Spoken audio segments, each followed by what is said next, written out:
Hello, hello, everybody. How's it going? Good to see you, M. Ziggles. Pearly Whirly. Epona 21. Haley Scott. Ursa alongside. Retreat. SRF. Eli Dupree.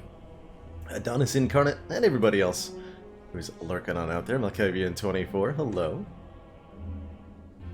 Hope you're all having a most excellent last day of the decade.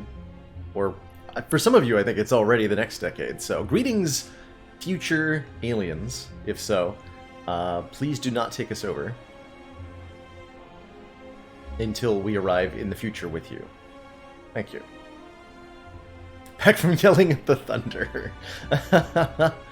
Well, let's just say that we, between us, had a discussion and cleared things up.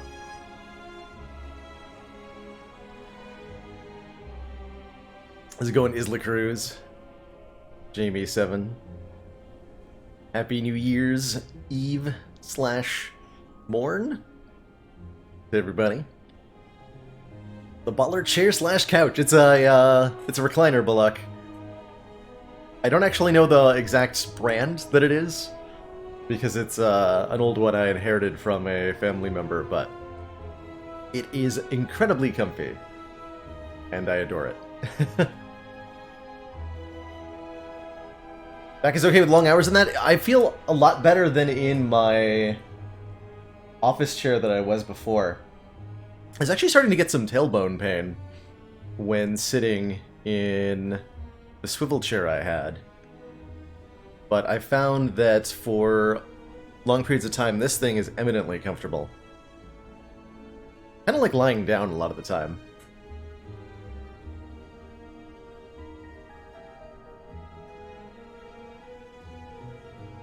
In Aries. There you go. In Aries. Quick well wishes to you as well. Thanks for dropping by.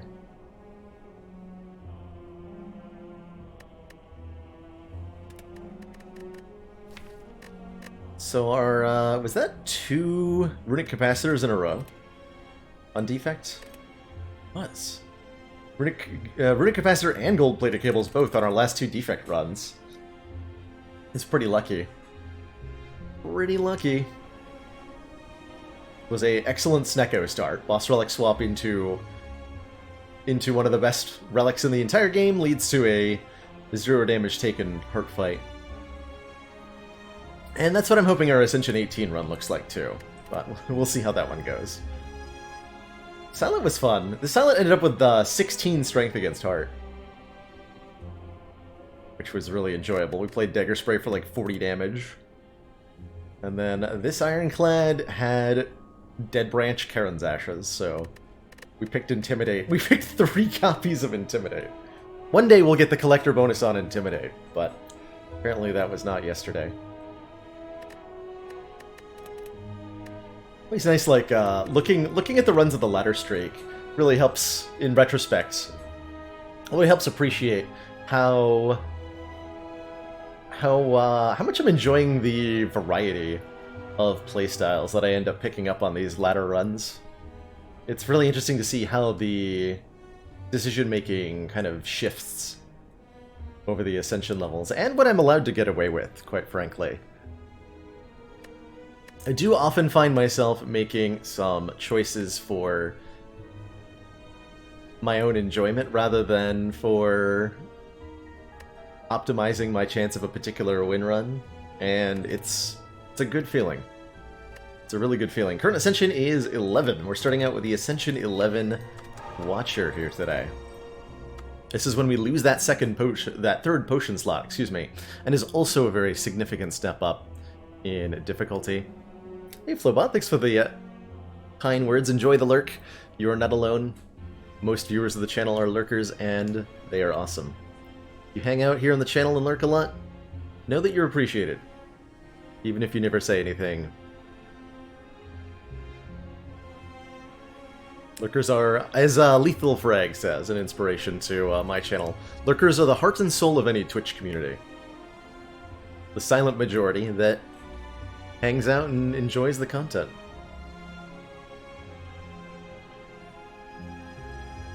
And it wouldn't be possible without them, truly.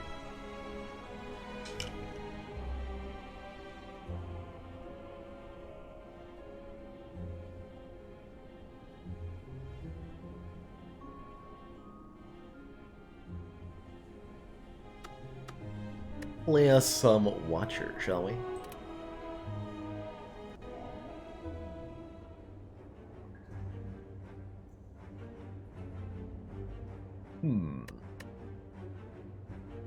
Three potions being offered right after we lose the third potion slot.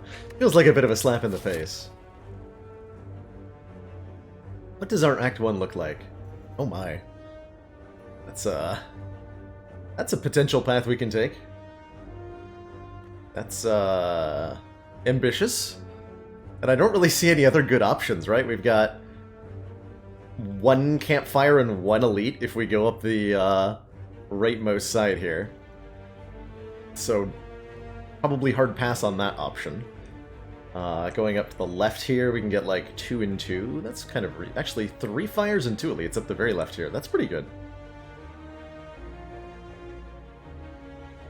Oh wait, that can be 3 fires and 3 elites. If we hit fire, fire, elite, elite, elite. Hey, that looks pretty good.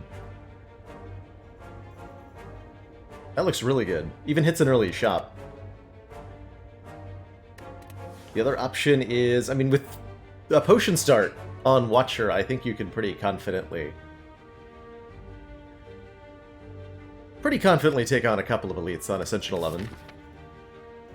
Less so on A20, but on Ascension 11 it's not as risky to do that. Good afternoon, Faylee.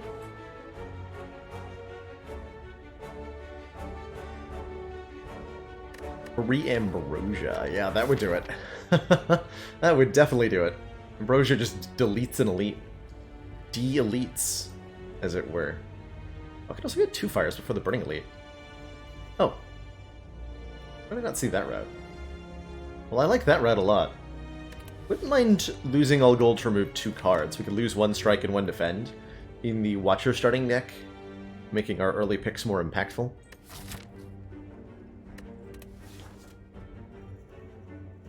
Or just take the 1 removal and have the gold?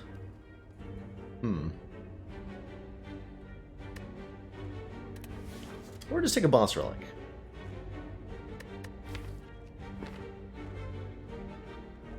Again, no potions ever. Alright. I'm down. I am down. Sozu says, gain energy at the start of our turn, but we can no longer obtain potions.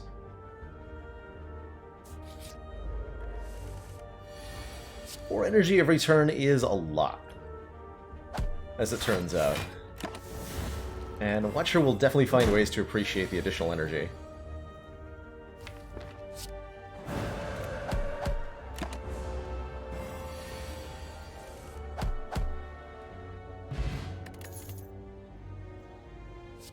Through Fate is definitely a way to appreciate extra energy.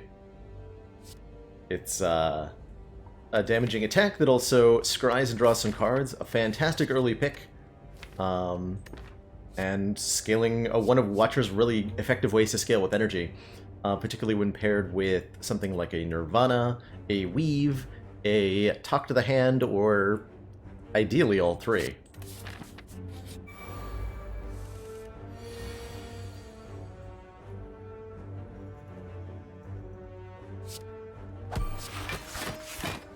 Thought about playing the Eruption there, but then I didn't.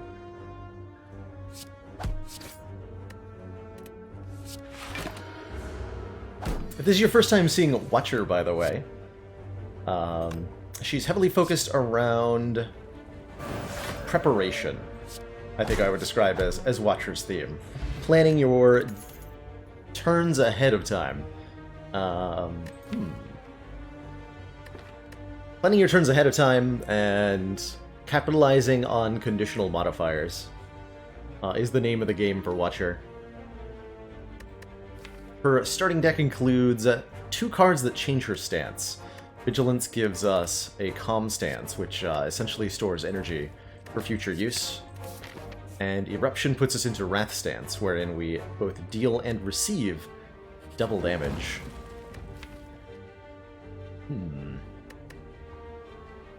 Thinking about transforming. Wouldn't mind an upgrade, though. Getting both Eruption and Fasting upgraded would make us incredibly powerful here. I can already do that before the first elite. So let's go for a transform. Perseverance. I think Perseverance is a card I've been sleeping on a little bit.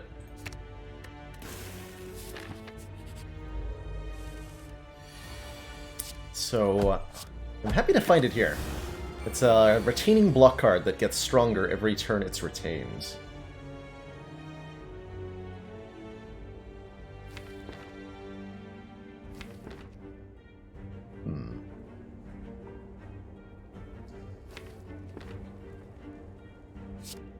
Let's do Fasting Vigilance. See how that goes for me.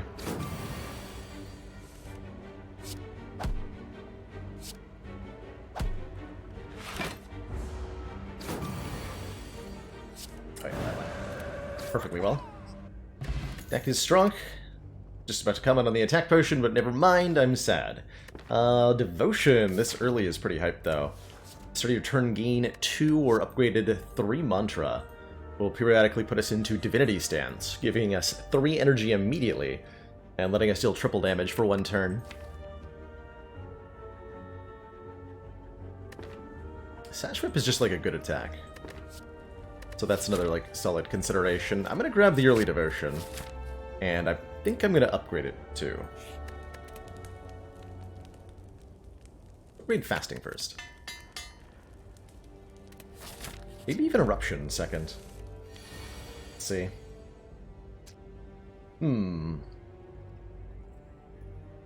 +4 makes this hit for 11. Then this blocks for 9. Otherwise, I'm KOing one of them, playing Defend. It's not gonna work.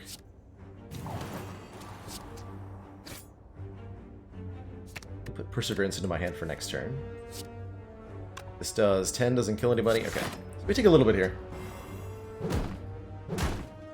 7, to be exact, but that should be the full extent of the damage we take.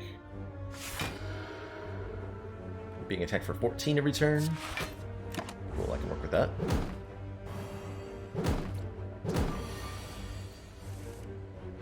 Yeah, Devotion plus pretty much any other source of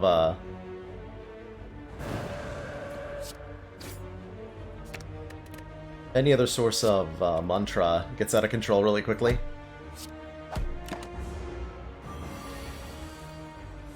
My favorite deck archetype for Watcher. Anything involving, Oh, we're so taking this Bowling Bash. So taking this Bowling Bash as an answer for Triple Sentries. Who I think Watcher needs to prepare for a little bit more than... I'll get back to that question in a second, Pele. Watcher needs to... there's a bit of a like shift in thinking I've had recently regarding the Act 1 Elite game with Watcher.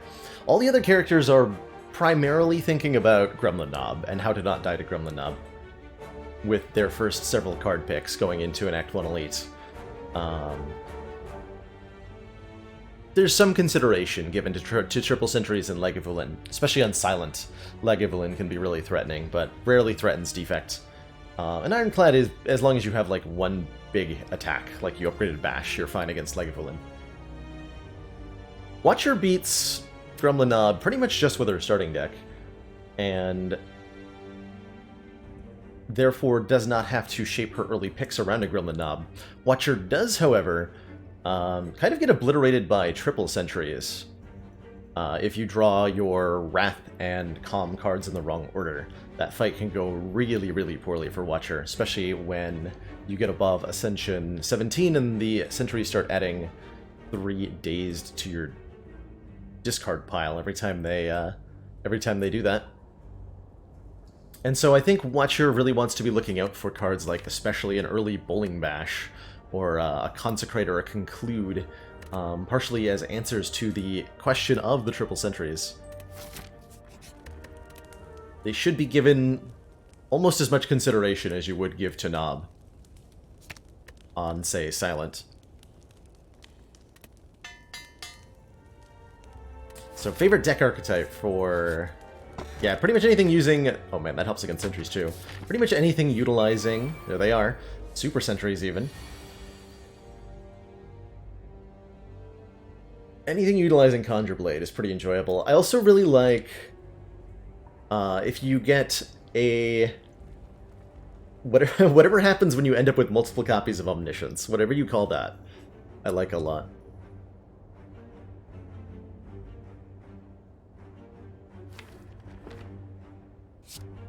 Let's see what Cut Through Fate is drawing for me here.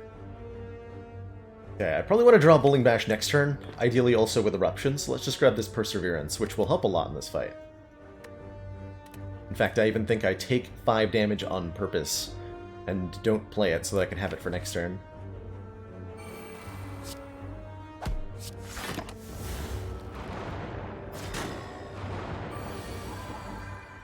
Okay, we drew Fasting with Bowling Bash, but not Eruption, unfortunately. If I Fasting Bowling Bash, it does 11 times 3, which does not kill. Dang. That's pretty rude.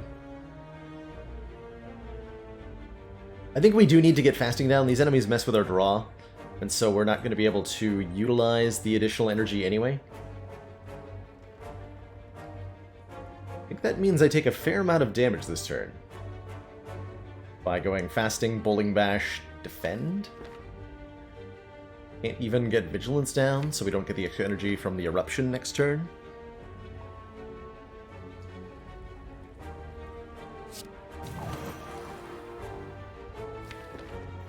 We actually hit the middle one, because given this draw, I'd like to be able to kill the middle one next turn. So we'll do that.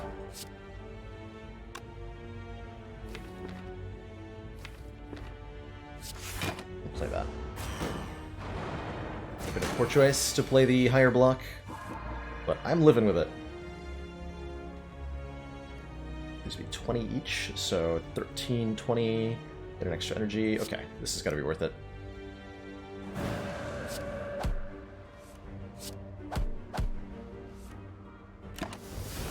Hopefully.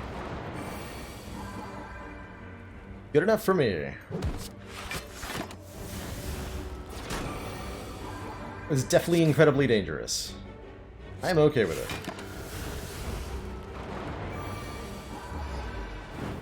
it. Divinity kicks in there. Toy Arnott. Oh, come on!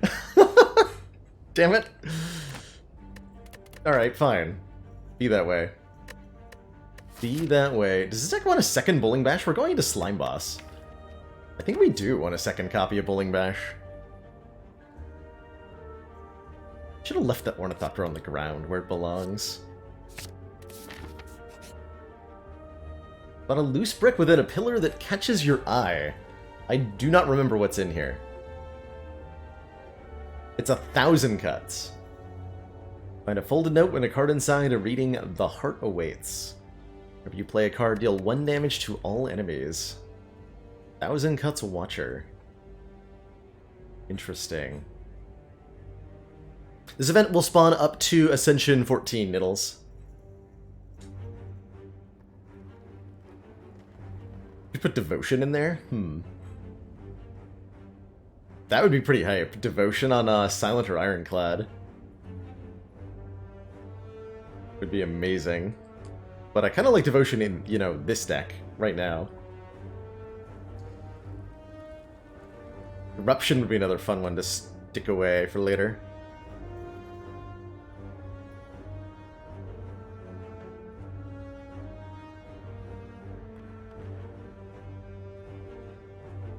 I honestly don't know that I want that. We can also just leave the 1,000 cuts for later, which I'm thinking about doing here. And not modifying the current deck at all. Probably the right choice, actually. This is brave to come in here. I think we'll be alright with Perseverance, though. Gotta be.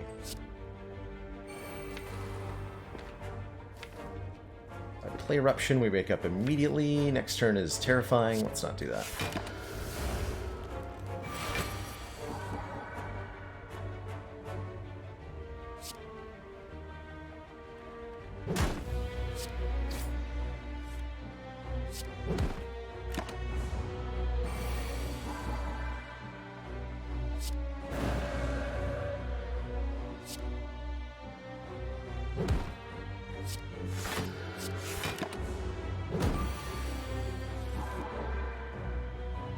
Beautiful.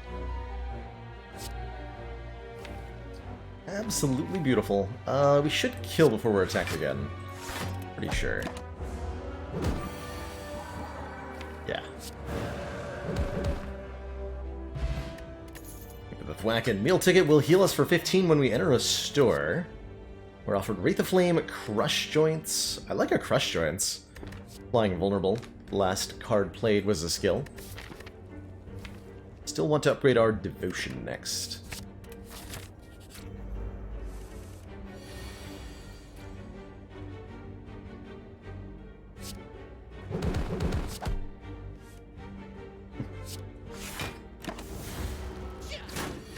Probably need to... What, Slime Boss? What am I talking about? I was going to say probably need to rest before Slime Boss. That's a funny joke. On Watcher. What is this? Crush Joints, Eruption, and then Strikes are doing 18. That'd be 8 plus 13 plus 18 plus 18. Which is how much? 8 plus 13 plus Commander, 18 the plus aliens 18. are 57. disturbing. Cool. My Lime, thank you so much for the 5 months. Tier 1 support. Heckin' appreciate. Dang it. The continued support.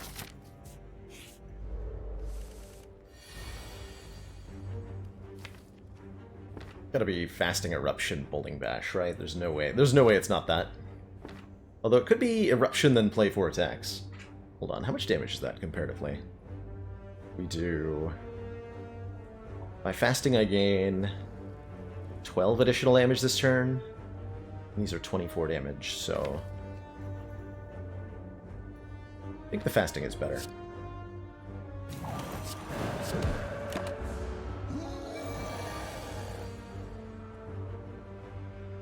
$22, so if Petra Fate draws Crush Joints or Bowling Bash, we immediately kill.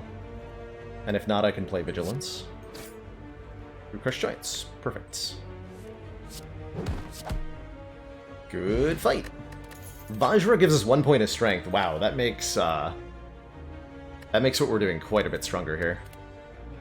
And we're offered a Conclude. Ooh. Bowling Bash Conclude. For the Watcher deck that just kills Slime Boss 100% of the time.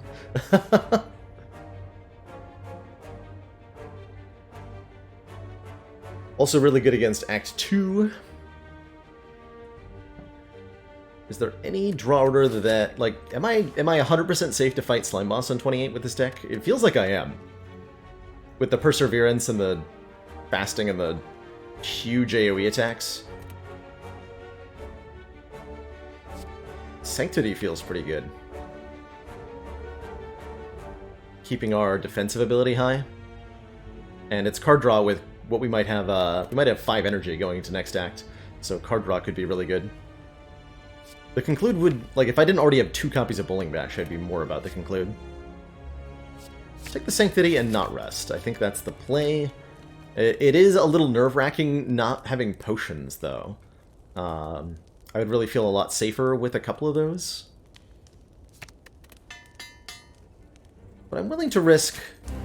There's like maybe a 1% chance we just die in this fight.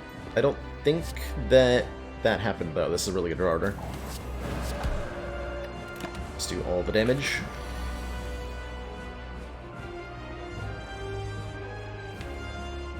Especially with third eye. Helping set up our future turn. Perfect.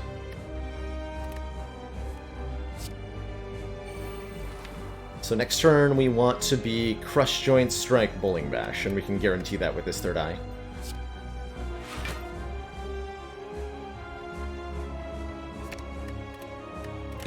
And then we basically win, right? Oh, we literally win. Okay. Womp womp. Good fight, good fight. Feeling pretty okay about the deck right now. Establishment, Judgment, Deus Ex Machina. Add 2 more miracles. Judgment deletes an enemy that has less than 30 health. I don't think this deck cares too much about that ability. We got Bowling Bash to do the exact same thing that Judgment will do. Only retaining Perseverance, so a Establishment doesn't feel that great. And with the fasting, actually, we really appreciate a little bit of extra energy on demand. Let's take a Deus Ex here. And hopefully start getting into some more card draw. The Cut Through Fate helps, the Sanctity helps quite a bit too. And from here looking to add maybe 1 more Sanctity, and maybe an Inner Peace for card draw. Or a Wheel Kick would be good too. Or a Snecko Eye also provides card draw. That is also an option. That is definitely an option. Not the world's greatest Snecko deck at the moment. We only have a couple high-cost cards. Otherwise, we're doing Pandora's Box, transforming only 6 cards to transform. So not that exciting. Or Violent Lotus, when we exit Calm, gain 1 additional energy. I think the Snecko Eye is just the much higher potential relic here, letting us start drafting into all sorts of ridiculous cards.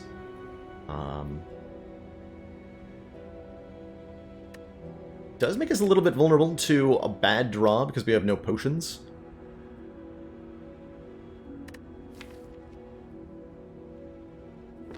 I think I like the consistency that Snecko Eye is going to provide in our drawing. Perseverance, retaining block helps quite a bit with Snecko. From here, we're going to look to grab maybe some copies of Protect, or something like, I don't know, just anything big at this point. Any big card. Slightly suboptimal pathing at the start here if I want to go to this store. Otherwise, we're waiting until much later. I don't think we're that good at elites right now. The 2 Bowling Bashes sure help, though. So I'm not too worried. But I would like to maybe avoid... Let's maybe knock out these 2 or something. Get 2 relics later in the act. And be a little bit cautious at first. Swivel would be great, yeah. Swivel would be most excellent.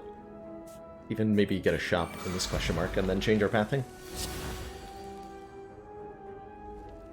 Completely normally priced cards. Oh no.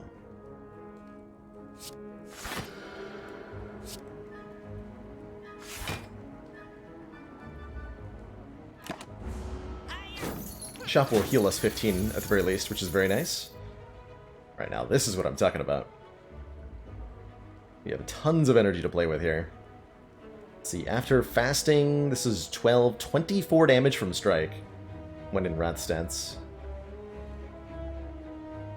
So I can do fasting, eruption, strike, sanctity, third eye. And that's without using any miracles? Heck yeah.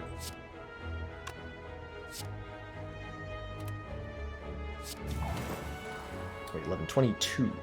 Can't math.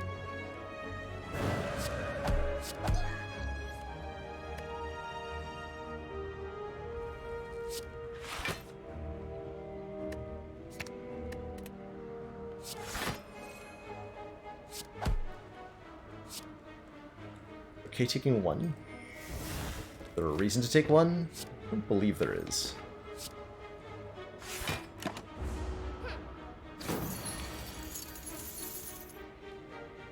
There was not.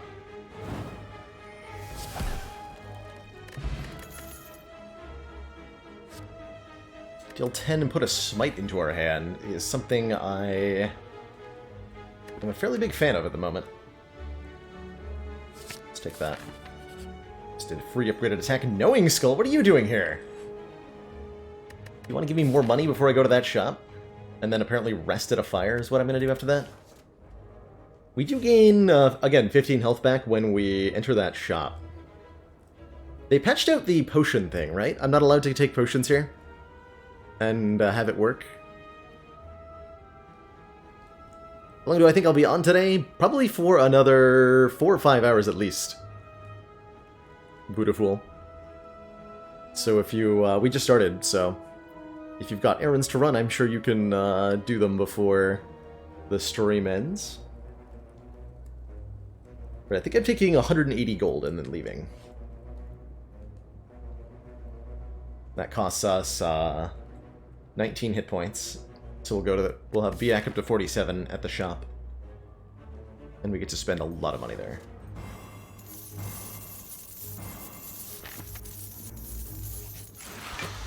All we have to do is not die to the avocado. Which is not that hard to do, fortunately.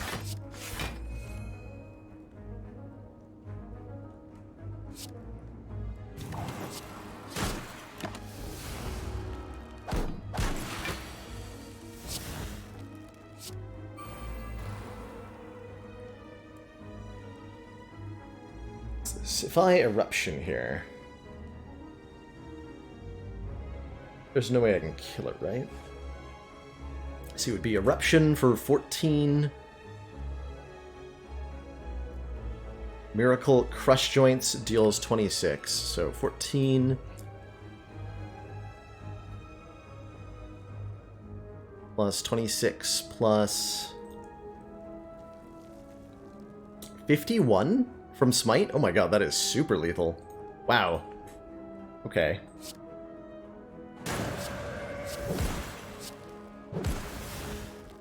Got him, I guess. Hey, there's the Protect I wanted. Welcome to the deck, Protect.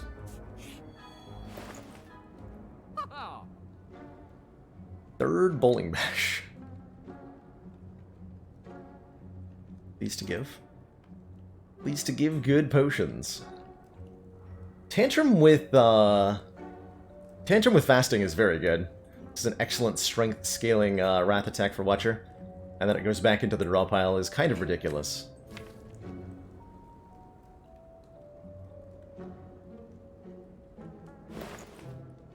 I like Warpaint to upgrade 2 random skills here. Getting any of the block cards upgraded would help our defenses, and like literally every skill that can be upgraded is a block card other than I think Deus Ex. Block card, block card, block card, block card, block card. Yeah, literally all block cards and Deus Ex, so I like this. Kind of similar to an oddly smooth stone, truthfully, in terms of what it'll do.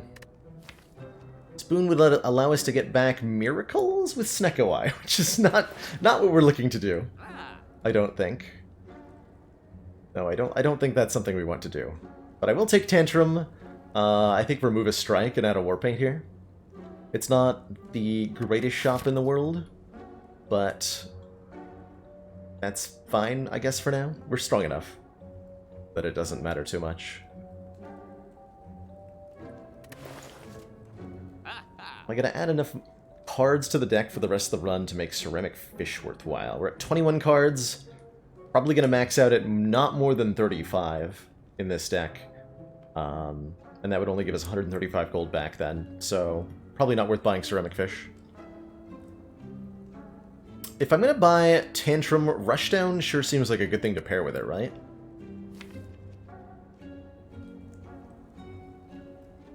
Yeah, it does. We should probably take that. Who defends? Cool. Rushdown says, whenever we enter Wrath Stance, draw 2 cards.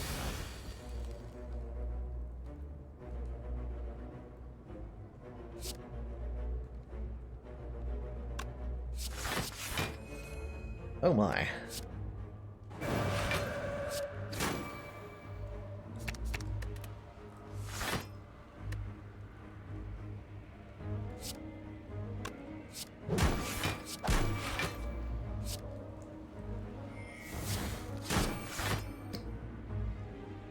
Okay.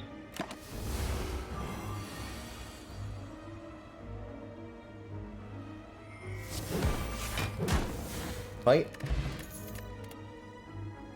Include plus. Windmill Strike's kind of neat too. With Snecko Eye. Yeah, with Snecko Eye, let's take a Windmill Strike Plus. Deal 10 damage when retained, increase the damage by 5 this combat. So quickly turns into something super strong, which we can play reliably on the turn Devotion puts us into Divinity. Do I need to rest here? Rest here. Would like to upgrade...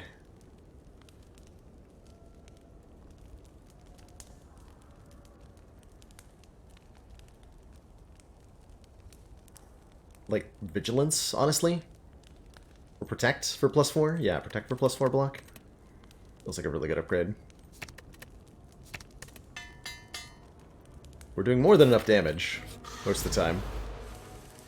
The defenses I'm a little bit worried about. Yikes. Guess we're resting at that next fire. Ah. I could do, like, Eruption, Rushdown or Eruption to try to draw an answer, but that is highly likely to just result in me actually immediately dying. So let's not do that, or consider that too much. Do I pay 1 hit point to scry 3? I think I do. Perfect. Okay, so not the greatest turn 1. Or 2. Rude. Oh no.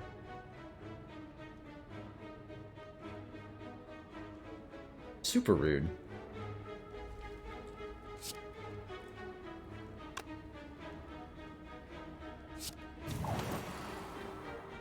Blocking for 9, taking another 14 here.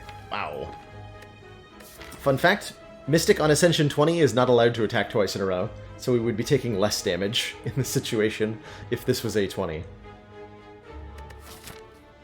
One of those little rarities where they, the higher Ascension enforced AI can be easier in some ways.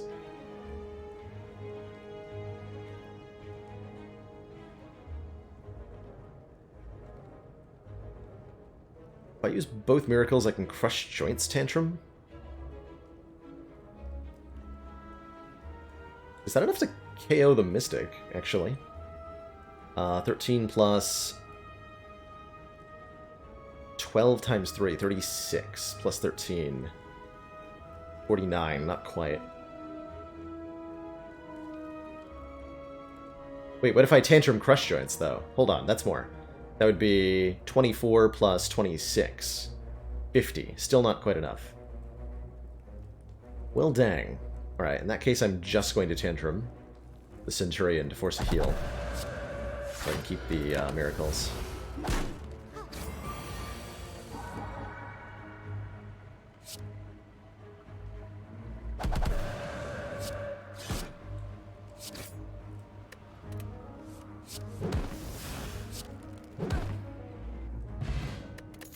And we kill them.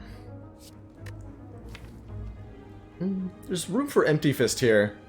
Help us get out of our Wrath stance. I'd rather have an empty body. Rather have an empty body. Oh, we have to do another fight. Oh, this one should be fine, though. At least I hope it will be. Certainly hope it will be. Let's see, I think we just Eruption Bowling Bash. That kills 1 immediately, right? This is 24. So it becomes 48.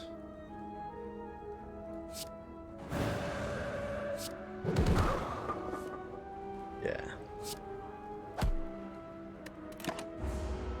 Should be okay here.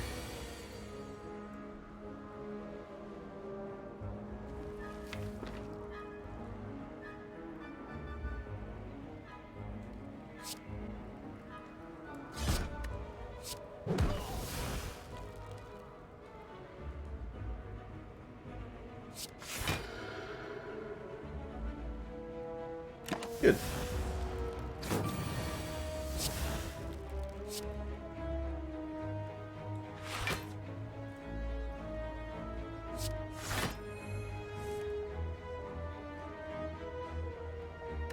To a cost eruption.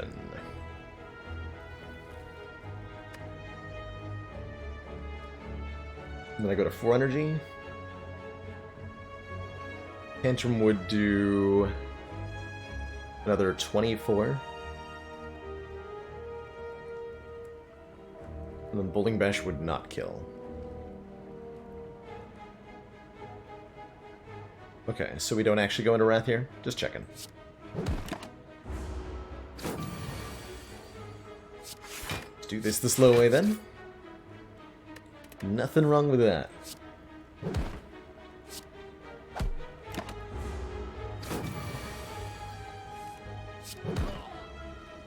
Can Tantrum draw itself with Rushdown? Yes, it can. Definitely can do that.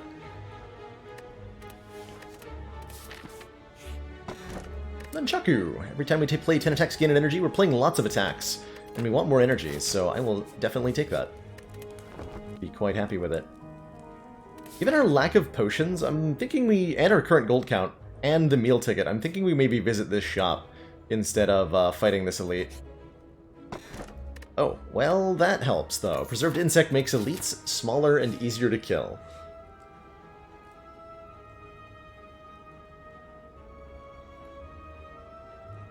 I mean...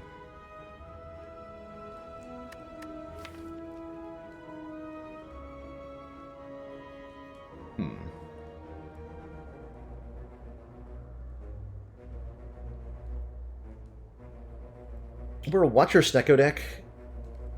We don't need that many relics. Probably, I think this is were this an A20 run, I think we would need to go to this elite. There's a less than 5% chance this elite, that this pathing dies. That not necessarily at this elite, but in one of the rooms afterwards. There's maybe a 5% or less.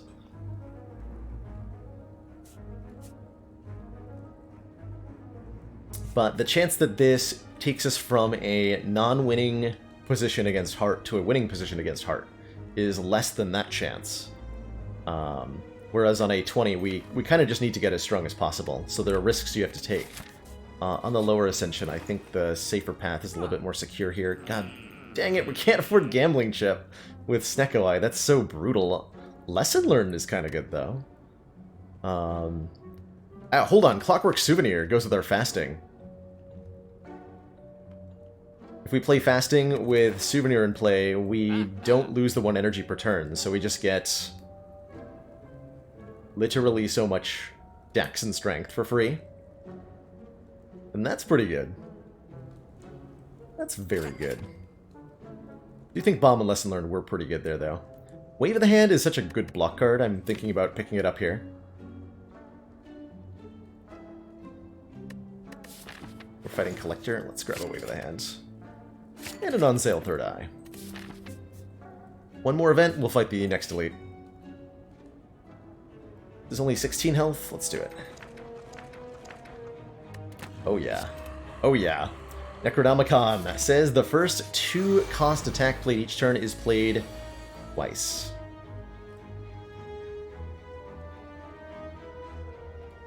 And that can be anything with the power of Snecko Eye.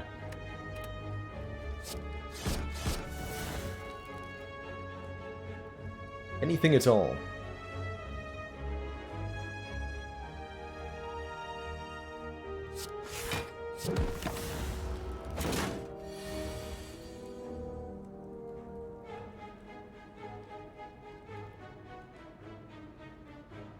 I can't play Tantrum here as much as I want to.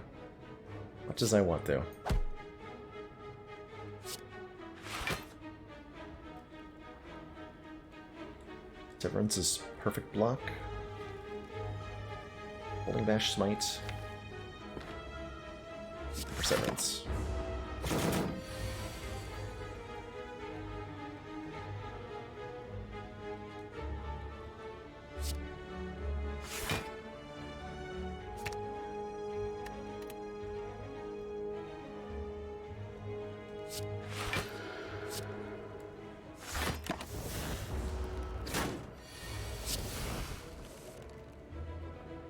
Now we're talking.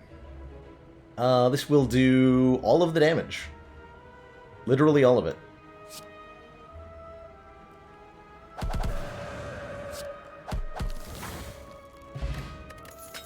Bronze scales in the Book of Stabbing, how appropriate. Ray gives us more mantra, but I don't think it's that good.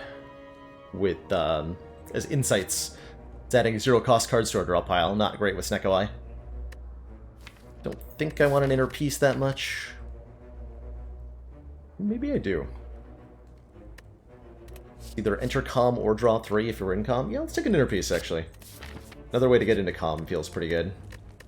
Fighting Collector, I feel like we should rest. Again, the lack of potions is making me feel like I need to rest constantly. Because it's putting us in a place where we would lose to Rough Draw Order. Which is interesting. Looks like a good second turn.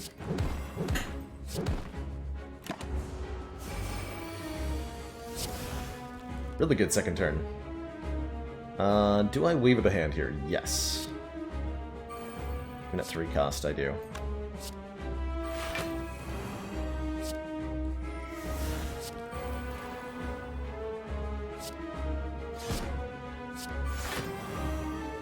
Casual 20 block.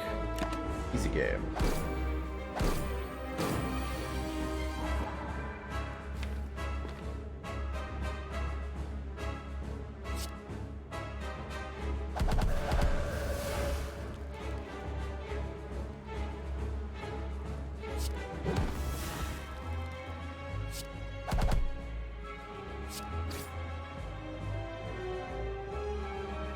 Okay, so the big debuff is coming next turn. We're going to double Windmill Strike him for 90 at the start of the turn. And then I have more stuff I can play. Sorry, 100. 100 damage. Good damage.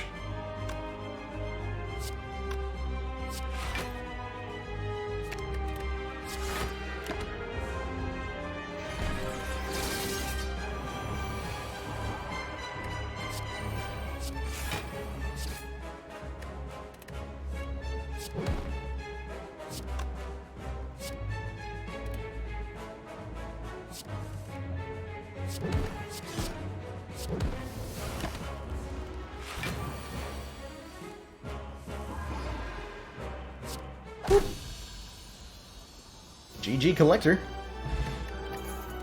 Not too bad a fight. Spirit Shield with Snecko Eye is incredibly good block. Brilliance is a pretty good attack. And of course, there's another chance at Lesson Learned to start upgrading the deck. Yeah, exactly. Like, we had I think that was a bit of above average Collector fight for this deck. The reason we rested, because there's like that 1% chance that the Snecko Eye tries to kill us. We've all seen that, like, the one time in 100 or so that Snecko Eye is determined to give you all of your cards at 2 and 3 cost. And that can lead to some really, really scary situations.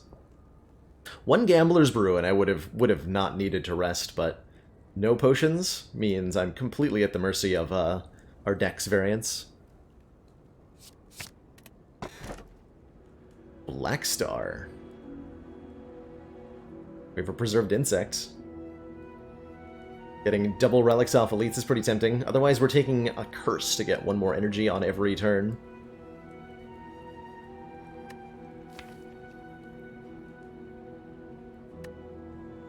Pretty good Black Star. We already saw the gambling chip in a store, so we won't get that, unfortunately, but there's a whole host of relics that would be great here.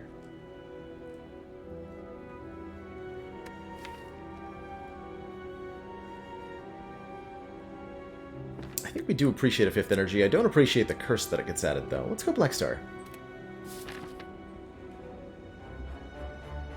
Go Black Star. And then don't even talk about Tiny House. Get out of here, Tiny House. Looks like this Black Star is only going to fight 3 elites at most, and that route hits basically no fires or stores. Unfortunate. Really unfortunate. Rude. Go this way. Rude.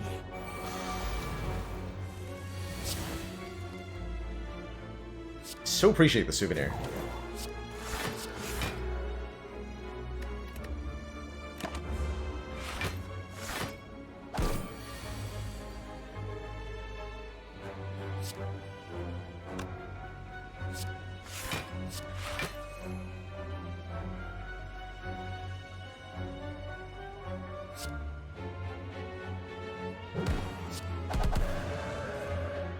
I actually didn't want to kill that one, as it turns out.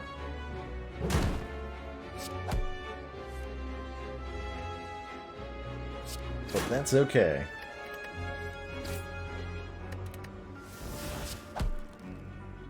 Let's get them all. Ooh. I plus. Feels pretty good. 999 gold for 2 normalities. I literally cannot path into 2 stores, so probably not. Fight a boss, though. Get ourselves a rare relic. Fight 1 Hexagos. Easy game, question mark?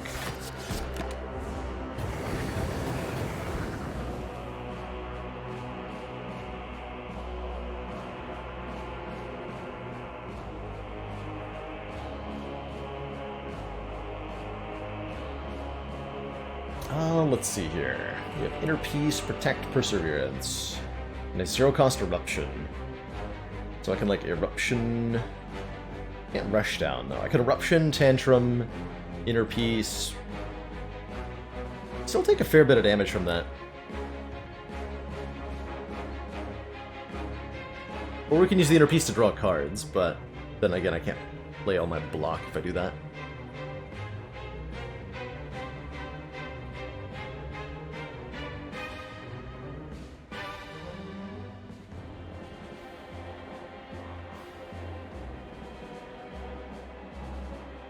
Debating whether I play a Rushdown before the Eruption.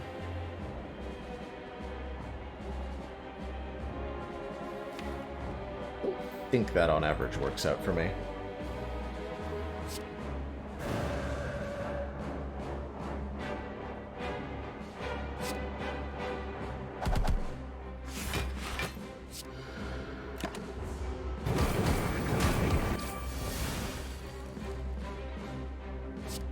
A little bit painful, but it's okay.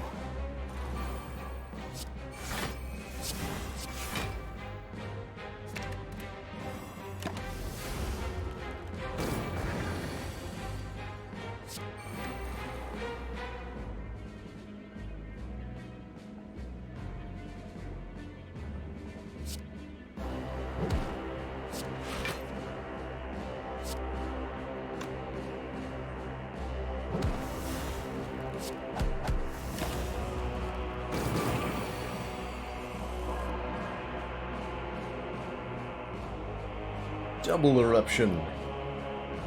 Amazing.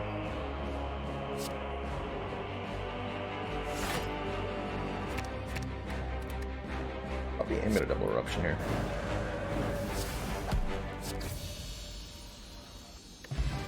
GG, we get 300 gold instead of 999. Still pretty good. The second Spirit Shield, which I will just instantly click on. And a happy, good feeling. A happy, a good feeling. I think I'm addicted to Snecko Eyes. I'm confused as to why you'd say that.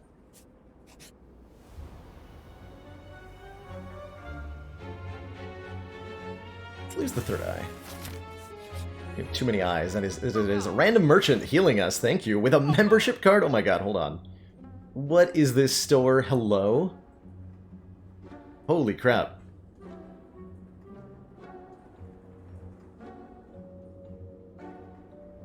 This is a 10 out of 10 store right here. There's a membership card, which will give us a 50% discount on all products, meaning we're going to double our money after subtracting 149, putting us to about 700-ish gold of purchasing power, which could be used to do something like acquire wing boots with Black Star, which would let me fight 1, 2, 3, 4, 5 elites instead of 3. So this wing boots is 4 random relics.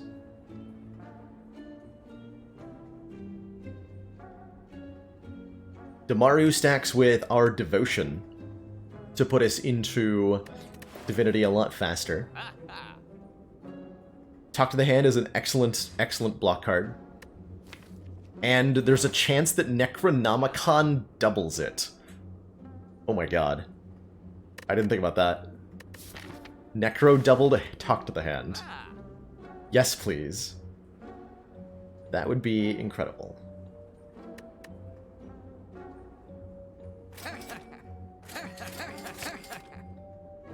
I'll just take all those things, thank you.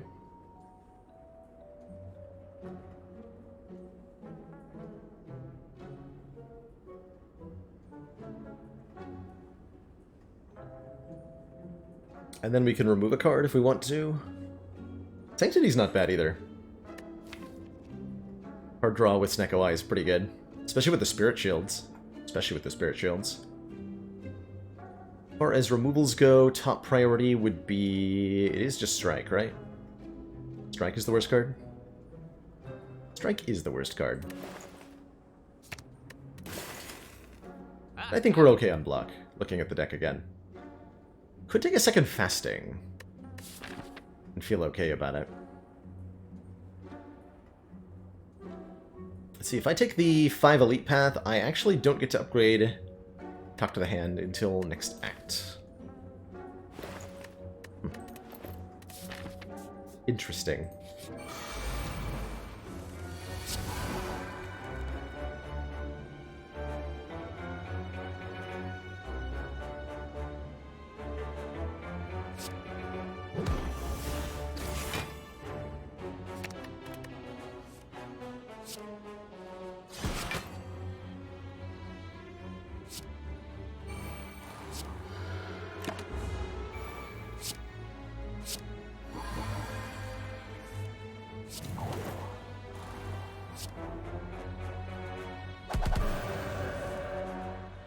Four times.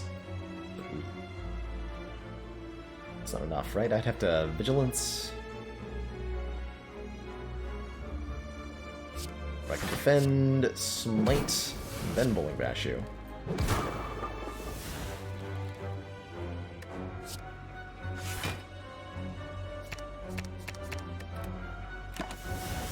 Times 6-0 with Necronomicon. Oh, we're just gonna instantly kill Reptomancer with a Bowling Bash, aren't we? I feel like that's gonna happen. I don't think we want a second Windmill Strike that's not upgraded, nor a Consecrate Plus, nor a Pressure Points Plus. Pass on all that nonsense. Oh, Giant Head. You are so very dead. Just letting you know. Hey, thanks, bye.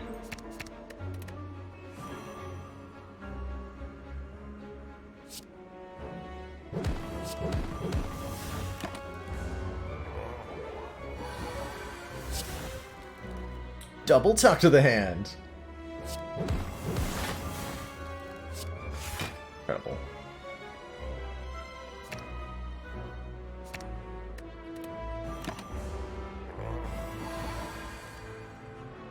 Okay, I figured we might get attacked this turn. Protect Inner Peace covers it all. Can use the Miracles to get Devotion down. Let's do that.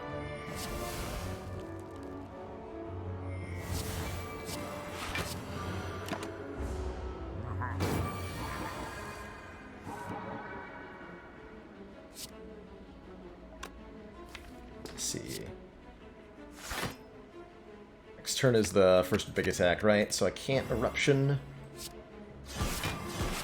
More accurately, shouldn't. I can do that, though. I should have done last turn. That's fine.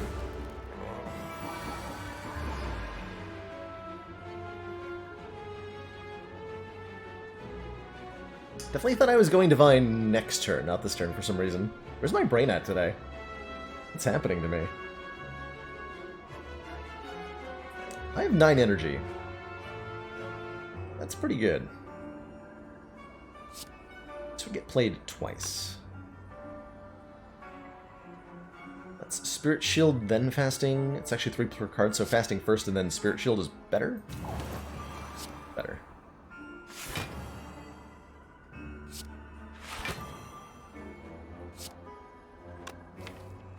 see what Cut Through Fate can draw for me.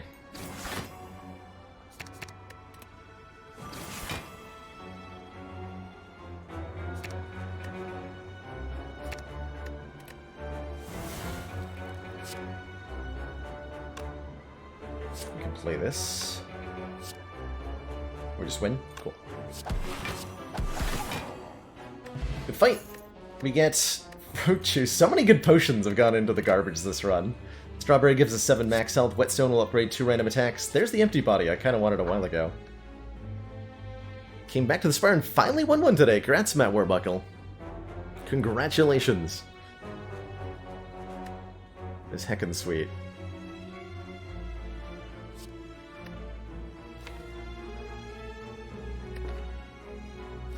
Do I want an upgraded crush joints? Probably. Keep our vulnerable up. And upgrade both bowling bashes, I like it. Alright, Reptomancer. How do you fare against doubled super-powered bowling bash? That is the question of the day.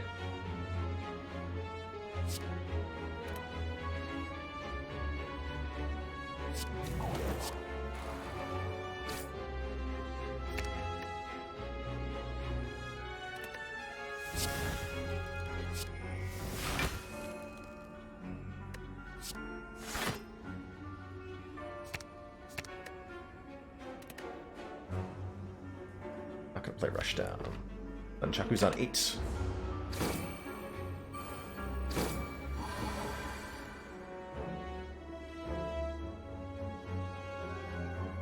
Let's see. Crush Joints, Eruption, Talk to the Hand, Tantrum. And I can Inner Peace at the end if I want to. I have a Gremlin Horn. So I draw a card every time I KO a Dagger here. So I'm wondering if just going straight for the Repto is going to be enough damage to kill. Tantrum gets played twice. This will be 16 times 6 on its own.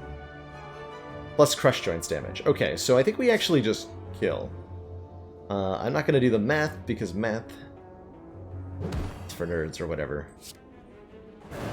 But I'm pretty sure this is absolute murder. Yep. 2 strength off Duvu Doll. Wow. Is all I can say to that. And Conjure Blade is also pretty wow. Is a multi-hit strength scaling, talk to the hand scaling, attack kind of card. I am eager to put it into the deck immediately. We jump over here to fight the 3rd elite.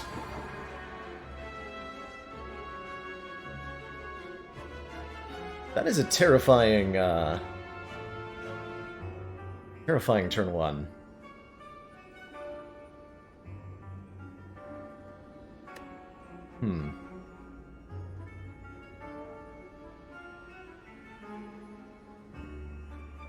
How much damage do we deal? Let's see, it would be 12 plus 24 plus 18 plus 22 plus 36. We deal 112 damage. And then, if I draw badly next turn, we actually just die to a 90 damage hit. So let's not risk that. And not go into Wrath Stance here.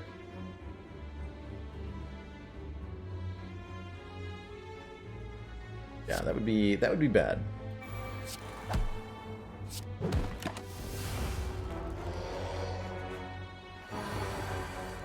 Okay, we drew the Vigilance, so we could have gotten away with it. That's alright.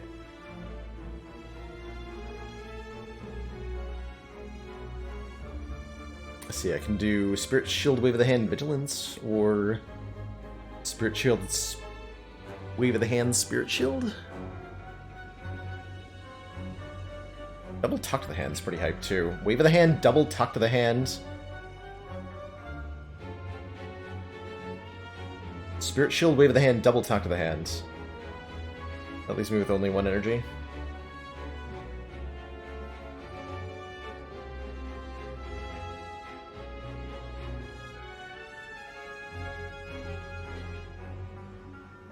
Wave of the Hand wants to be played before Spirit Shield, but Spirit Shield also wants to be played before Wave of the Hand, because it's less block per card in hand. A little bit awkward there.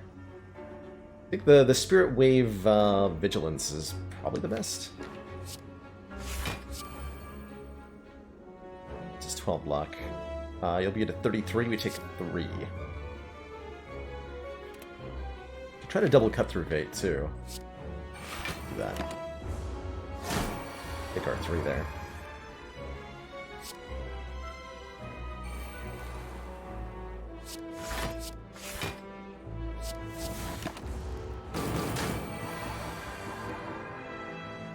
Please cease your assault, sir. Sure.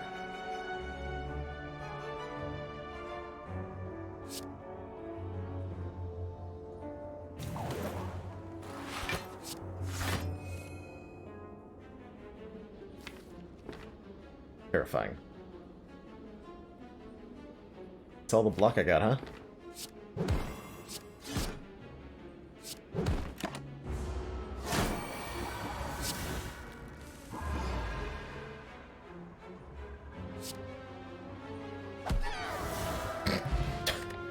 Pen Nib makes every 10th attack deal double damage. Prayer Wheel will give us an extra card off of any hallway fights we go to. There will be 1 before the end of the run. Pretty good cut-through Fate's not bad. Okay, skip though. Pen Nib is sweet here, for a myriad of reasons. Especially with Necronomicon. Take our Sapphire Key. Get some question marks. It's a Tangela. We get 2 cards from this thing. Excellent. I also take damage. Potentially. Good. All that good. So another curse would be another point of strength, huh? Suppose that is an option.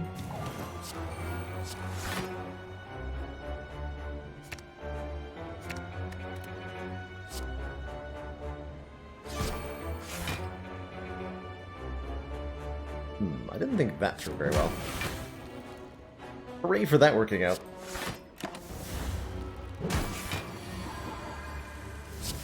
Huzzah.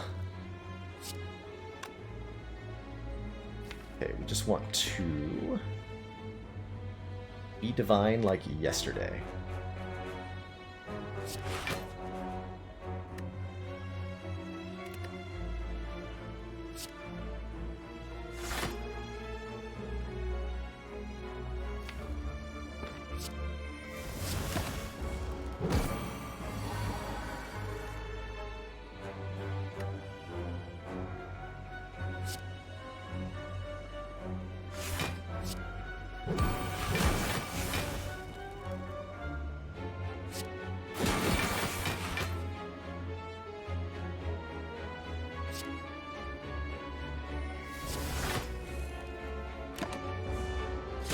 Ow.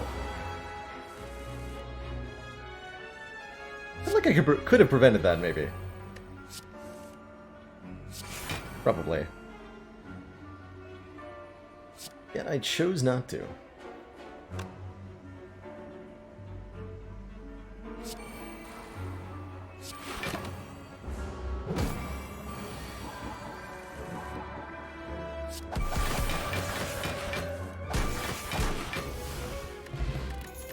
Leave with our Pen Nib on 9 at least. I take a Prostrate to speed up the Divinity. It's not bad. I'd rather have a Worship than a Prostrate, though. How's it going, Gene Francois Pony? Hello, hello. How you doing tonight? Heal 20 hit points is a lot of heal. And gives me a point of strength.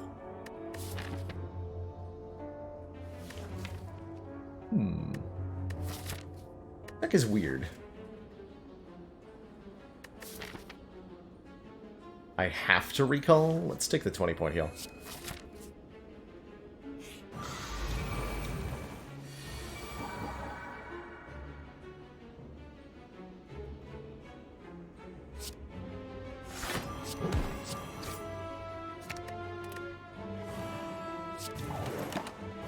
Lucky to draw that. 8 points of strength with fasting down. Kind of ridiculous.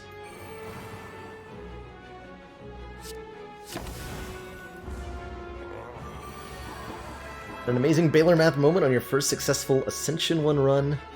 You're about to die horribly, but secretly had lethal. I know the feeling. The secret lethal is, can really catch you off guard.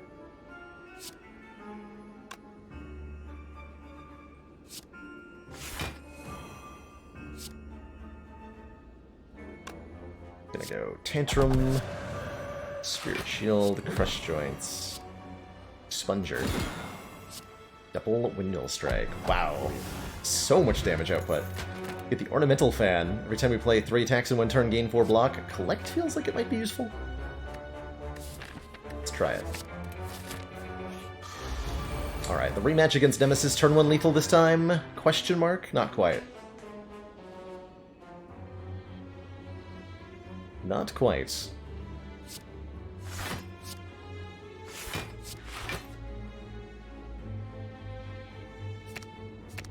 Really wanted to upgrade that Wave of the Hand.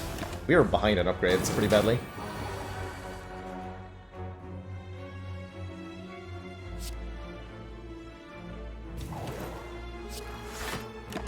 One more block to do it that way.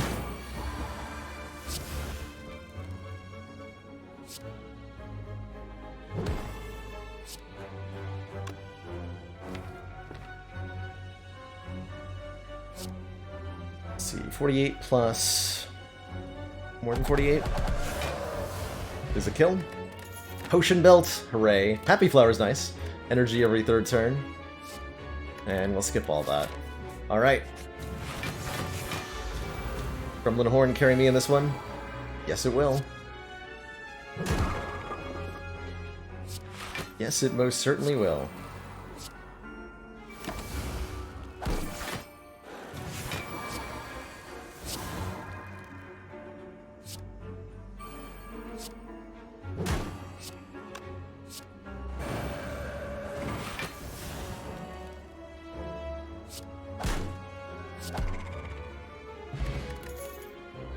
Upgraded Tuck of the Hand is a super duper take. And an Omniscience. Choose a card in the draw pile, play it twice and exhaust it. Wow! Prayer Wheel just put in huge work here. We would have seen neither of these cards without Prayer Wheel. This would be one card reward behind. Dang. Good job, Prayer Wheel. Very good job.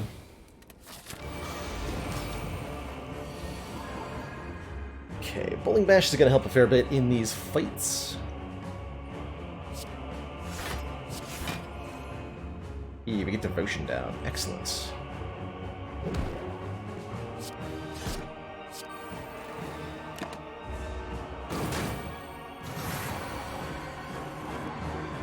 Park would make this run OP. I said. Too strong.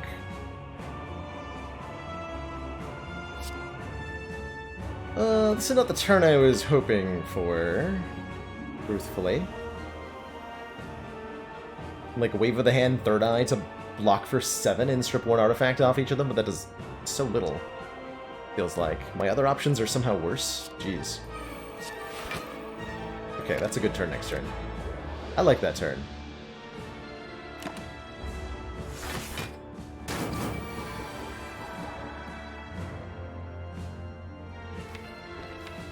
One cost Omniscience.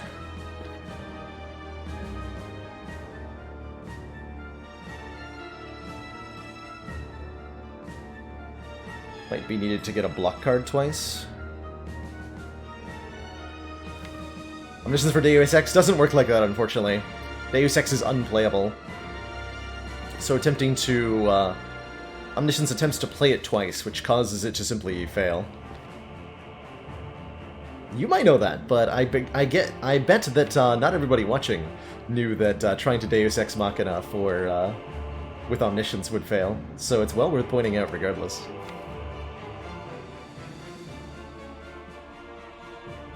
Double Third Eye, I kind of like. Double Rushdown to draw 4. off of this eruption, and then hopefully don't die. We only have Inner Peace to get us out of Wrath here. We double up on Bowling Bash. I think we're doubling up on Third Eye, just to block for enough. That probably even lets me... How much block is that? If we gain 4 dex, this will be 13 times 2. Close enough to avoid Spirit Shielding. I can play Collect for more. And we're in Divine next turn. So I can probably kill Donu then. Okay. Especially if I set up good draws with Third Eye twice.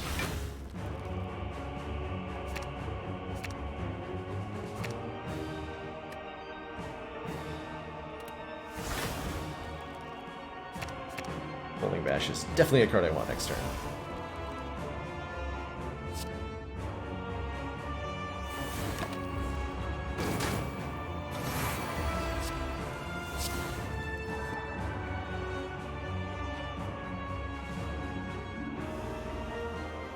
None of these attacks cost 2?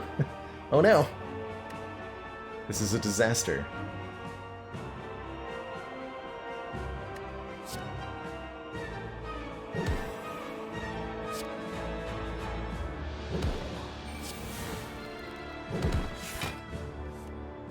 That's a good hit.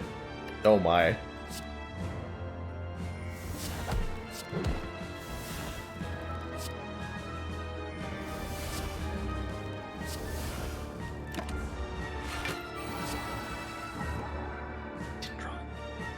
Disaster. Did not even draw it.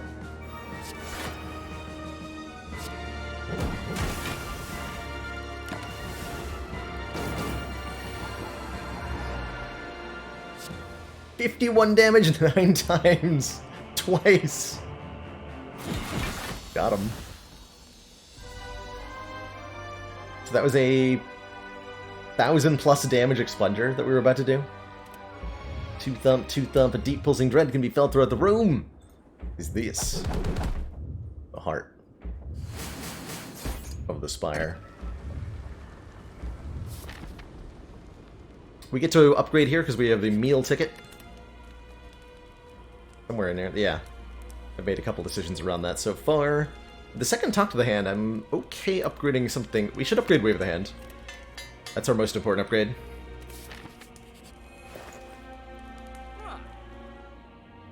Brilliance is okay. I like Pair for 10 max health quite a lot. Shuriken could be amusing too. If we play 3 attacks in 1 turn, gain a point of strength. Potions would be great. But oh well.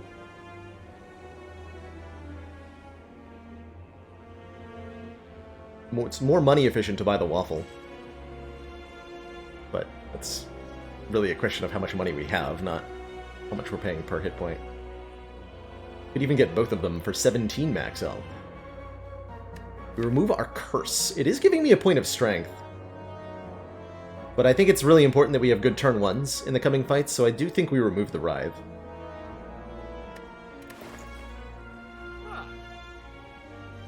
Yeah, I do think we remove the Writhe.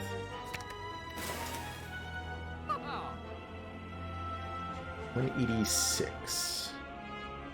Okay, so I'll take the Pair. Do I want a Brilliance? Do I want an Empty Body? I think no to both questions. I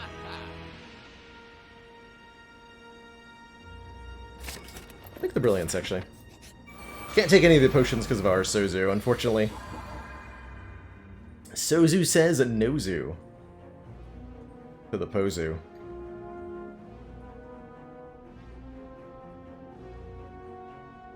And my hit points say ow to this turn. What? What is this? Rush down, double talk to the hand, defend? Oof.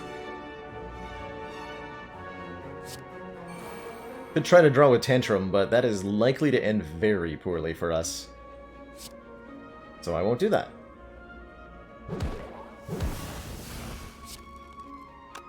Blocks for a little bit. Actually, this blocks for 7, whereas Defend Plus blocks for 8, but this retains. The retained card.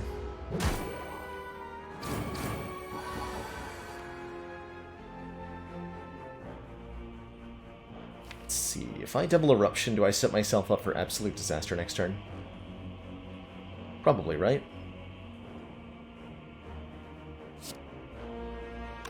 Let's see. Bowling Bash would do 26 times 2. We deal 36 plus 18 plus more than 50. So we can kill Spire Spear this turn if I'm willing to go into Wrath Stance here. Oh, better question. If I'm not willing to go into Wrath Stance, do I just sad? Do I just sad face about the amount of damage we take? I do. Okay. Well done. Well done. Free Wave of the Hand is awesome. Also, I have a Pen Nib. Hold on. Do I kill you? Is that a thing I'm now doing?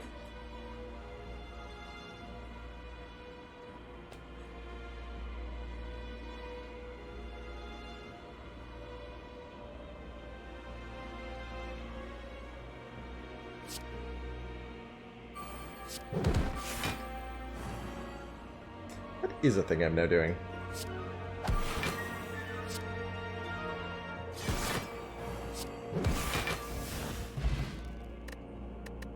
That's a heck of a final 2 relics. GoldenEye lets us scry 2 additional cards every time we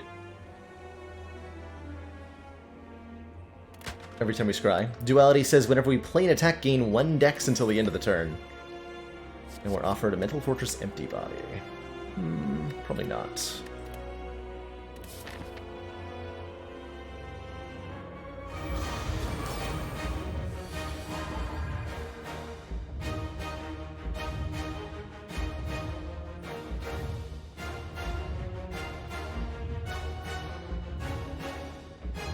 One unfortunate thing about the duality that we just got is that if I play an attack on turn 1, we're going to lose the artifact and gain 1 dex permanently, instead of blocking the vulnerable from the heart, which is, I think, not what I want to do. It's really unfortunate that we drew both of our spirit shields on this turn. The protect's okay, though. So I need to make sure I do not play any attacks here, as much as it would be nice to get Windmill Strike out of my hand, maybe, or 2 Crush Joints. This Windmill Strike will end up doing a lot of damage later on in the fight. So I think we just end up going Wave of the Hand, Spirit Shield here. Apply 4 weak to the hearts. Block the vulnerable, which means the first multi-attack is only 1 times 15. The first big hit is only a 33 damage hit. That's pretty good. Yeah, we don't get fasting either. We'll probably still play it, though, when we do. And we do take 1 damage to Beat of Death here.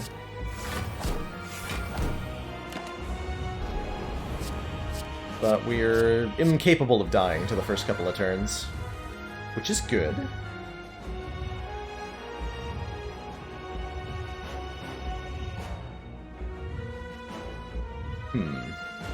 Getting Perseverance going would be nice. I'm thinking I just play Collect for 4 to get lots of Miracle Pluses put into my hand.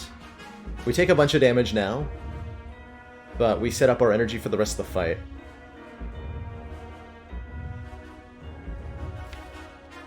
Meanwhile, Cut Through Fate is helping us get towards the Talk to the Hands, which we need to put into play quickly here. I like this idea more.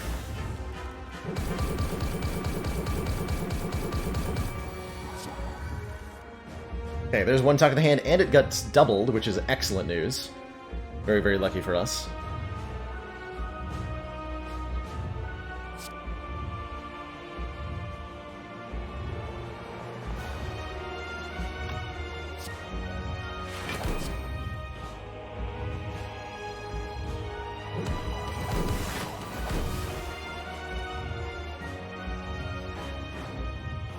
That's right.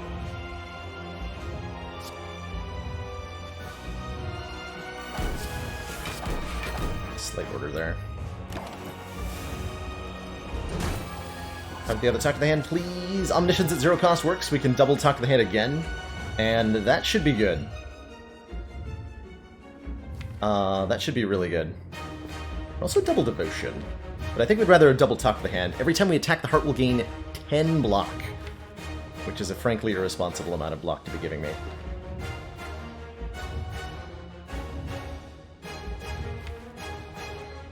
Yeah, that's just irresponsible.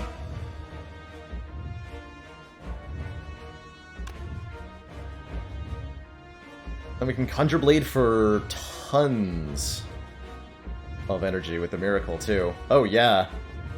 Yeah.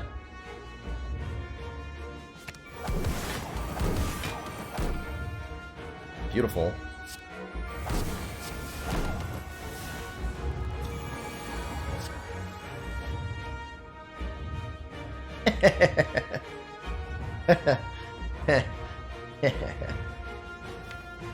Excellent.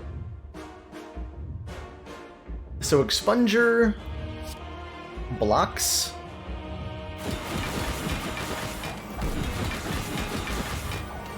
for 118. By the way. Calipers would be good here.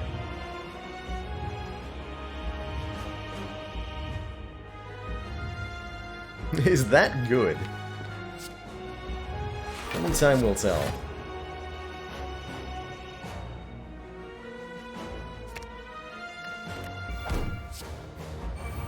Only time will tell.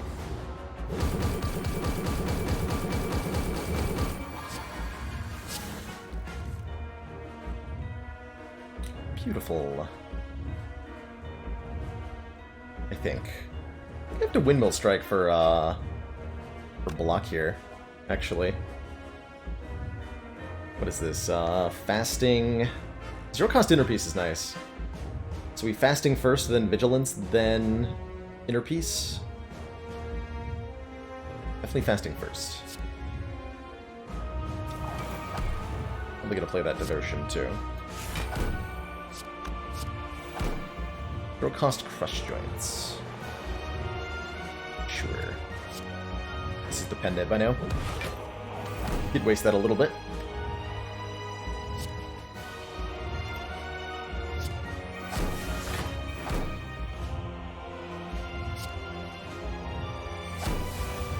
So we'll go Divine next turn.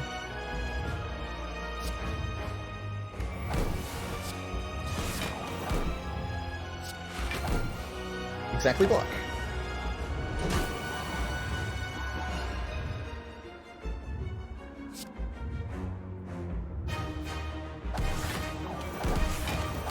Do 300 damage, like you do.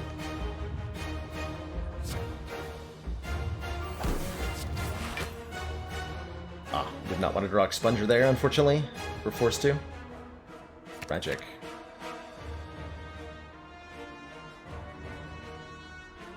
That's deeply tragic.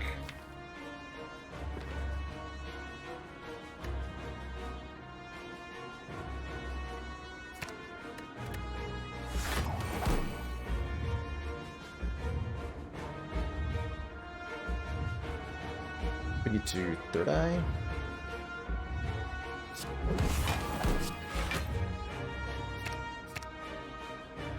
Brilliance will be good damage. Tantrum.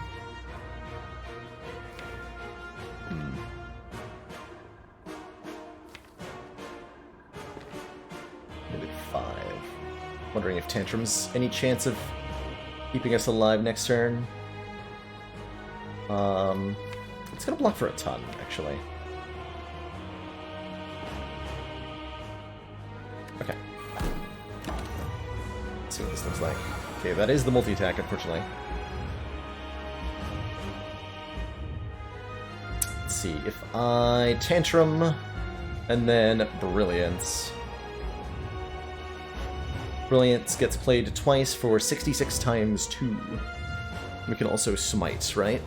So Tantrum is 30 plus 132, so 152, plus 38. Wait, I have to do the math on that. Let me double check that. So 30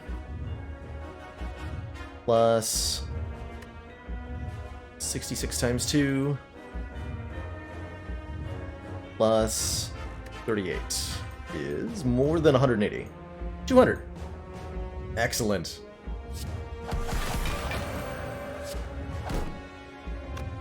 And even double Tantrum, but it's actually less than double Brilliance. GG.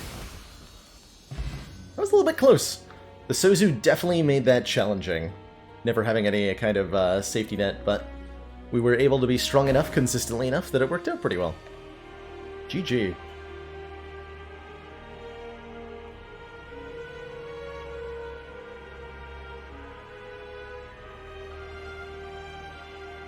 GG.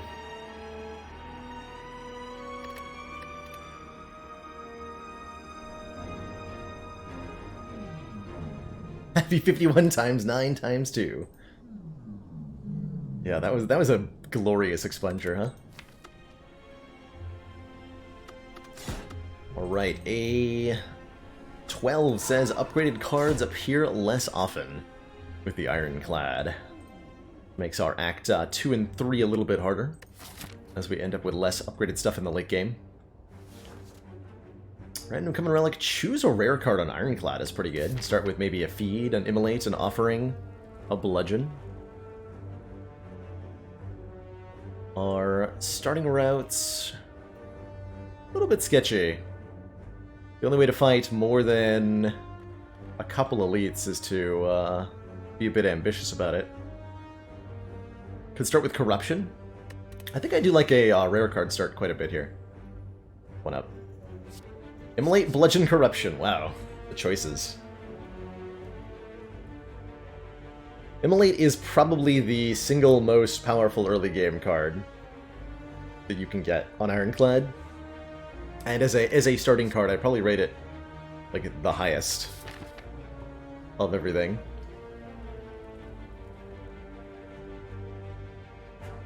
And that is the sort of card that would probably allow 3 elites to be fought. Pick up an immolate. Yeah, not even a feed. Sad face. Not even one single feed.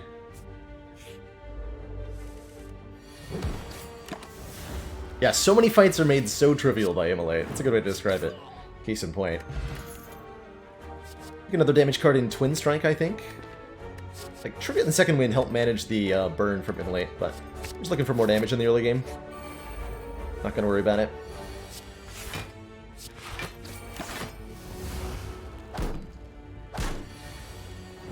So many fights, so trivial. Let's take a Clothesline. I like the weaken it provides. We're fighting Guardian? We're not fighting Guardian, we're fighting Hex Ghost. We'll take a Clothesline. And do I go to a shop this early? We're really good at hallway fights because of this immolate, so like I have no problem just doing like 6 fights Act 1. Look, give me some potions. Let's do it. Tons of hallway fights with this immolate.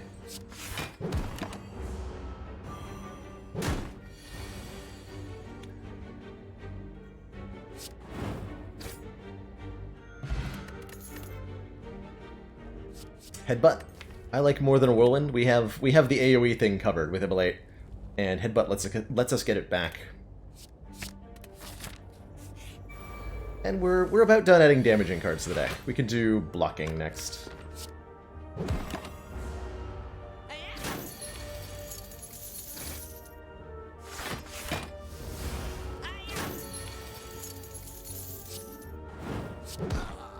So shrug it off would be good here. Okay, thank you. Appreciate it. Thank you for your contribution to the deck. Blocks for 6, these block for 10. Really just waiting to draw immolate here.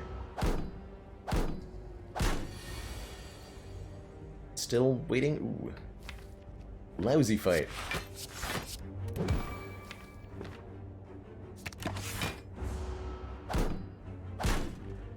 A lot of damage to take in the 3 lice fight. T-Clap pairs with our immolate pretty well. Flying vulnerable to all enemies. Combust is pretty good too for AoE. Actually like a Combust quite a lot.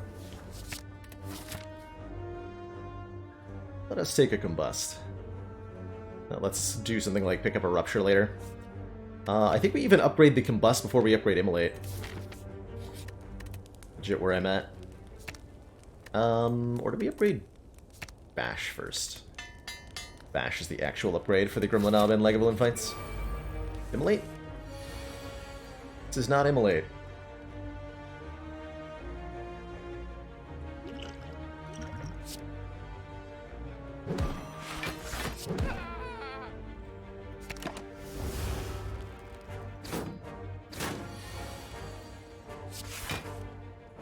This is Immolate. 4 months of support. We are extremely impressed.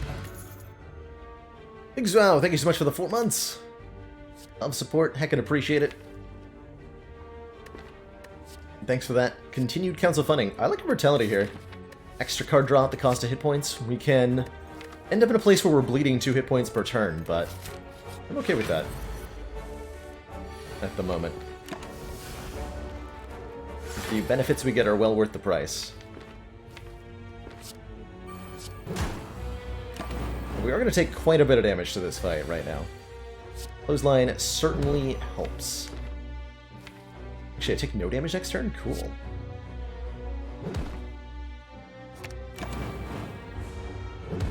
We just need a Rupture? Hopefully. Hopefully a Rupture would be pretty dope here. Are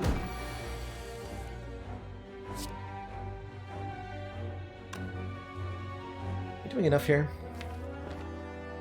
We're guaranteed drawing Bash next turn.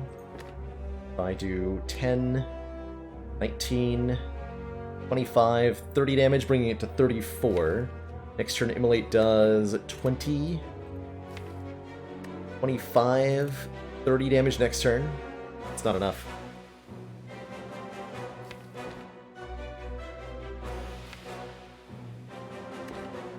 That's not enough damage. So I'm headbutting, Shrug then.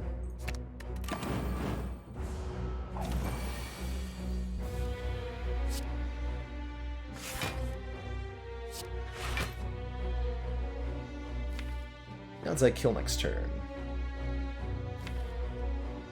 20 plus 8. 28. That's only if I draw exactly Immolate and Twin Strike do we get a kill. I should probably headbutt.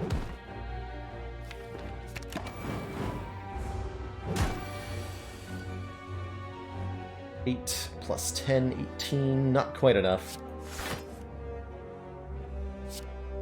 Damn.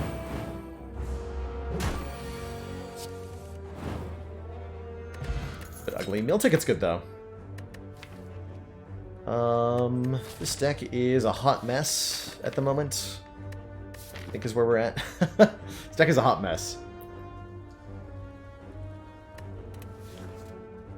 Meal ticket helps, but does it help quickly enough?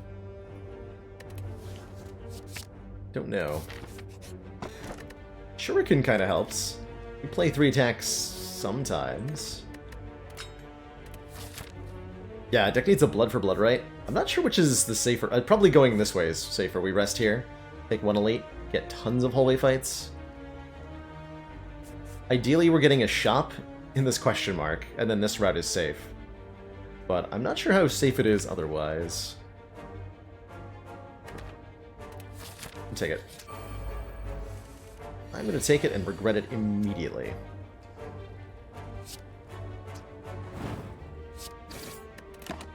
With this fight.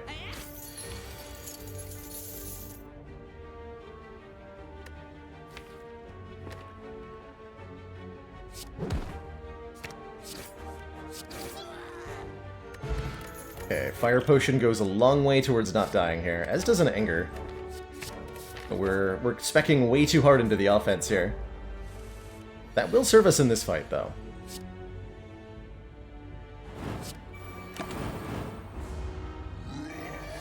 Not the weak attack first. Rude.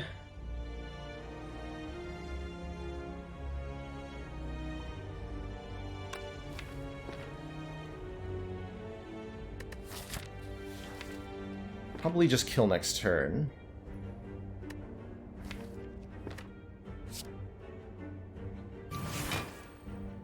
Ooh, Clothesline. If I Clothesline here, we do 18. This turn. Plus 5. Deal 23 this turn, bringing him down to 41. There's no way I do 41 damage next turn without using the Fire Potion.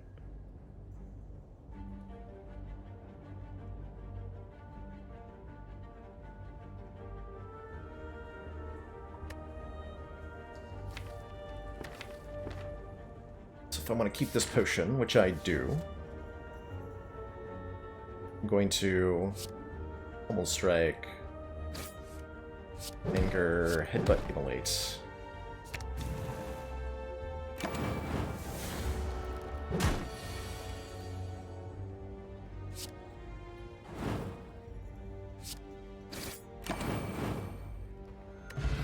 Chip belt. Whenever we apply vulnerable, also apply 1 week.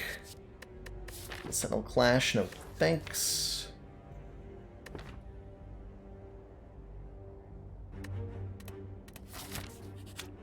Uh-oh. Oh dear.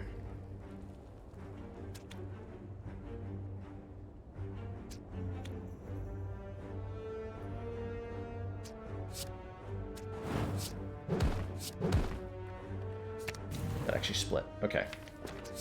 Potion then.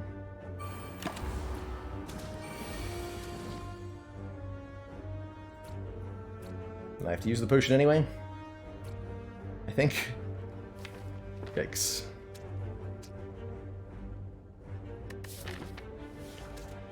Uh-oh.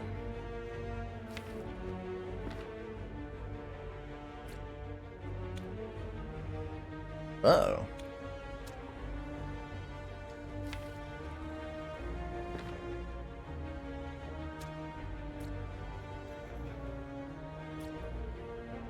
Six. But then don't actually do any damage to these nerds?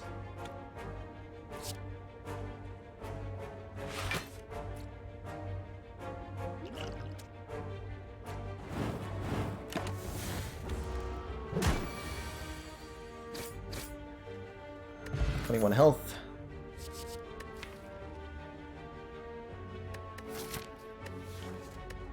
Thunderclap with Champ Belt is a lot better. Pick that up. That's actually a block card now. So this fight's terrifying. This fight is definitely terrifying right now.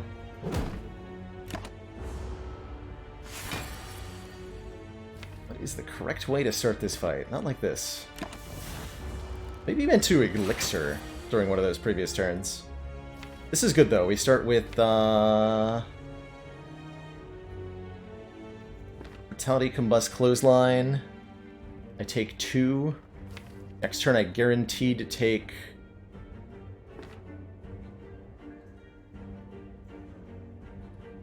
$15. And I take 2 again the next turn. I'll die then. Uh-oh. Is this the end of the ladder streak?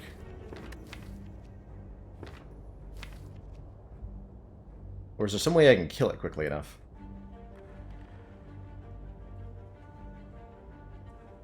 The goal is to do all 115 damage in 2 turns. How do I even begin to do that? We have to T-clap, Twin Strike, strike next turn, gain a point of... There's no way I can do it, right? It's actually impossible? Well, hold on. With Angers, it might not be impossible. Not playing the Brutality, I think, is certainly going to go disastrously. Not playing the Combust is an option. I'm going to try it.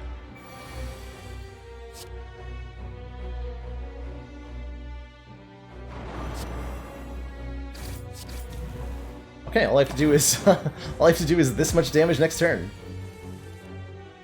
Uh-oh. I think we are dead with that draw order. The other potion I have is an Elixir, letting me exhaust any number of cards in my hand. So close to not dying here. Super close to not dying here.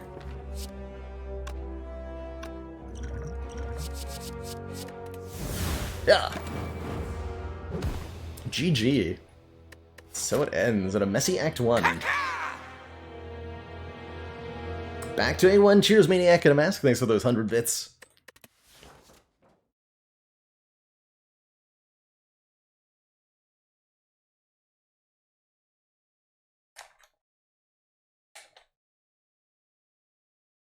GG.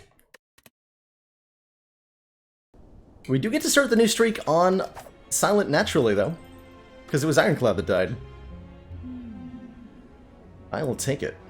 And we will, I think, make a tradition of swapping Boss Relic on Silent on Ascension 0, getting a Black Star, and having a pretty good time of it.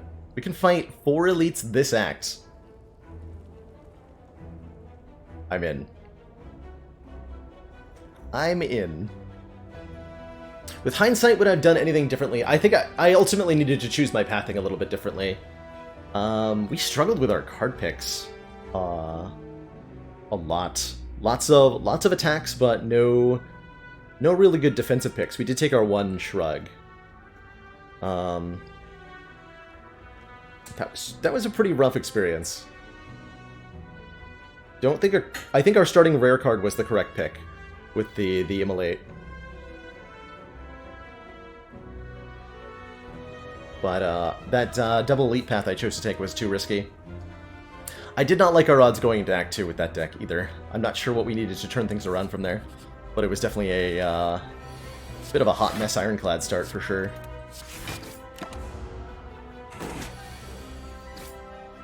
Bit of a hot mess. Nothing wrong with that. The runs that are that struggle the most, that straddle the line between success and failure, are the most interesting ones to me a lot of the time.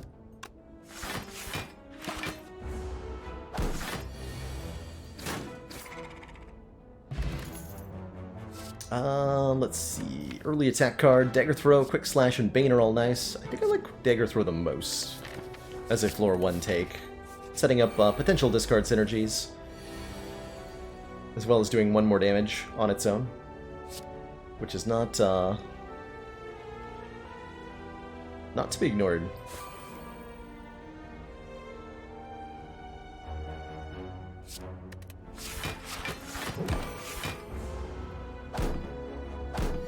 We literally just lost the ladder not 2 minutes ago, Freywolf, on our A12 Ironclad run. Ooh, Masterful Stab. Although Masterful Stab without Bag of Preparation is pretty disappointing. Sneaky Strike goes with our Dagger Throw. Pick it up. Normally I'm happy to take an early Masterful Stab, but without any extra card draw, it's a bad time. It is a bad time. Sneaky Strike is a 2-cost card that refunds 2 energy if we discarded a card the turn that we play it. So it's sometimes a free 10 damage. A lot of the time it's not. Block Potion's good. Like an early Sucker Punch, extending our ability to weaken opponents. Flying Knee can be good too. Going into early elites against Lagavulin and Nob, we really appreciate the Sucker Punch. Let's go with Sucker Punch. We've Transform Upgrade. This is a very valuable upgrade going into our first elite here. So I think I like it more than Transforming a Strike, which is a gamble. An upgrade is guaranteed value. We could upgrade Sucker Punch for an extra turn a week and 2 more damage, or Sneaky Strike for +4 are the premium upgrades we have access to right now. I'm gonna upgrade the Sneaky Strike, just because it's the most damage. Just cause it's the most damage.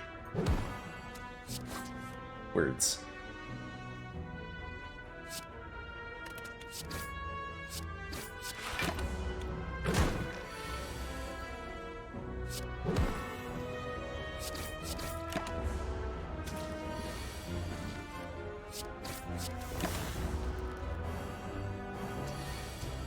Thanks for updating the command there, Failing.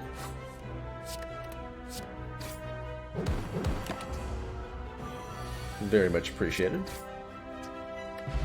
Okay, another potion, but a defensive potion.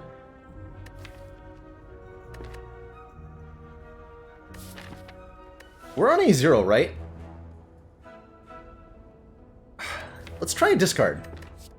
Let's try doing, quote-unquote, a discard deck. And seeing what happens. Or A1, rather. Yeah. Let's see what happens here. The buff to Eviscerate made it a much better card. Raw Eviscerate right now? Aw. Sneaky Strike, Sucker Punch actually KOs. We have, like, just enough damage here to make this a beautiful turn.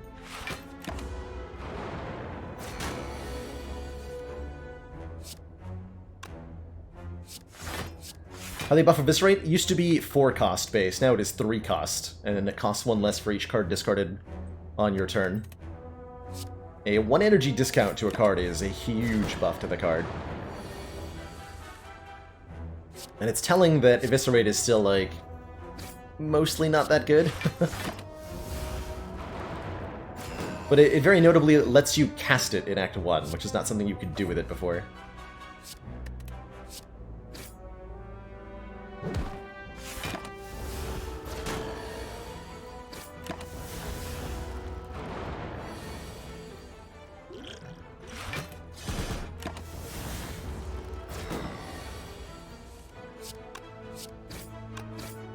Okay, pretty smooth first elite fight. We get the Nunchaku. Every time we play 10 attacks, gain an energy. And the Ceramic Fish, whenever we add a card to the deck, gain 9 gold. And Gambler's Brew, which is pretty cool with our current set of cards. Gambler's Brew allows us to activate the effects of Sneaky Strike or Eviscerate on demand.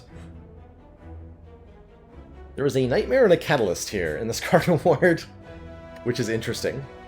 Since we have use for, admittedly, neither at the moment. But I am, like, maybe okay with a Flying Knee. Honestly, I'm not sure we need it. We've added 4 attacks in a row already. We don't really need to add a 5th one.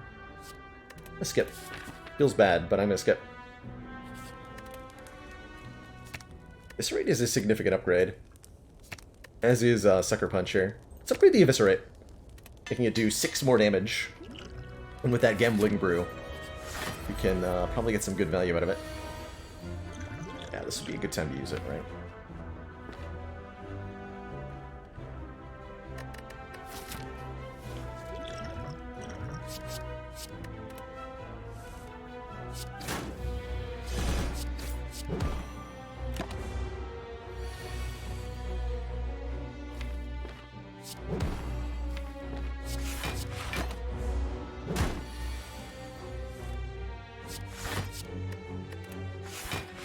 Probably overblocking a little bit here. Oh my. Got him.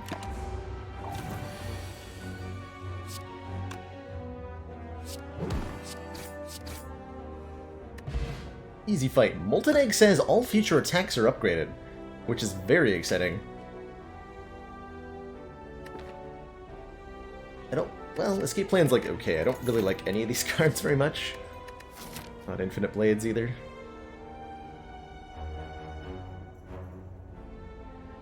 We're about to jump into that Burning Elite. This Gremlin Knob Escape Plan will actually hurt us. Let's up against Guardian, though. Pen Nib. Every 10th attack is doubled in damage. I'm down. And we're up against a max health Gremlin Knob.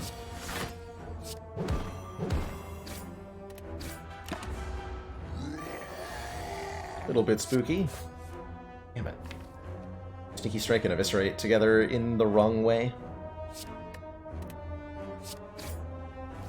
We're going to take a bunch of damage next turn. I like that it displays the current cost of Eviscerate. Kinda cute. I'm just hard casting this Eviscerate next turn. We're taking however much damage. 8? Okay, that's fine. I'm okay taking 8. 8 is an acceptable amount.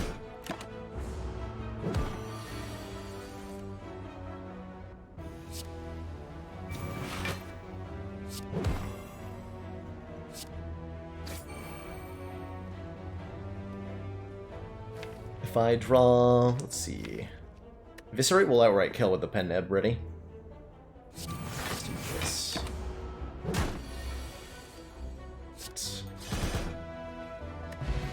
Okay, that was a little bit awkward, but we ultimately beat a plus max health Gremlin Knob without too much damage taken. Centennial Puzzle will let us draw 3 cards when we take damage. Birdface Turn will let us heal 2 whenever we play a Tools of Trade. And Predator Plus is pretty good, although Acrobatics is also very good. Partially because it says discard on it. And with Sneaky Strike and Eviscerate, this is super the kind of card we want. I about to actually take acrobatics over a Predator Plus? You bet I am. You bet I am.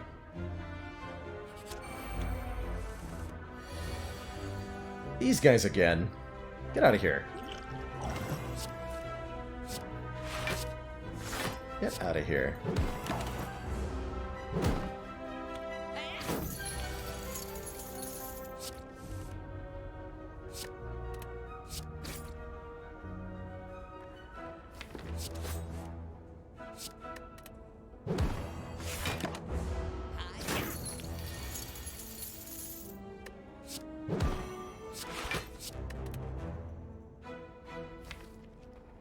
Take one to play Eviscerate. Like to have my money back.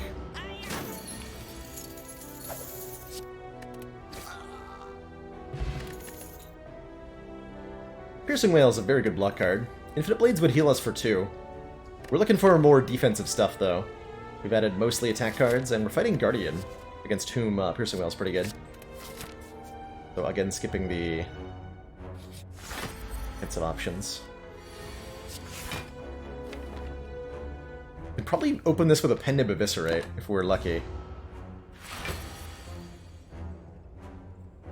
Need to draw either Neutralize or Sneaky Strike off this Acro for this to work. Nice.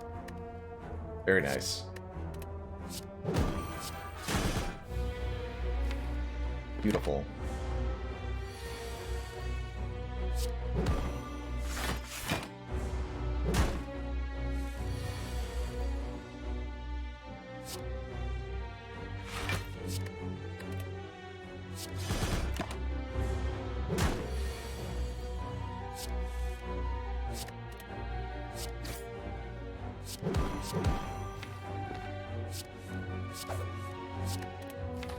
Good.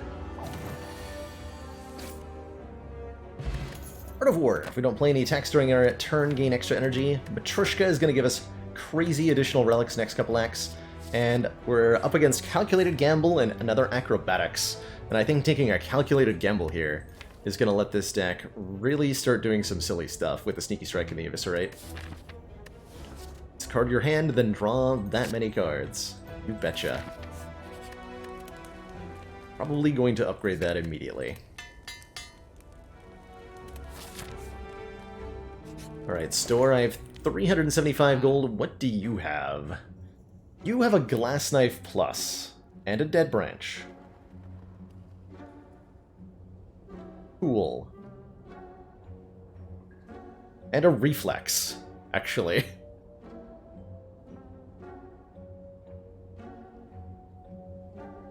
We know what Dead Branch sounds like. I said we were building a discard deck. So we're gonna do it.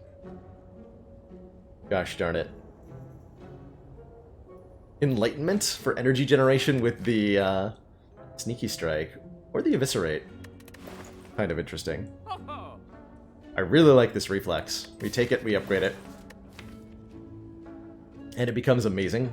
Am I a fan of Backflip? Yes. The more card draw this deck has, the better it's going to work. That's for sure. So I think we want to go Glass Knife, Backflip, Reflex, card remove. Can I afford all that? Yes. Strikes out. Yeah, the Glass Knife Plus is just like too good, right? Do I take a weak potion so that I can upgrade before Guardian? I think so. Then we die to Guardian. Happy New Year, Malkavian!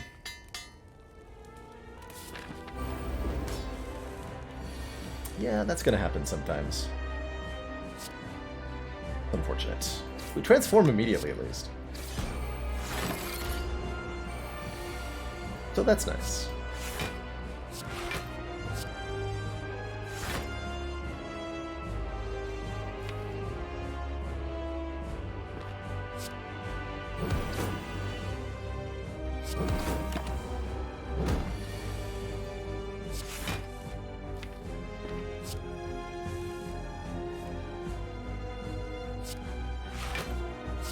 Supposed to Sneaky Strike first. Yeah. That's fine, we get Art of War value now. I'll take it. Oh god.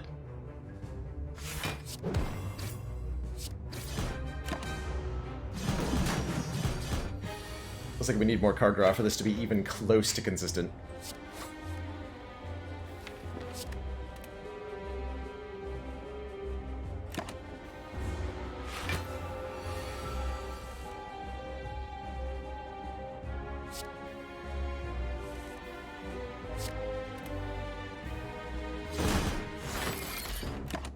Or well-laid plans.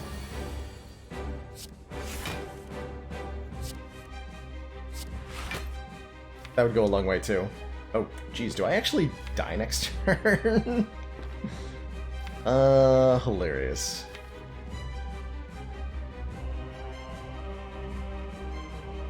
I die next turn as long as the bottom... Or I don't die next turn as long as the dagger throw is not the bottom card. Cool. Or possibly don't die. Yeah, we're fine.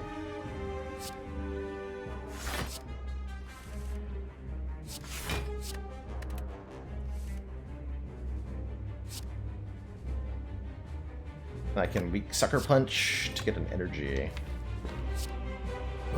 Could also use the weak potion, but doesn't help me that turn.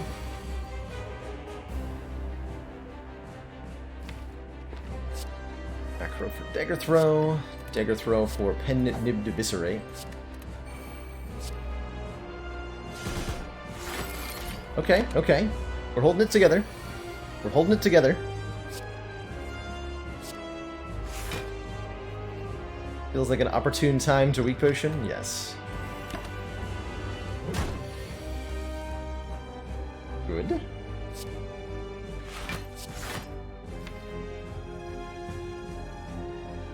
Piercing Whale's coming up. I think we might have it. Though just barely.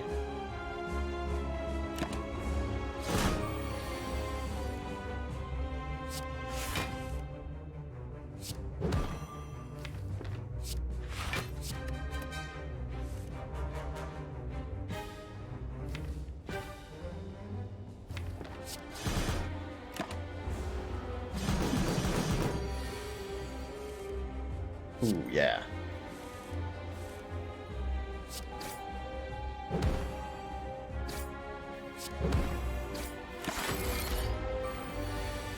Easy game.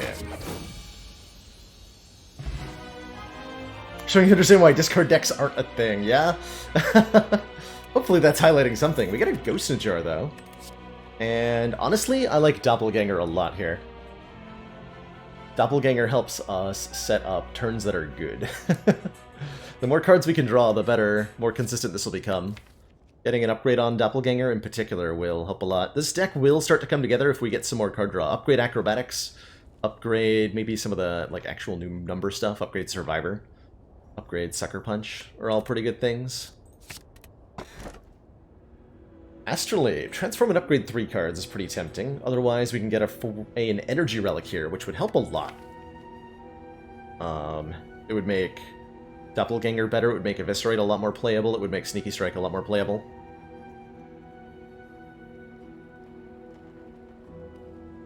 The thing that discard synergies to me feel like they're lacking on Silent is some sort of silent power that has an effect when you discard a card.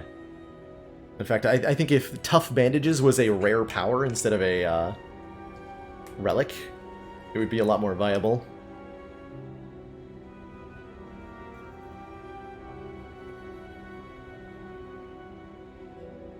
We want an Astrolabe, just about anything. Any upgraded skills.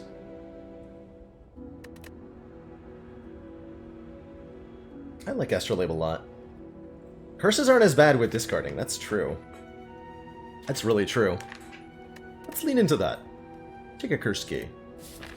See how that goes for me. We get a full heal here, so everything's dandy and all that.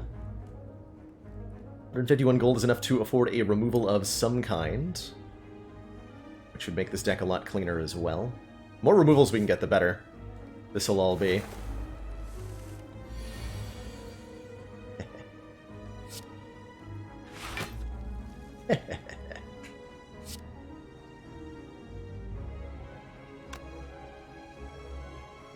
$24 either way, so this barely just won't kill.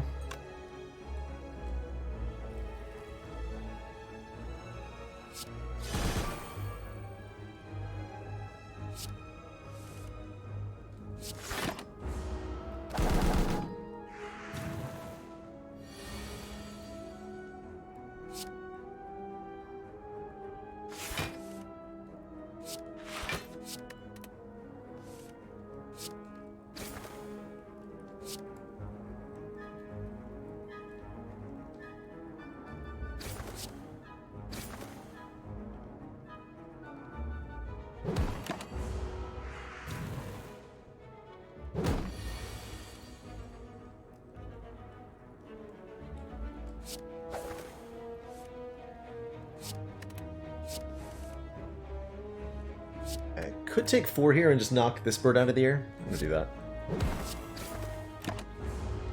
Only taking 3 hits to knock out of the air is so nice.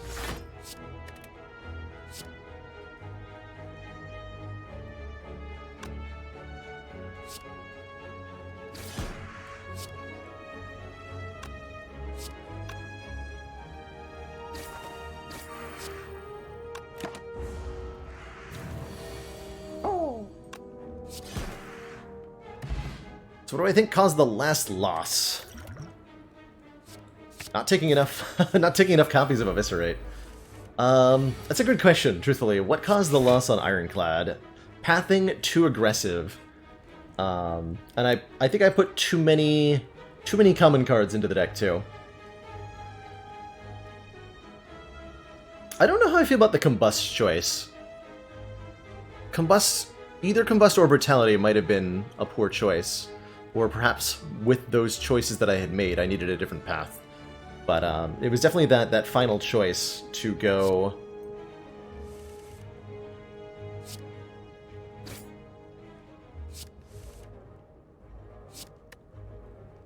one way when I could have gone the other way. Fighting extra elites that was the direct cause. Would I make that choice again? Maybe?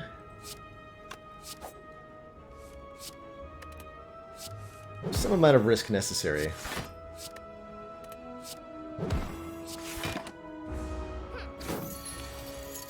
That's a good question.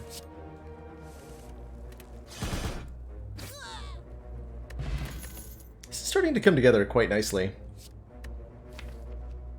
think I have enough good attacks. 2 Eviscerates and a Glass Knife is fine. We don't need any more at the moment. Did upgrading Bash over Immolate affect things? And do I stand by the Bash? The Bash upgrade did not turn out very well for us.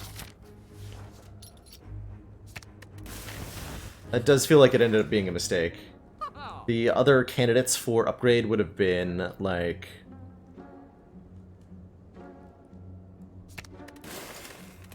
Immolate or Combust. Sent for Writhe. Can't risk that. Concentrate was a little bit tempting there. Without something like, say, an Expertise. I'm not sure how I feel about it, though. Actually, I forgot we had a Black Star. Fun fact.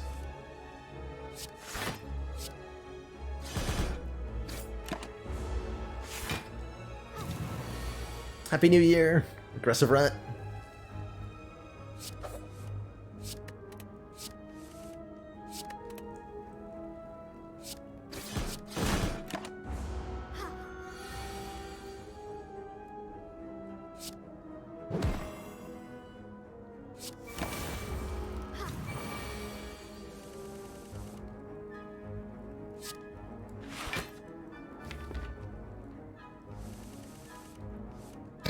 My hand got so much worse there. It's actually impressive.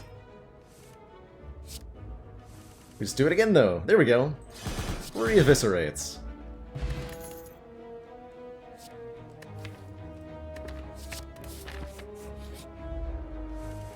Second Reflex is ambitious. I'm doing it. I am doing it for 48.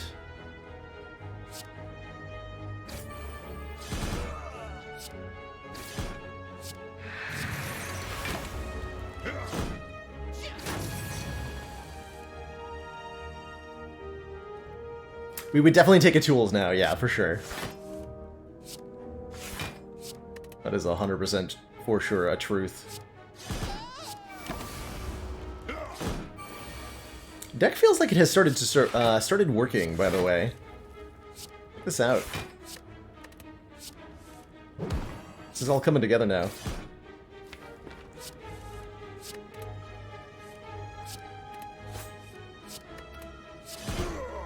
Jeez.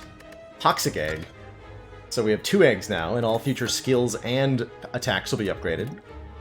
Including Grand Finale, which I will certainly take.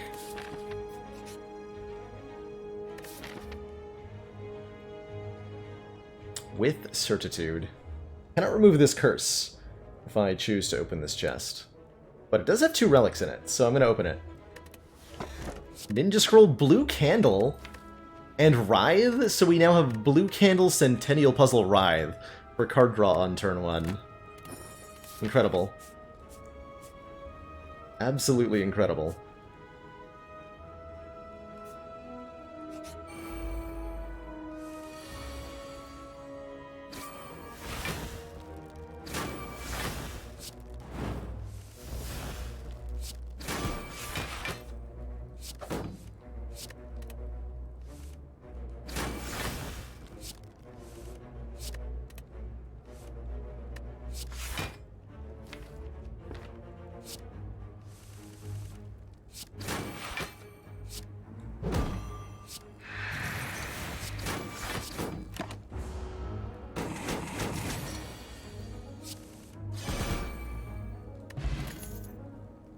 Leg Sweep Plus, Crippling Cloud Plus.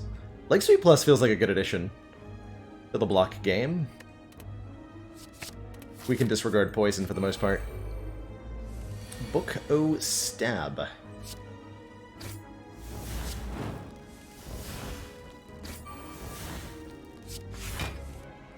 Six energy on turn 1. It's reasonable to just do that. 2 extra cards, 2 extra energy. The turn after Doppelganger is almost as good as our first turn, a lot of the time.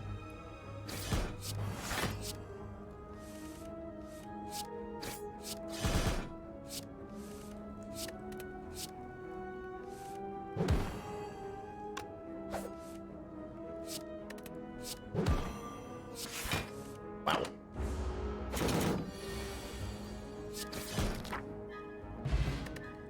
Deck is really cool. Beat on the Bone heals us for below half. Bottle Lightning lets us start with either Calc Gamble or Doppelganger in our hand. Both are pretty entertaining with Lantern. Acrobatics not bad either. Second Leg Sweep Plus. Honestly, I think we're okay on the defensive side of things. We want to avoid adding too many block cards to this because it'll impede our ability to have the discard engine function.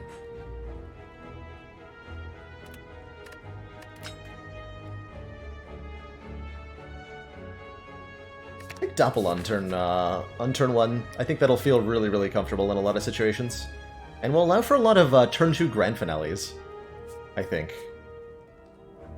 Including probably against Collector. Oh, heck yeah, I'm gonna read this book. Yes! Absolutely add a Necronomicon to this. Are you serious? Give me that.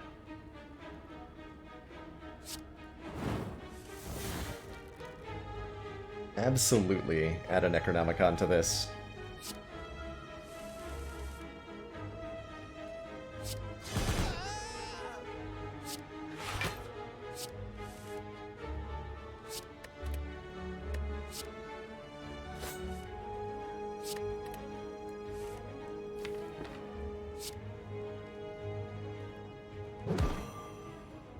So Sneaky... What the... Ugh.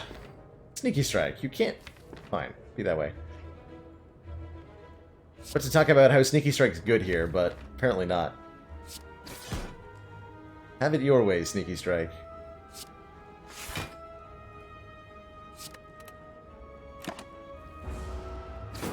How does the discard deck feel now? It feels very strong now. Very much strong. And I think it will continue to be incredibly strong as we move forward. But I think we got fairly lucky with pulling this together. And even so, it was quite a struggle to get to the point where we're at. Which is mostly where discard ends up feeling like. It's a really powerful synergy package for Silent, but it's very hard to actually spec into. So usually the attempt to building a discard deck dies in Act 1 or 2 before you can get the synergies going together, because almost none of the cards that create this synergy are good on their own. Dagger Throw is one of the few cards that is good on its own to start putting you into the discarding cards stuff. And the buff to Eviscerate really did help a lot. Pocket Watch is insane here, by the way.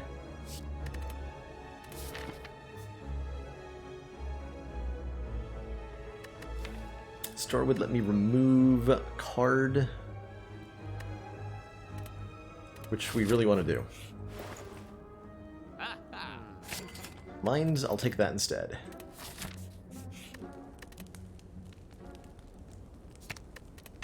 Two Count Gambles and 2 Reflex, plus we can do some very naughty things.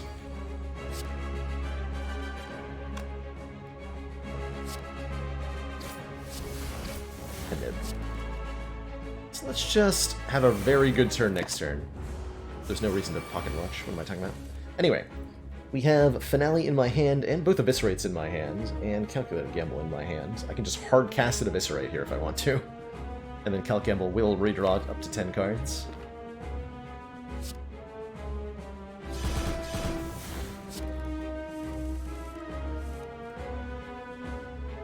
This is free.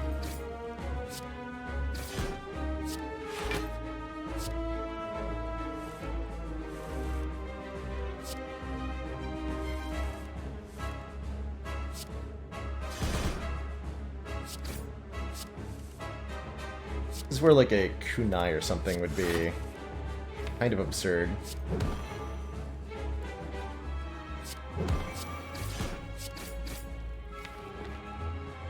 Okay, good turn 2. Very solid turn 2.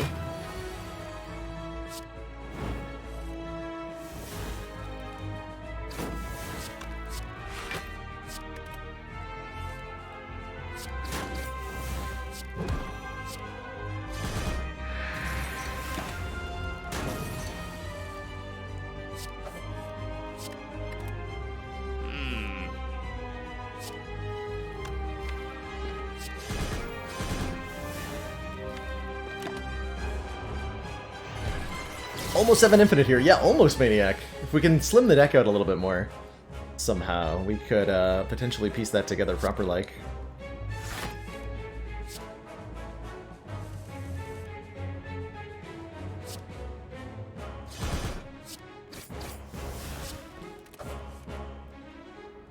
Oh no! 1 damage short, huh? Well, we get a full heal after this. Boop.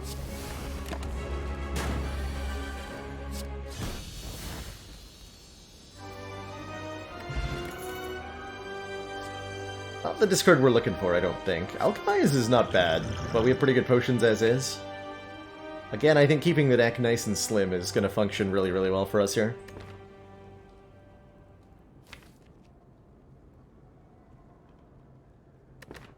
Yeah, we're gonna say no to Storm of Steel. Hovering Kite, though. First time we discard a card each turn, gain an energy. Pretty entertaining. I mean, we kind of have to, right? Culling Bell is a curse and 3 relics. Fusion Hammer is an energy every turn, but no longer able to upgrade. Give me a Hovering Kite. Give me the Hovering Kite.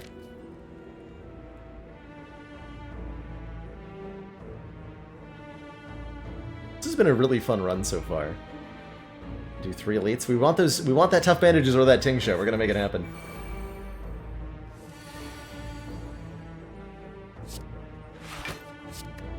I have to scale my block up a bit. Not actually sure the best way to do that currently.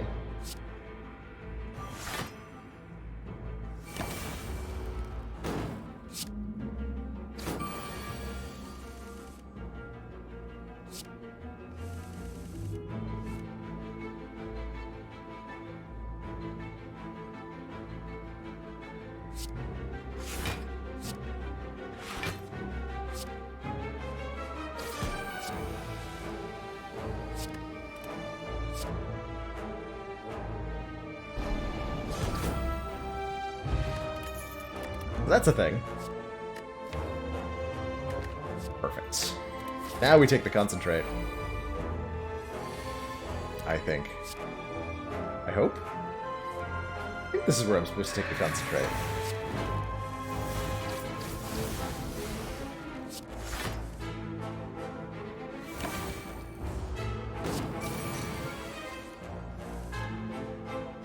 Yeah.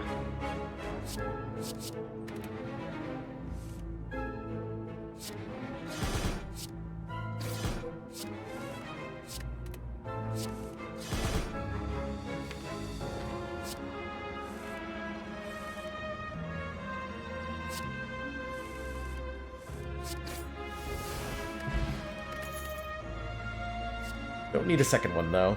Nor do I need, I think, a Cloak and Dagger or a Blade Dance.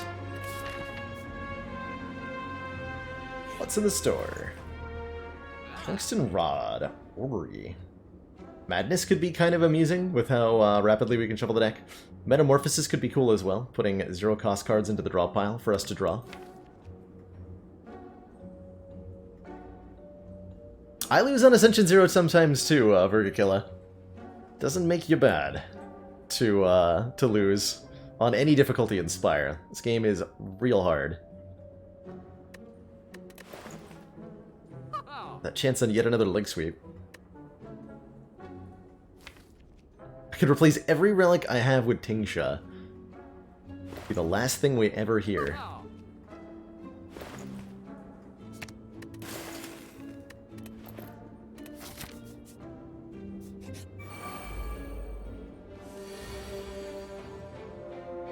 Let's see.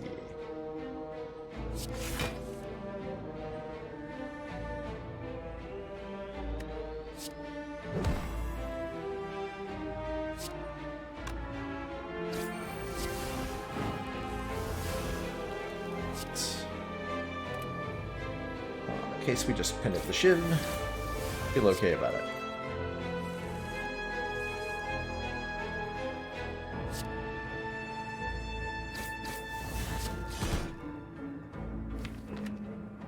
Finale here? Probably not, right?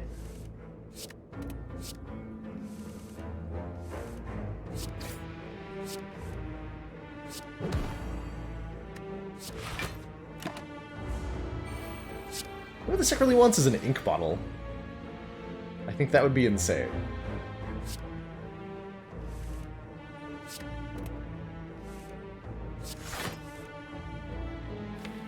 I think that would be absurd.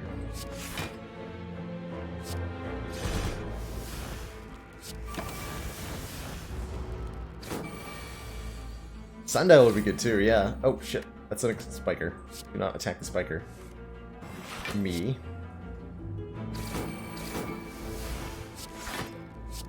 There we go.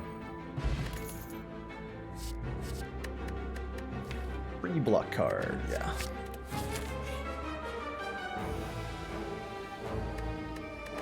And 10 gold for Relic. Like Sweet Plus and Ghost and Jar are pretty important to me though, so I'll pay up. Frozen Egg, we have the full omelet. Molten Toxic Frozen Egg. Delicious.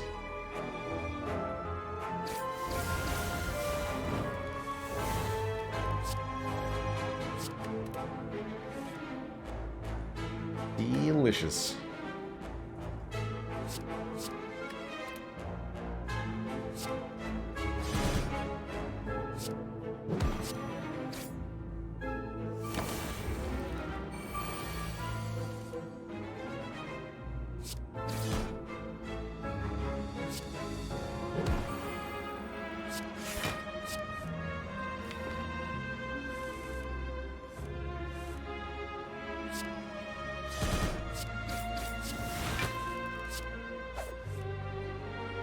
Still lacking a little bit of the card draw.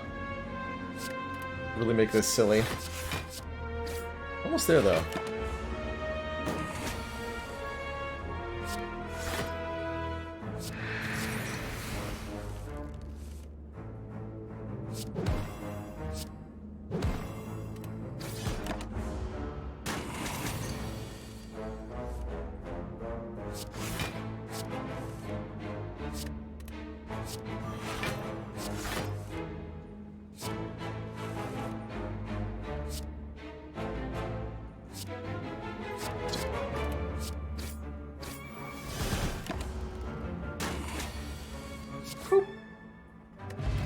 Mummy Hand Kunai.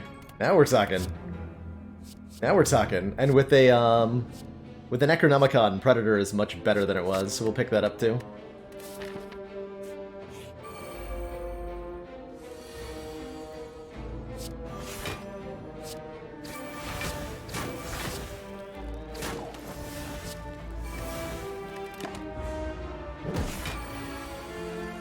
Please don't curse me.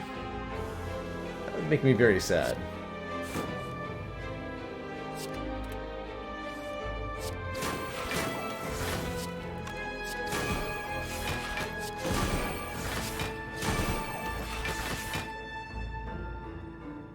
Cool.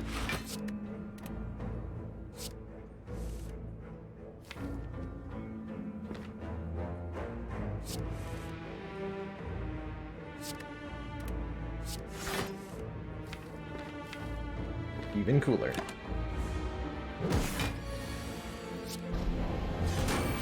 Grand finale. Gambler's Brew is ridiculous here. Take that over an energy pot. Just draw 2, discard 2 cards when prepared. Heck yeah. Heck yeah. The heckest of yes.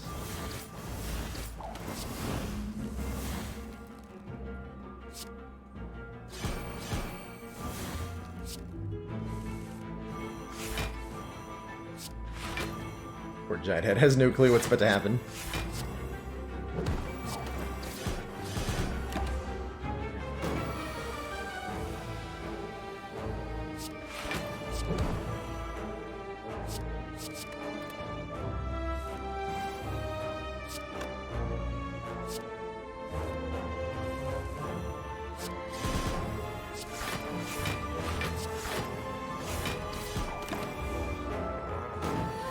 Calipers would be nice. Can I have calipers from this fight?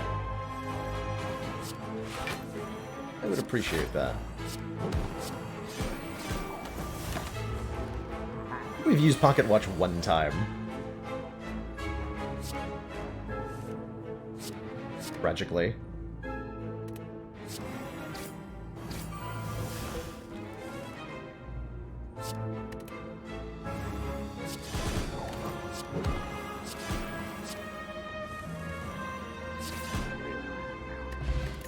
Feather Dreamcatcher. Rest Sight's just got a lot better for us. 3rd Reflex Plus. I'm not sure I want that, but I'm going to take it anyway. 2 relics in here, and we have a blue candle, so... And we have to take the blue key, also. Letter Opener's ridiculously good. We get all our keys here. Letter Opener deals 5 damage to all enemies every 3 times we play a skill. Which will happen a lot. Will happen very lots of times.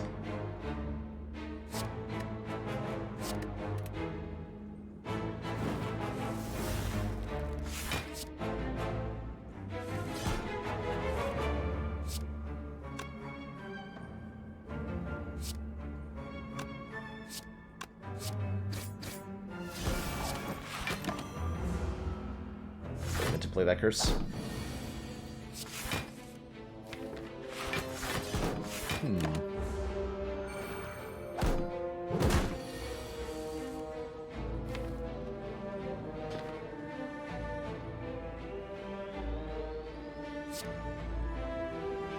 Not get doubled.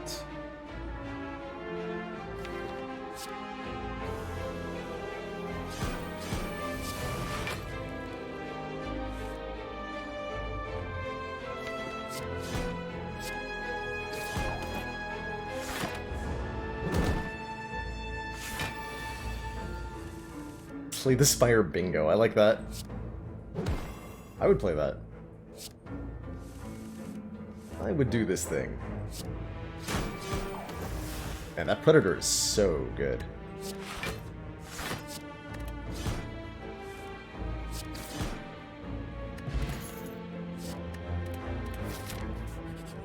Have we played Grand Finale yet? Once. We have played it one time so far.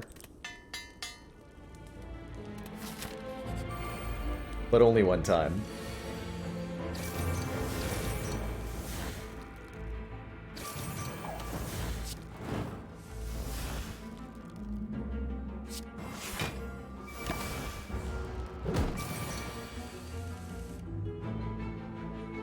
It's been a lot less playable than I expected it to be, for the most part.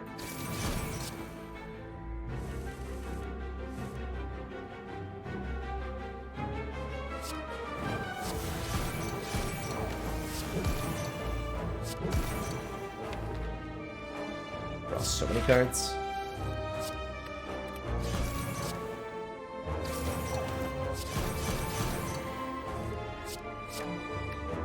Still haven't seen a well-laid plans.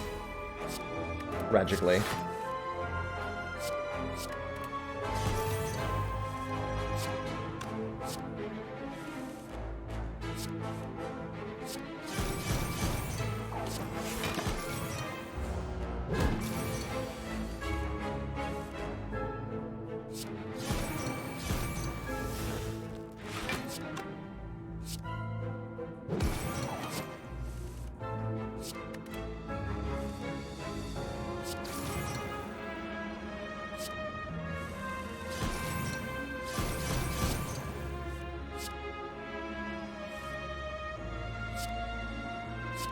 We played Grand Finale again. Easy game.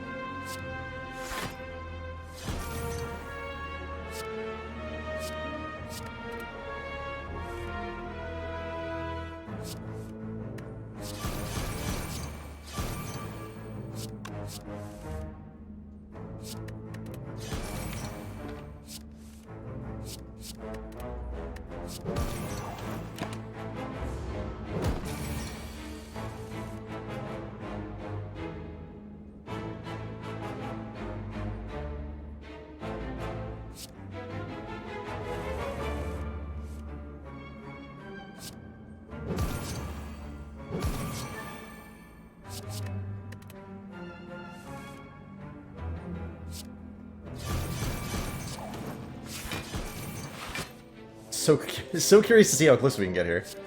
Come on. Got this, right?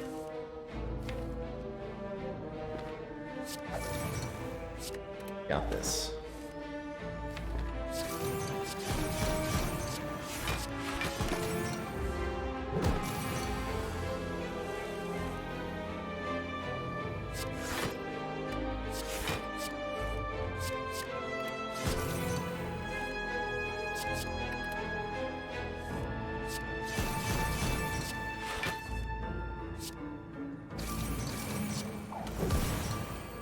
Tons of energy.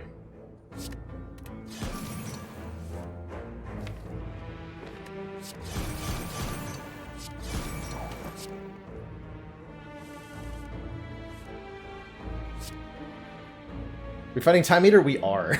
Yes, we are. And we got so close. I think if I'd used potions, I might have actually gotten the kill here.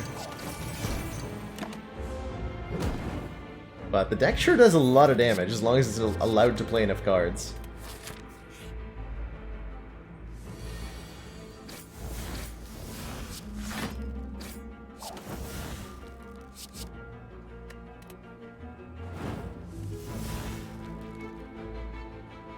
Wrong order there.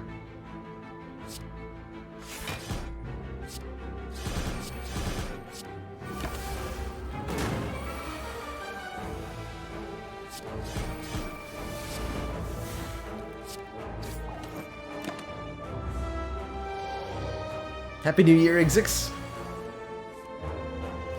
Heck yeah.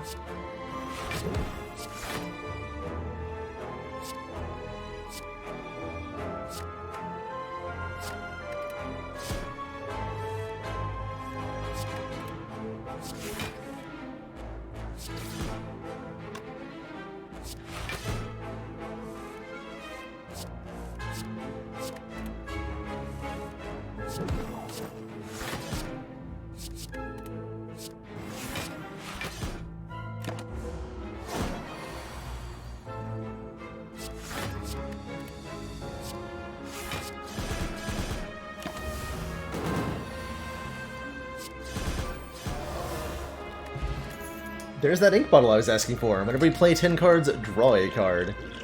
That is, potent. And there's the well-laid plans we wanted, too. I think I'll take that over the Gamble Plus. Well-laid plans is gonna make, Grand Finale possible to play. With some consistency. The deck is ridiculous, isn't it? The deck is absurd.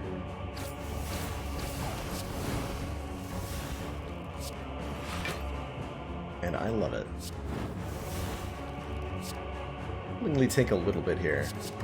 Give ourselves a very good turn next turn. Although I can only actually play 4 cards. So how good can it really be? Is of course the question. My hand is full.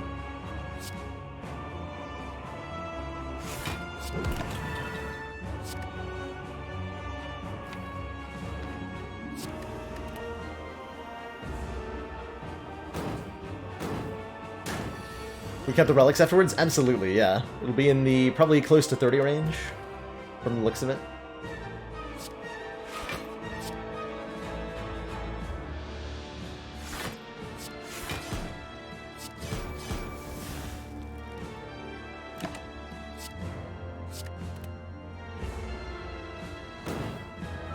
Oh wait, retaining 2 means... Damn it. That's awkward. I could acrobatics into being able to play Finale here.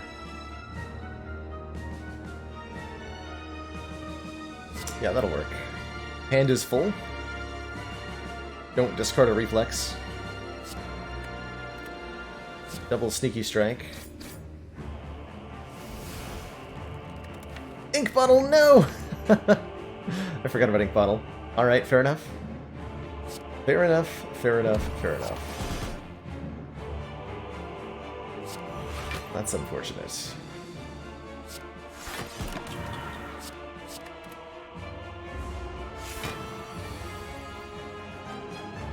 Happy New Year to you as well, Alcapanek.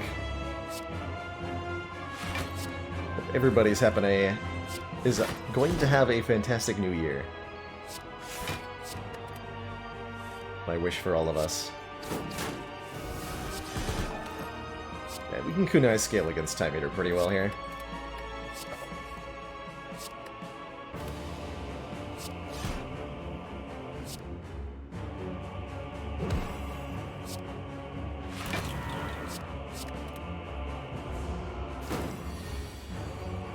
Already at 6 points of strength, but we don't actually care.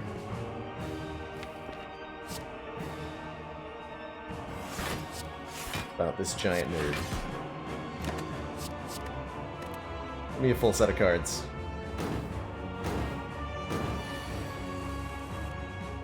Perfect.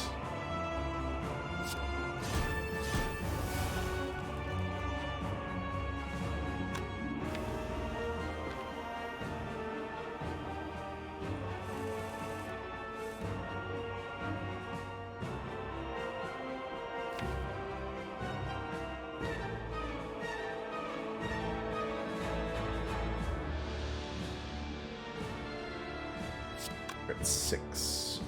2 reflexes in hand. Ink bottle at 2. Okay. We're not drawing off ink bottle here.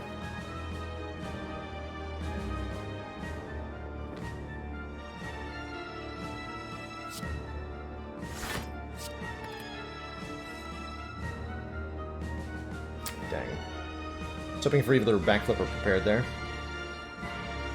That's alright though.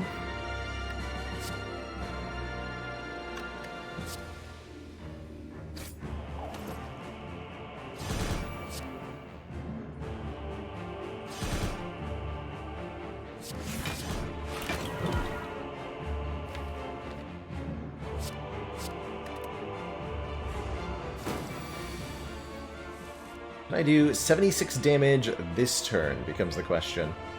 I think the answer is yes. Probably.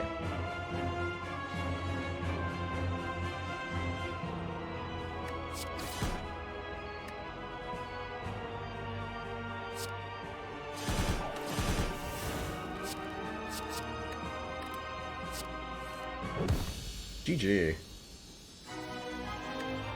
Just does a lot of damage by virtue of playing so many cards per turn. Two thump, deep pulsing dread can be felt throughout the room. Something, Heart of the Spire. The kunai really added the scaling this needed to really come together too. Been pretty beautiful. Okay, we can afford one last removal. Another Acro Plus is pretty tempting too, and we can do both. Couple decent relics. Abacus, Anchor, Whetstone are all nice. Abacus in particular, whenever we shuffle the deck, gain 6 block. It's only a 34 card deck. Still smaller than that, truthfully. Some really good potions here. Liquid Memories and Duplication Potion are both very good. Forethought, letting us put Dread Finale on the bottom of the deck. Or doing something equally nonsensical. I think we just take out the Last Strike. Add an Acro. Add a Concentrate. Now we're talking. Now we're talking.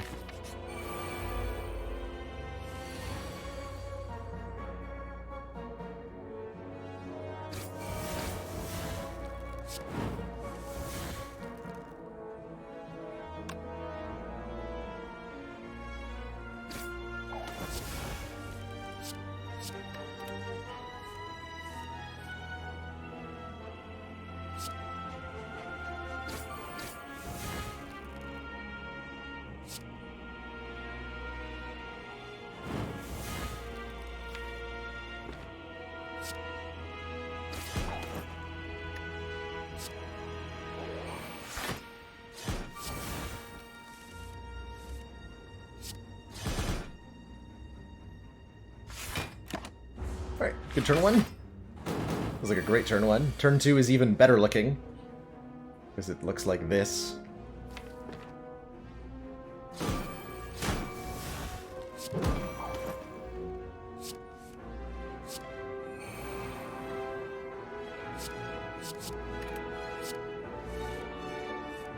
So much energy.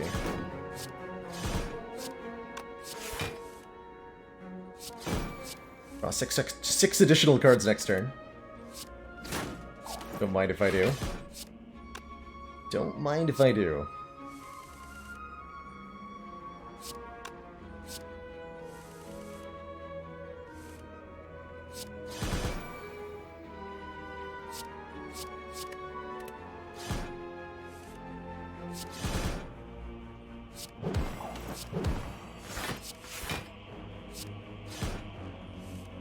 Ink bottle, wow. Good turn. 23 cards played that turn, by the way. Yeah, 7 more max health and an energy every third turn. 1,000 cuts. Now, that's going to be a lot of damage. We played 23 cards on that last turn. I will absolutely add 1,000 cuts to this deck as a significant source of damage for it. Let's see.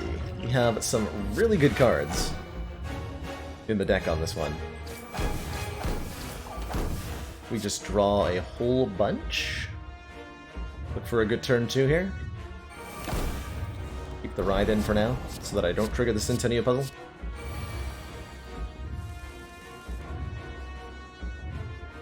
Okay, looks like a very good turn for us. Probably.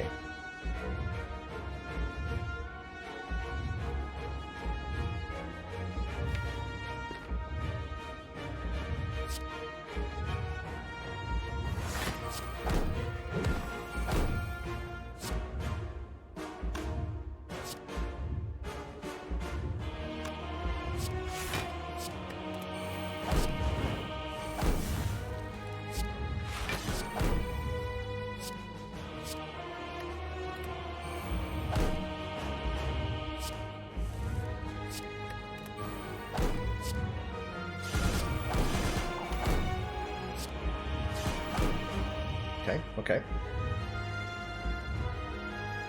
Down to 45 incoming damage. Got Gamble. Beast and Void would like to leave the deck, though. And play Predator. Hold on to just the calculated Gamble. take a bunch of damage here. Our discard deck is viable, like, for higher ascensions, not often, no, Fumblebee. And the reason for it is that they tend to die before you finish building them. Let's actually draw more cards with Swift Potion. You have Mummy Hand? Oh my god. Wait, can I set up a finale here? Can I finale on this turn? Better question.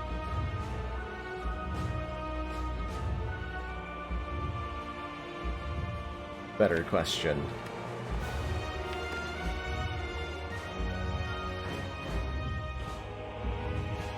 I have 8 cards in my hand. Let's fix that. Pretty sure we can play that finale. We're drawing 6 cards right there out of 8 required. Ink bottles on 1. So if I draw into the reflex, we can play the finale.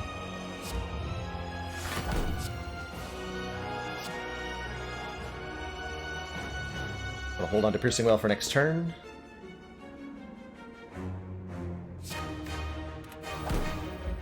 Gonna double cast Thousand Cuts.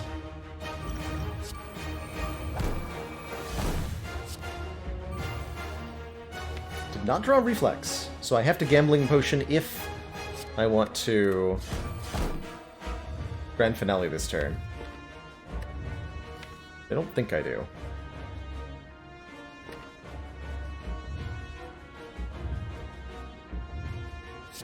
Look at that.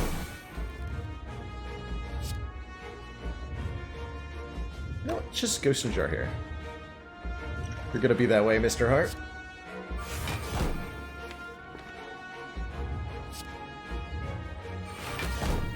Hold on to Gamble Piercing Well. Lose statuses. Boink.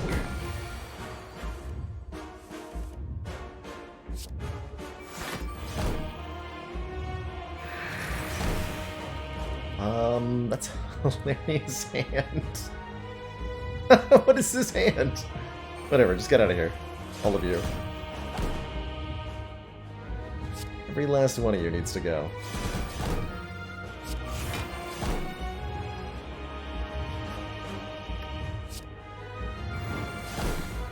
For that.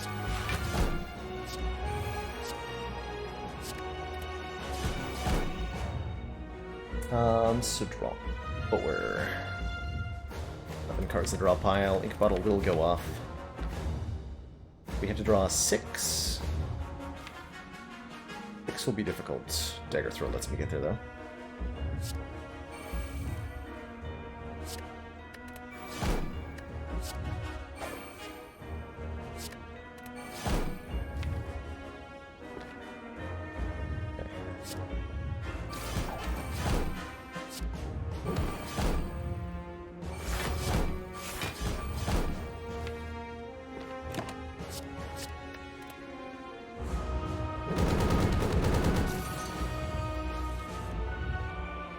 Yeah, Ink Bottle being on the second page is not my favorite, but that's alright.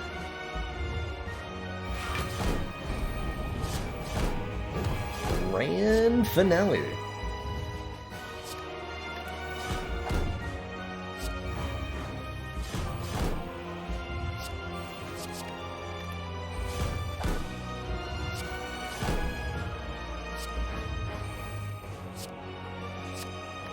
Now we're talking. Ouch, beat of death.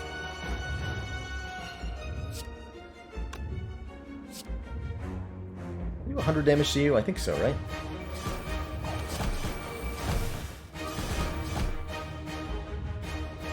I can.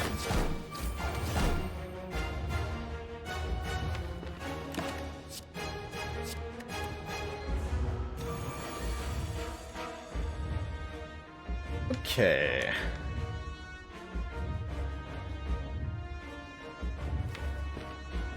We can play this finale with the Ink Bottle, if I'm careful.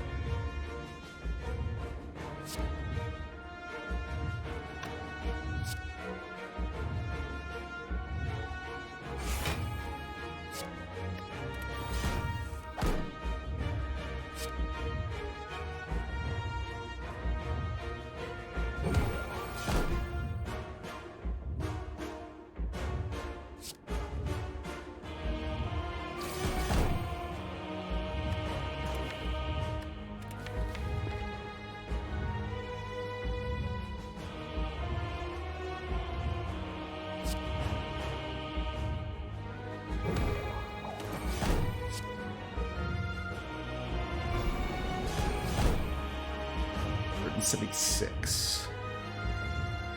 Let me check something.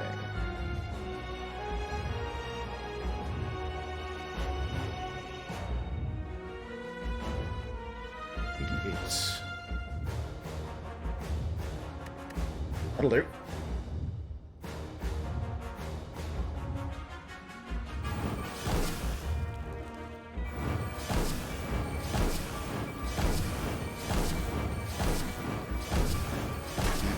I've killed the heart in many ways, but never like this.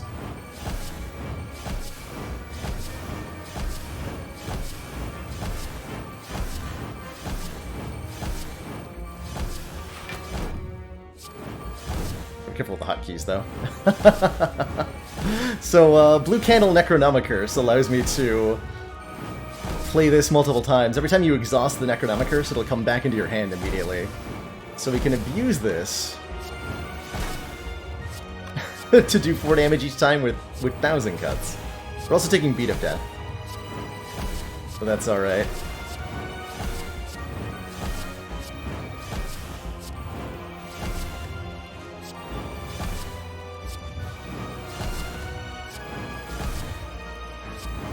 GG.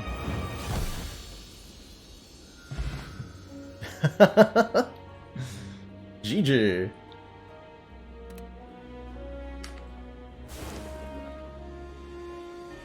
I've always wanted to kill something like that. You can do it with Charon's Ashes on Ironclad as well. If you have a tungsten rod, that is actually busted. It's just infinite damage every time you draw it. GG. The most disgusting kill Phaley has ever seen. I think we can make one, we could probably do better than that. Happy New Year, Murray G. Spire sleeps, and so shall I. Well, I'm gonna be right back. Take a quick break. Refill my water, stretch my legs, maybe even get myself a New Year's drink. Be a nice time to have a beer on stream. We're on low ladder here. Let's have some fun. I'm gonna get some refreshments when I return. More Slay the Spire ladder streak. Next up will be Defects Ascension 2. We'll even look at our starting picks here, as normal enemies are deadlier. Rare colorless card? Maybe. In the event, I'll be right back. Thanks for watching, everybody. Don't touch that dial, there'll be more Spire.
Alrighty, everybody, I am back.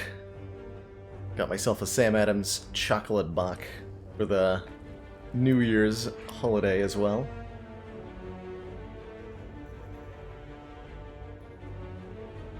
About as good as I remember it. Pretty good. Pretty good. Rare colorless cards, huh? Rare colorless cards.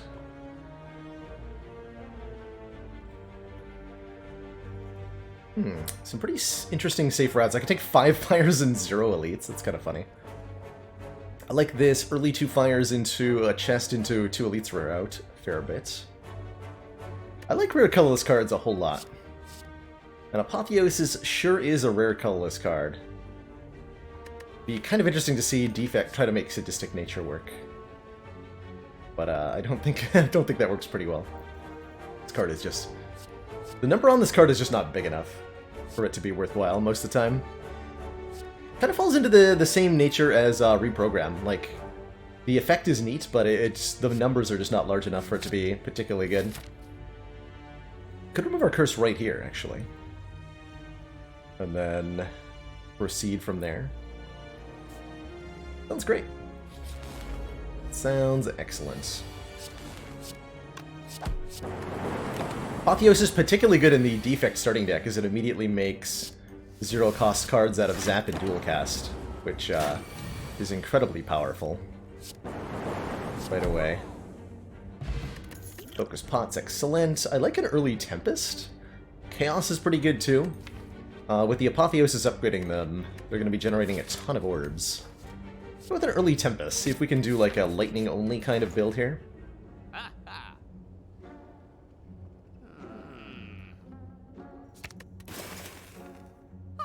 And I'll pass on the stack for sale, thank you.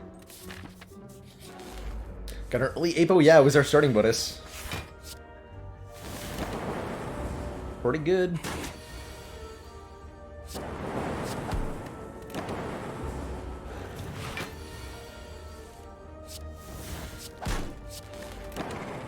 Zoop.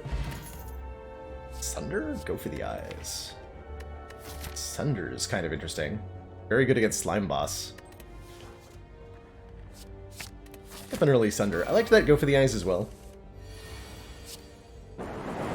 But not quite as much. Oh, I didn't quite, No, can't quite kill it.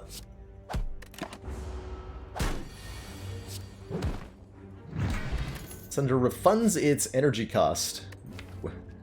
It's either a good charge battery or a good equilibrium. Super down for a block card, though. We have 2 very powerful damage cards added. So blocks are good. Feels like a really good equilibrium. Take the next charge battery we see. Move, transform, upgrade. We've got upgrades covered. Let's just transform some stuff. Into... Genetic Algorithm this early. Excellent. Most excellent. I think we end up taking 3 elites now that we have Apotheosis. We just upgrade the Apotheosis and move from there.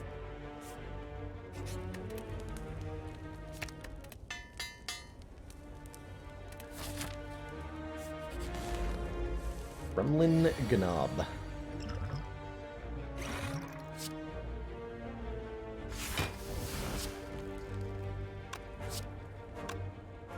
Can Equilibrium to hold on to these?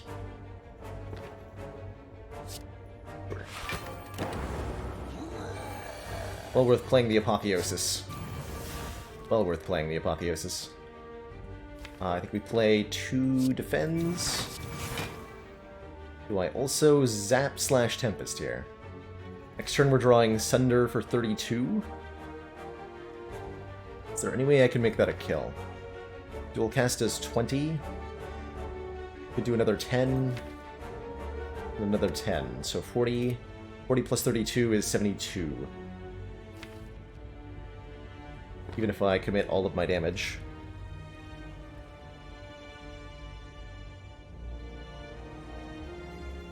Right, I'm doing 30 this turn.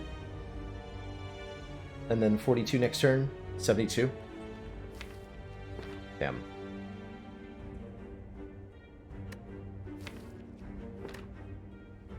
And yeah, these are all skills, so it would take significantly more damage doing that too.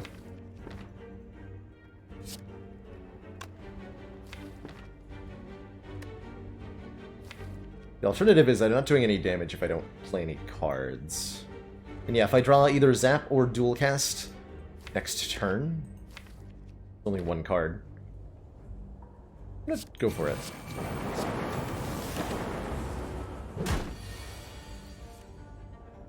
I'll get there. Another 14 here.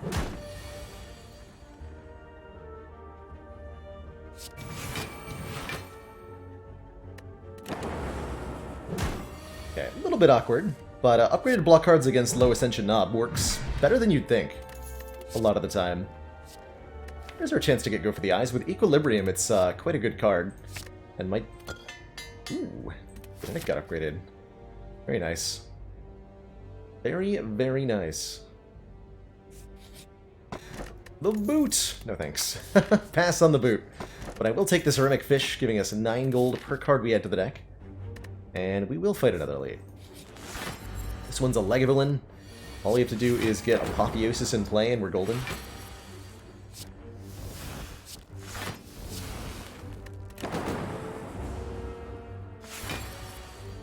Golden, I tell you.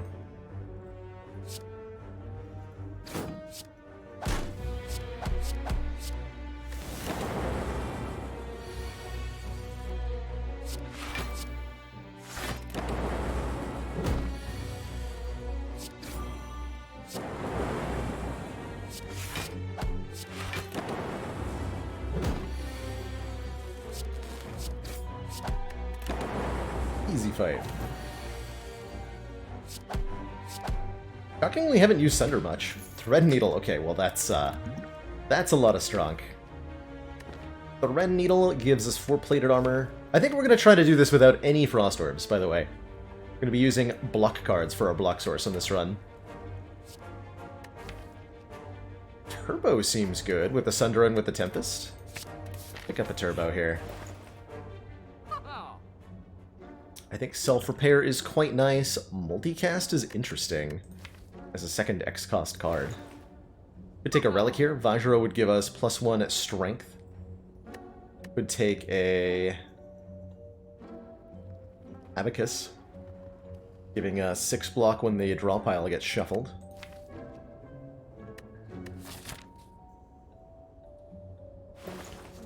Ever seen the multicast art? This was done by Resident Modder Chronometrics. Also did a lot of the emotes for the channel. So in his honor, it's enabled.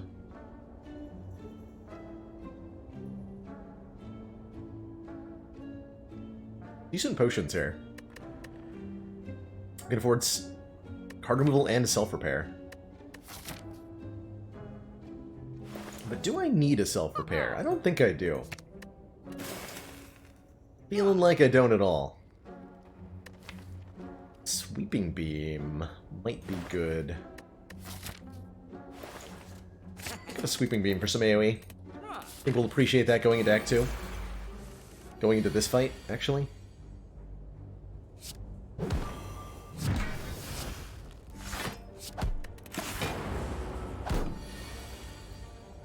Or will we?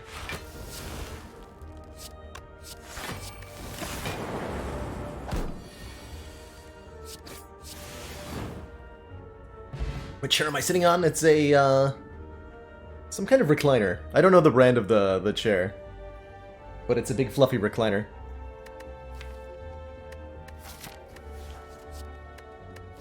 Presumably purchased at some furniture store. Second Tempest is an interesting way for us to do damage. It is definitely hella comfy. We can skip.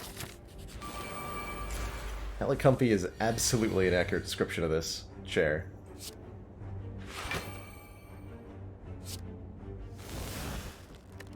Okay. We're generating sentries is a bit rough here, with randomly targeted damage. Sunder will definitely solve the fight to a significant extent, however. So that's nice.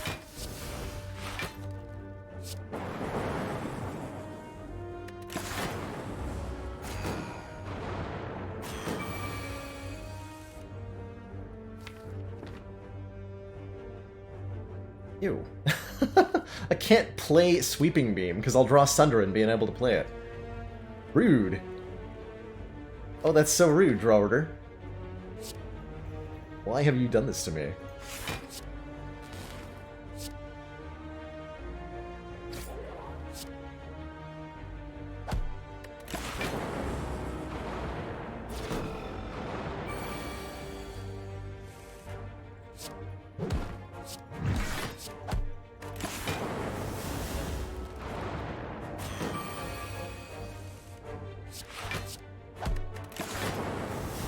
Really nice full blocking with one defend.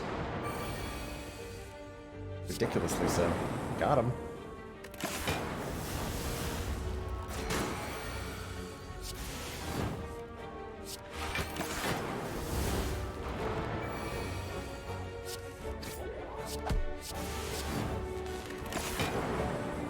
Got him. Hello's nice. I could easily see us taking a Fusion Hammer from here. Said we're going to block with block cards, and Leap is a good way to do that. So we'll take the Leap. Really happy to have this algorithm. Really, really happy to have this algorithm.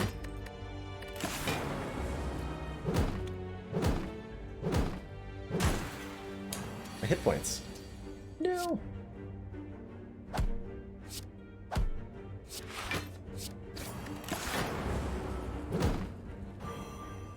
Happy New Year, Regnar.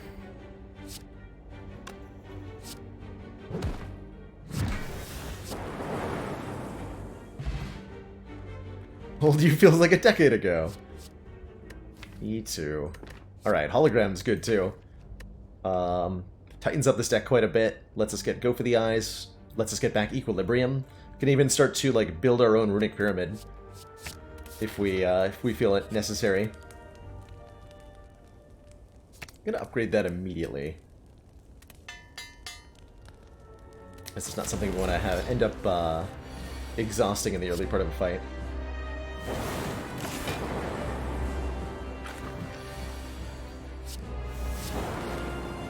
Hologram.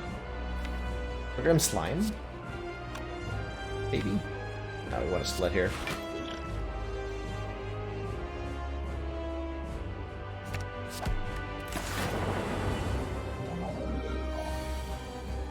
Slime Crush.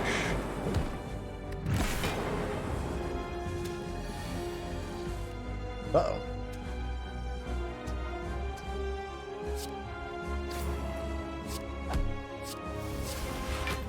Take quite a bit here. I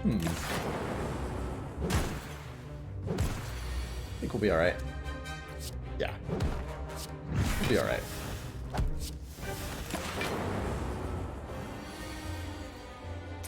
What do I think is the key to winning your first A20? Ooh. Where have you found yourself dying? Are you getting to the Act 3 boss? Or are you finding yourself getting dunked a lot earlier than that?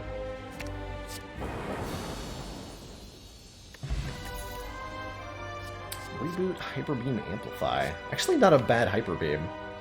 We're barely doing anything with our orbs.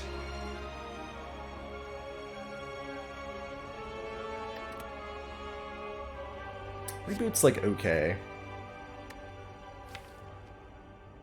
Dying to the Act 3 first boss. If the Act 3 boss is where you're falling flat, it means you failed to get strong enough for over the course of your run. So it's probable that you need to be fighting more elites than you're currently fighting. As well as focusing on cards that are good specifically against those bosses. The Act 3 boss is like typically the longest fight in the game, or close to the longest, especially with Awakened one. So slower scaling mechanisms are a bit more effective. In particular, Strength Down is good. Disarm, Malaise, wherever you can get it. Frozen Core. Doesn't feel like a Velvet Choker deck. I don't mind Astrolabe though. Transform and upgrade 3 cards here. We can abandon orbs entirely and go transform Zap, Dual Cast, and Tempest. and just let big numbers defect be what we do.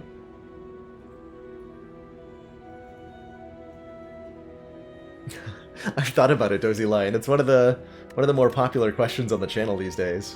Where can I buy that chair?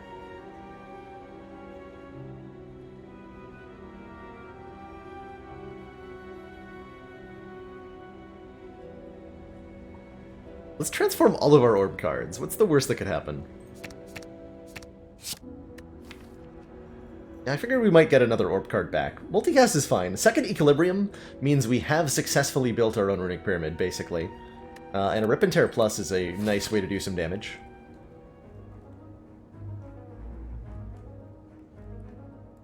We can fight 3 elites pretty easily. The stack is pretty capable at the moment. Yeah, Multicast Plasma, if we get a Plasma Orb, we can do some pretty funny stuff. Just have to get the Plasma Orb first. Go this way. Hit the shop. Elite, elite, elite. Is that good enough? Who knows? I guess we'll find out. Together.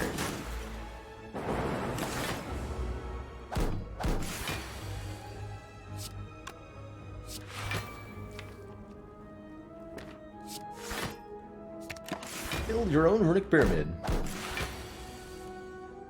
Which works well with the turbo in the deck. Genuinely.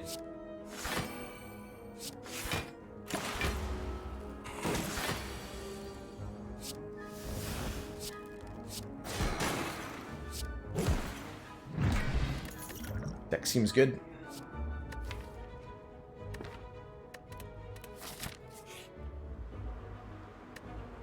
Spooky apparitions, I'll pass. Not what we're trying to do here. Transform Multicast into another Go for the Eyes. I'll take it. I will happily take that.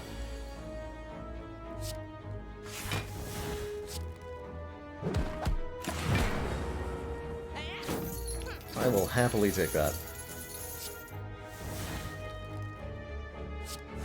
Old block, right? Yeah. Let's go plain old cookies. Happy heckin' New Year.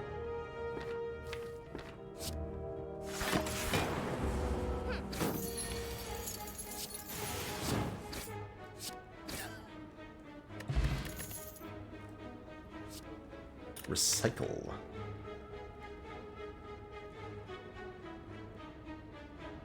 Do I not like multicast, dualcast, etc.? Normally, I think they're like really good cards. I decided to lean into the Hyper Beam, and the goal is to do this without a whole lot of orbs. To highlight, this is an example of how Defect has some pretty solid foundation damage and block cards that can get you a win, even without relying on... Do I take this Claw? Too late for Claw? I disagree. It's never too late for Claw.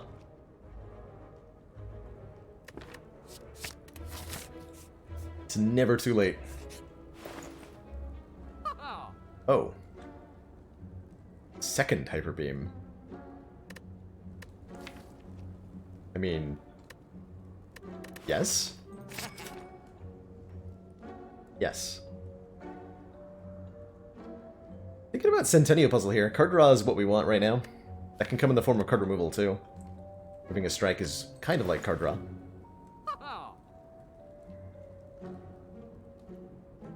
What do I think of Ring of the Serpent? I think it is the best starting relic. At least for the late game.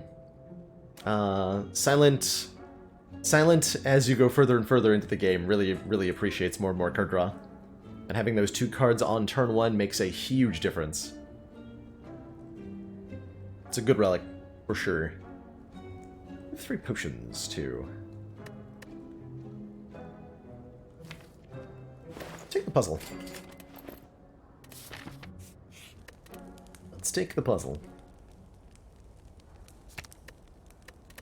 Upgrades don't matter much. Look with the Hyper Beams, though, because we need them for front-loaded damage. They have to do a lot of damage when we draw them. Immediately when we draw them. Ow. The downside to adding a claw you draw instead of a real block card. Well, the Centennial Puzzle's doing something, hey?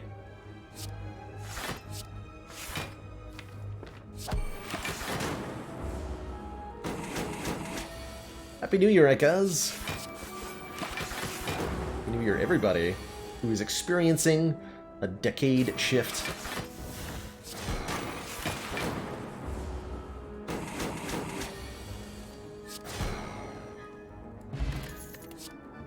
Ooh, Reinforced Body. A very good way for us to block with more energy. Yes. The Reinforced Body. I like these potions quite a bit. Alright, triple for Gremlin Leader. Nice and easy here. We just Apo Hyper Beam.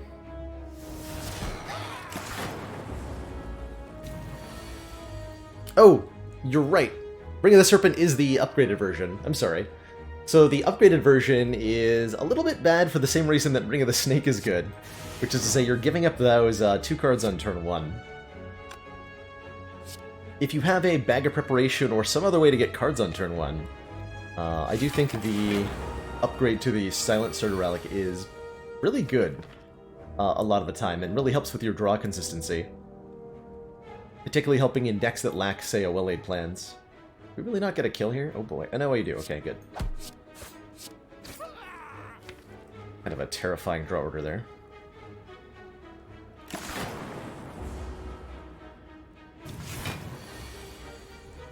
Yeah, and the other boss relics is a good way to look at it. You lose the opportunity cost there. Okay, this is 16, so 20, 25. Or I can just hollow Genetic Algorithm. Wizard's exploding next turn?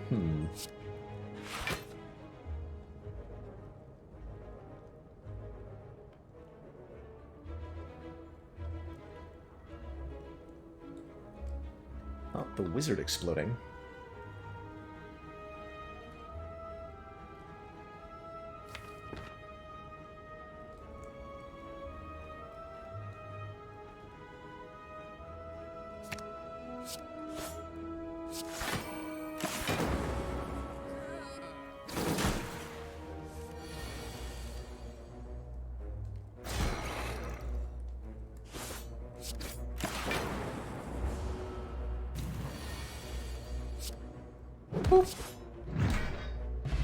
Nib! Oh my god, Pen Nib? Pen Nib. Every 10th attack we play is doubled in damage. Capacitor. Beam Cell I like a lot here, actually. Vulnerable is gonna make our damage dealing way more effective. Speaking of, Bag of Marbles, Pen Nib. You like where this deck is headed? Because I sure do.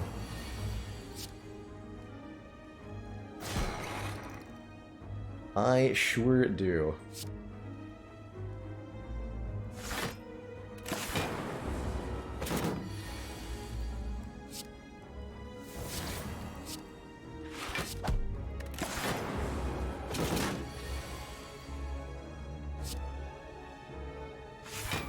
Hold on to Claw. Don't play it for the Beam Cell next turn.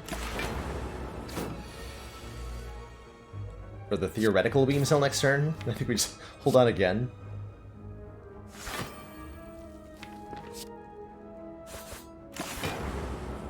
It's actually preventing me from drawing cards now. But isn't that a good thing, secretly?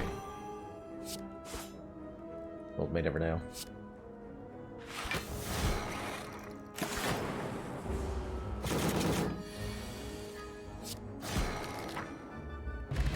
Good fight, Stubby Boy. Third Equilibrium? No. Don't think we want any of this. Creative AI is mostly, like, most of Deepek's powers are, orb-related. We're not benefiting much from that. Often the value you get from having 2 extra cards on turn 1 is greater than the value you get from drawing an extra card every turn. Yeah, the predecessor. Absolutely. Kind of interesting how that works. In a lot of fights in Spire, it can be more beneficial to have one slightly bigger buff on one turn than to have a smaller buff on every turn. For example, like 2 energy on one turn might be better than 1 energy on every turn for a particular combat. Not likely to be, but might be.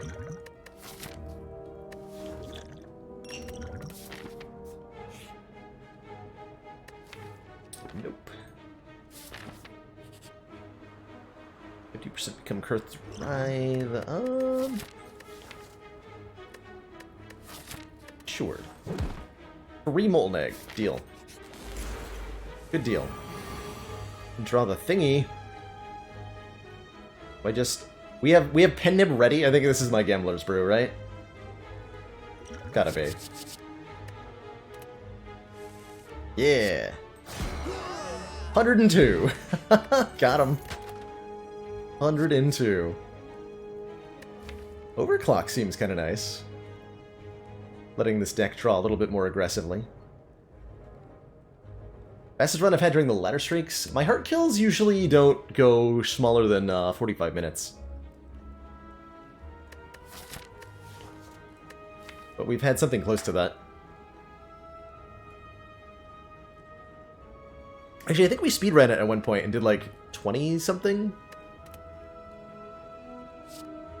So maybe actually sub 20 minutes is true. Liberty a little bit over that. Oh my god, Knowing Skull. What's up? Colorless cards give me money. By the way, this colorless card option is secretly get a uncommon colorless card, which is almost always bad to add to your deck. So you basically never want that. We're not matched up that well against Champ, but I can rest for a ton of health, so give me all the money, please.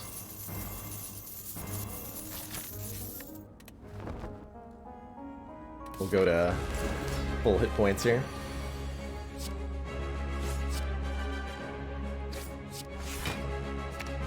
Law is our primary scaling against Champ. Brilliant.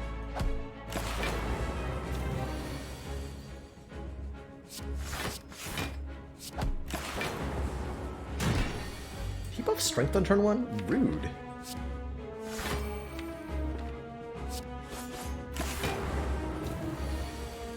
Super rude.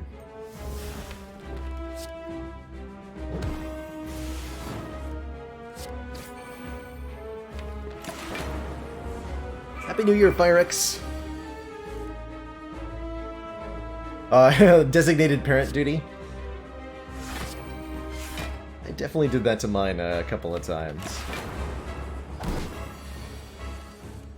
Hope she has a good time.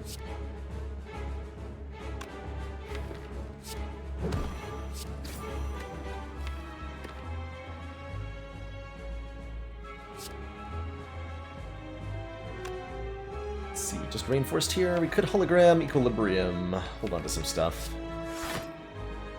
Let's do that. Oh, I have to... actually do what I wanted it to do. Strike. Hooray. Hooray for keeping strike.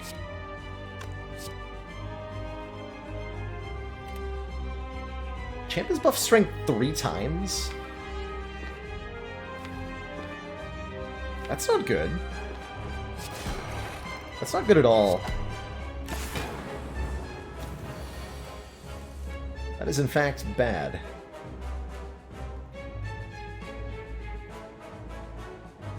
Happy New Year's killing a guy.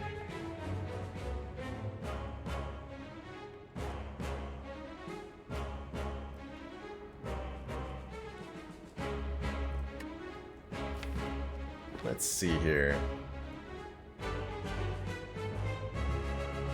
Can put Champ below half now. Means I'll be vulnerable for the execute, though.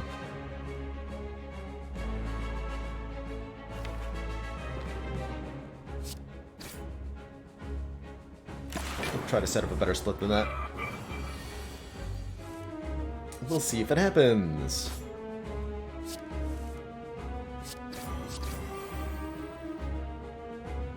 Already below half, so luck to us.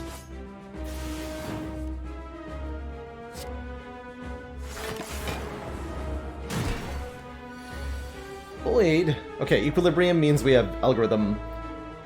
And no vulnerable for the execute. Okay, that went well. That went well.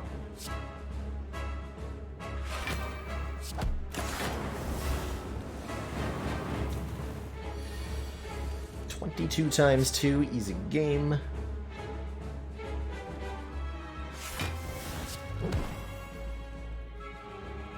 Easy game.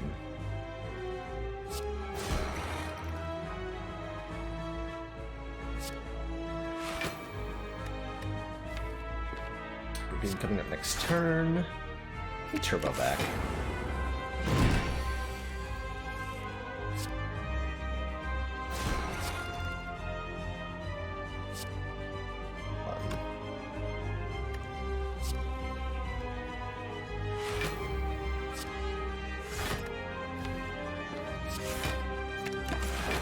Oh, I like this deck so much.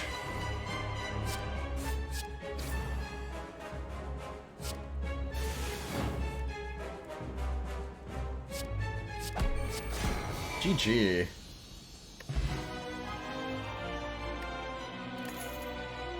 GG.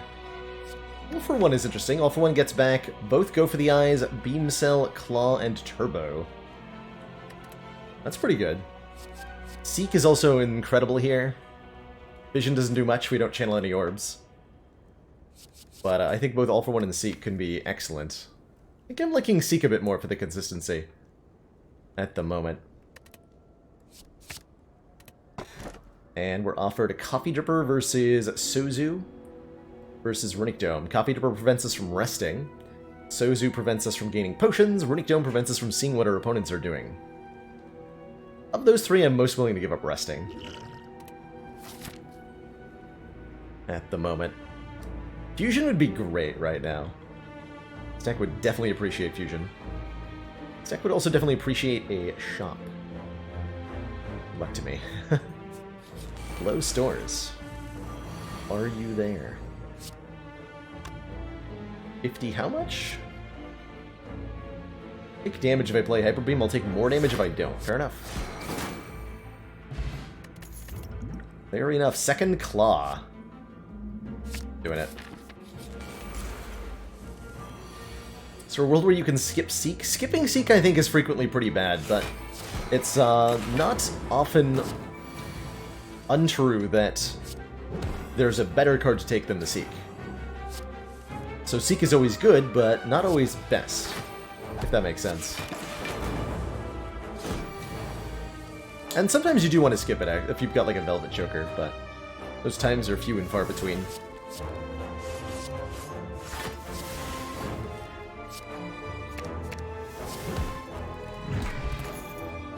Third Claw. Now we have enough claws. Trip for more vulnerable. Flash of Steel. Kind of cute. Finesse, also kind of cute. Finesse. Take a Flash of Steel. More than a bandage up. Kind of wish I had that self-repair.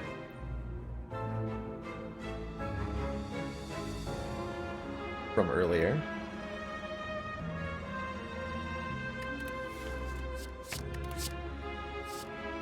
I'll pass on the trip, though. Is it going chrono? We did indeed. We had a pretty rough time with that Ironclad run. Didn't even quite make it to the first boss.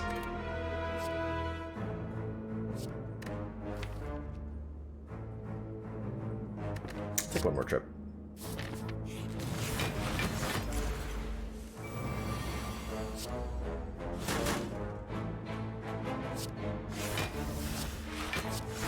This is the highest turn 1 damage of any encounter in the game, by the way. Doing even on a Ascension 2, this is 48 damage on turn 1.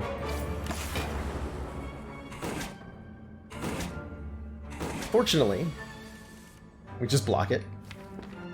Because we are that good at the Spire.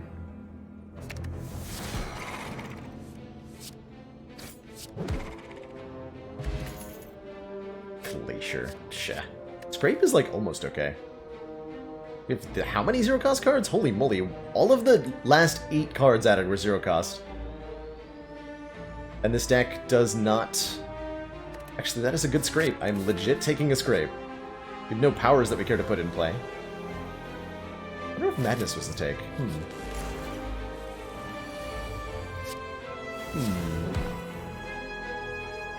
Madness, you say?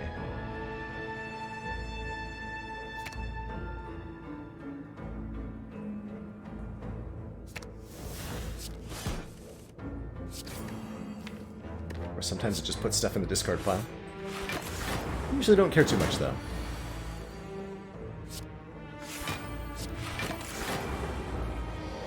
I am my own runic pyramid.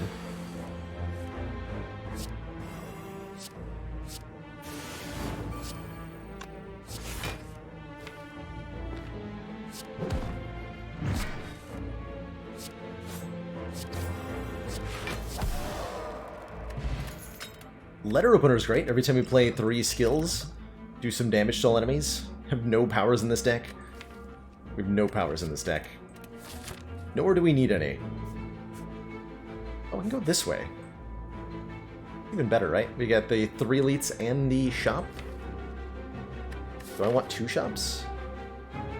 Cost of 2 elites. Go this way. Lose Trip or lose Claw? What? Unacceptable.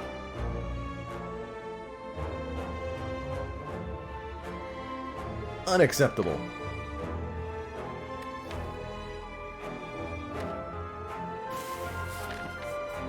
Refuse to lose Claw. Should have taken the capacitor. Right?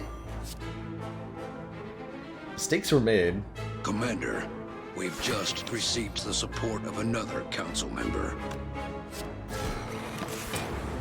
I ate your cookie! Thank you so much for the Twitch Prime sub. Welcome to the council. Enjoy the new emotes community and, of course, that newfound smug sense.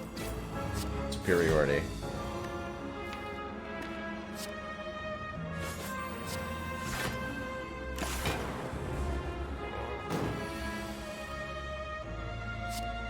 Pen Nib Claw? No Pen Nib Claw is Pen Nib Claw.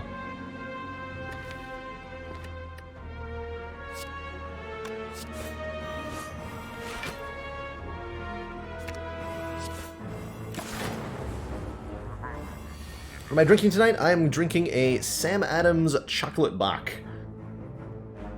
Pretty good. I live relatively close to the, like in Sam Adams territory. Boston's like an hour and a half away from me. So we get their stuff a lot here.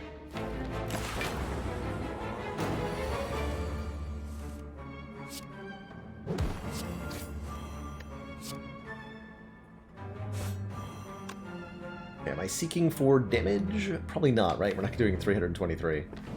Let me seek for double equilibrium then. Dunked on.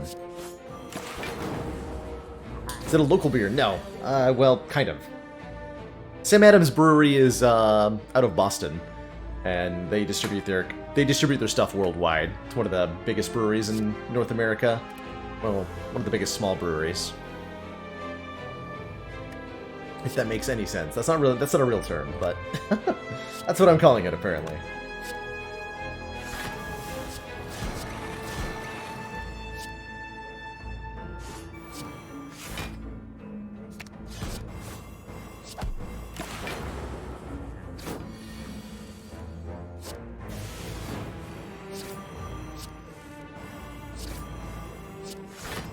Yeah. Have I had Utopias? I don't think so. No, I don't think so.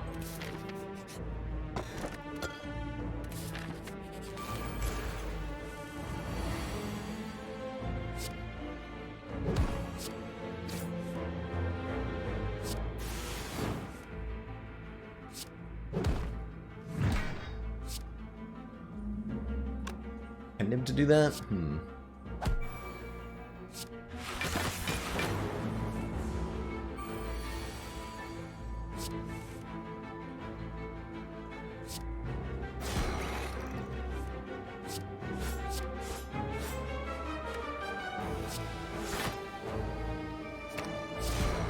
Wow.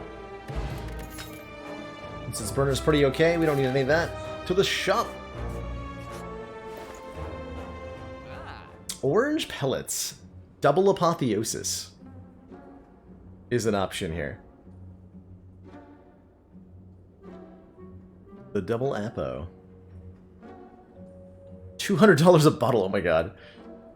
I can't imagine.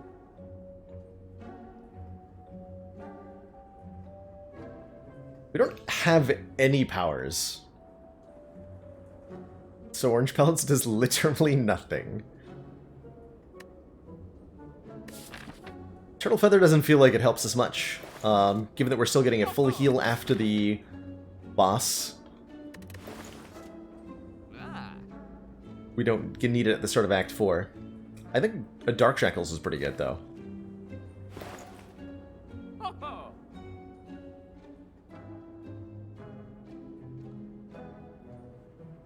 These last two relics are the White Bee statue giving us potions after every combat reward, or the orange pellets. Whenever we play a power attack and skill in the same turn, remove all our debuffs. Double Apo for consistency. I think with the Seek, we don't have to worry too much. Most of the deck is upgraded too, so we're not even as concerned about it as we used to be. Aggregate could be interesting. Deck mostly wants card draw. Card removal is like card draw, so we'll definitely remove a card. I think we do end up hilariously taking the orange pellets. And maybe combining those with a power potion or something in the next act. Not a lot of room for this to be good, but we'll give it a chance. Do I care for either of these? Don't think so. Alright, pretty weak store. That's alright. Can't all be amazing.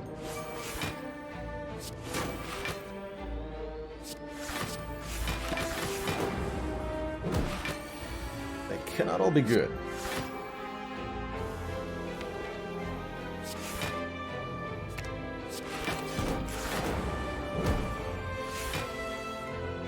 Hey, we got a boat thingy. Good for us.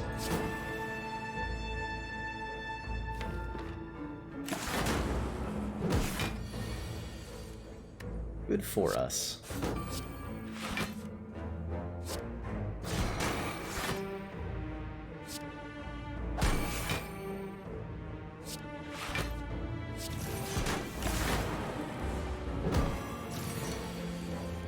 Turn I wanted to be debuffed, unfortunately.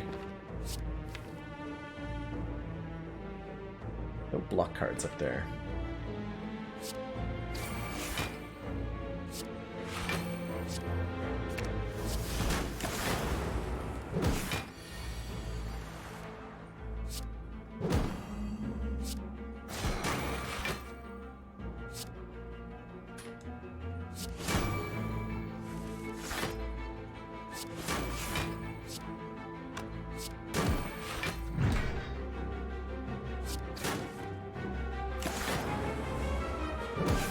Would orange pellets remove my negative focus? It would, yes. Yes, it would.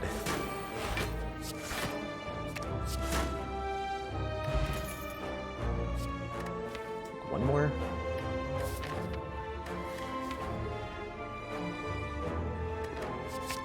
A little bit more block density. Tori! We receive 5 or less unblocked attack damage, reduce it to 1. That's pretty good.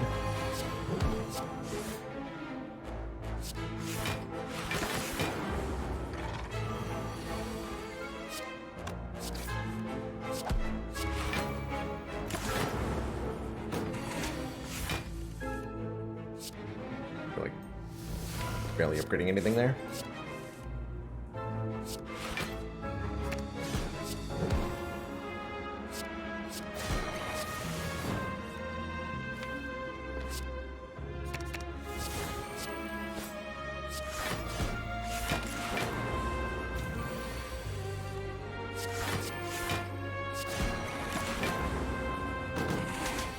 Tungsten Rod next shop. Yes. Would like to subscribe to your newsletter. Please.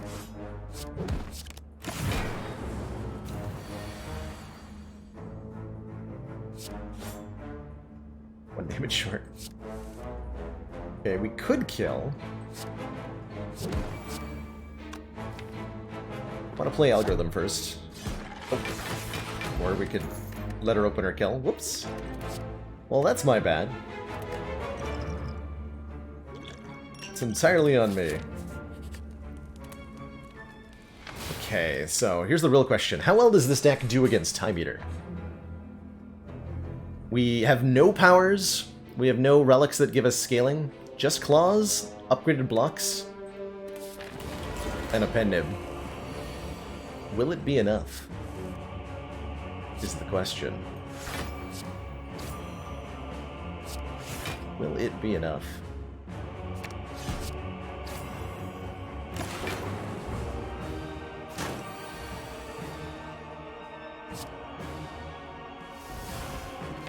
Seek for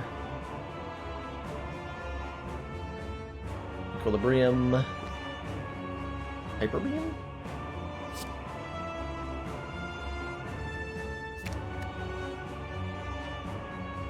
Or Scrape?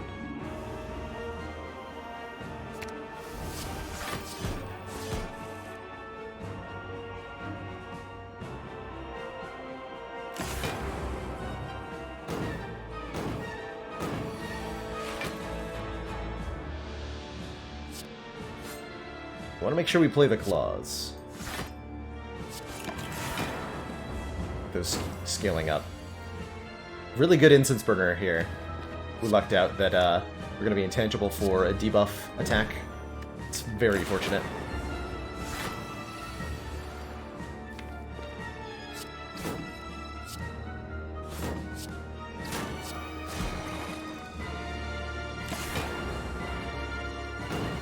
I want to be playing cards that don't contribute meaningfully to our output in the fight.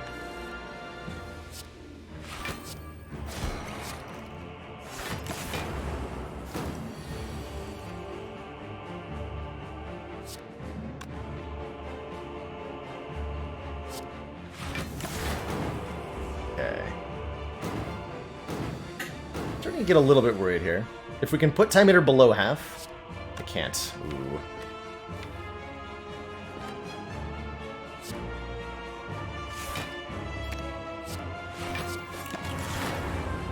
Turn's gonna be spooky. 16 times 3. Okay, not too bad though. We got Dark Shackles. 12 times 3. We block for 24, 28. Take 8. Or I play Dark Shackles, we take nothing.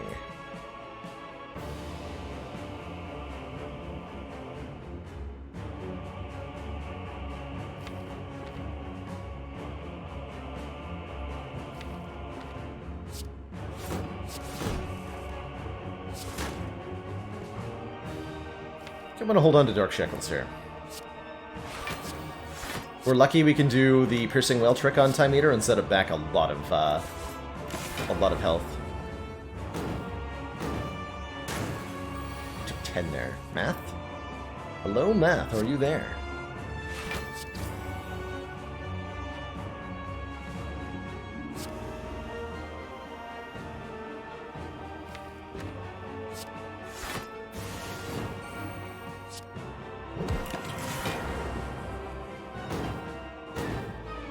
That's good.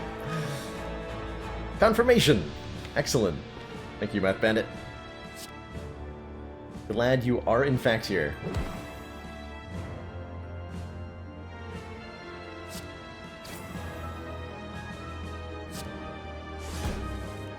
Okay, nope. Not Piercing Whale, the other thing. Dark Shackles. Not right, or did we? By hologram scrape, I can try to find Dark Shackles, and we can remove a lot of strength off Time Eater here. That's worth shooting for, and we can overclock too.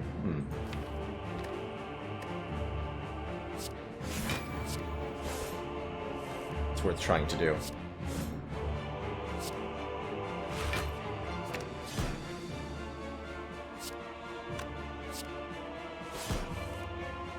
We get there. It's okay though, we scaled up Claw and it's still in the draw pile, so it'll serve us well.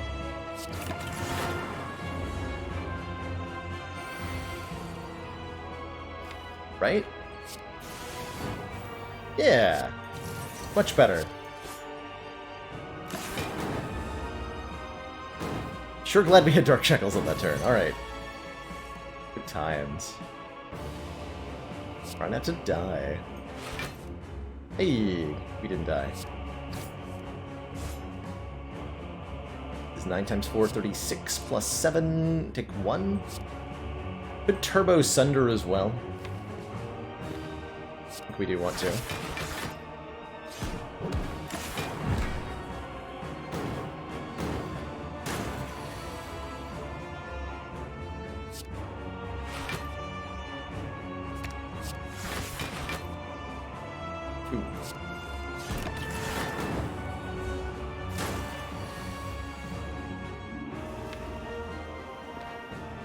Okay, we're intangible next turn. We survive this turn, although not by a whole lot.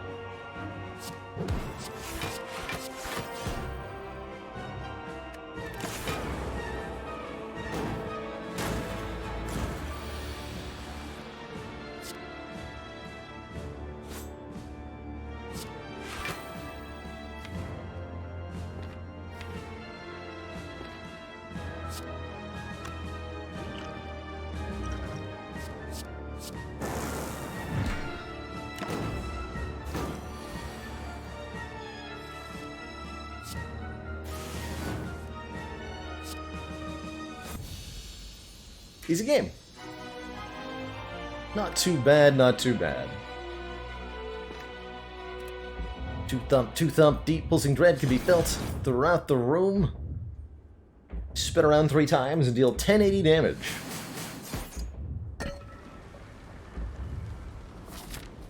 Proceeding into the heart.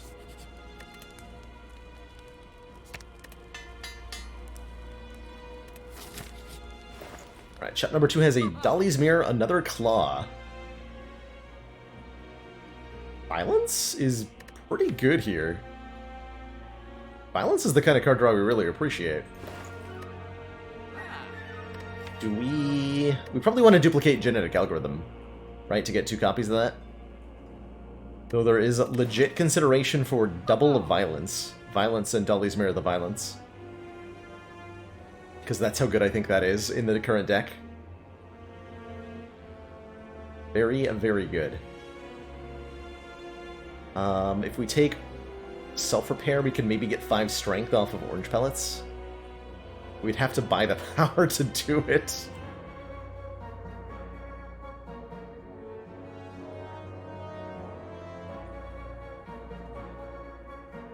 But it's probably got to be the Genetic Algorithm duplication, right?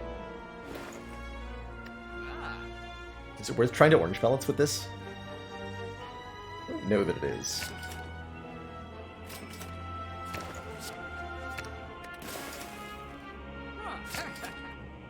Oh, I can't even get them both.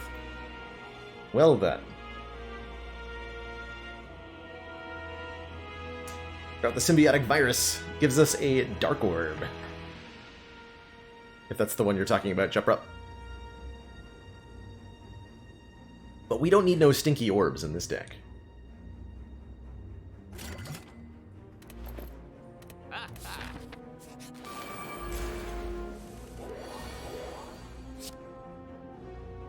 This is only Ascension 2, so the Elites aren't, and the Heart themselves have lower damage outputs. We'll make this not too bad.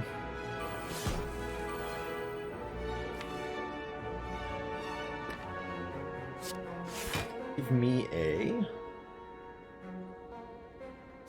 Great Pyramid. Please.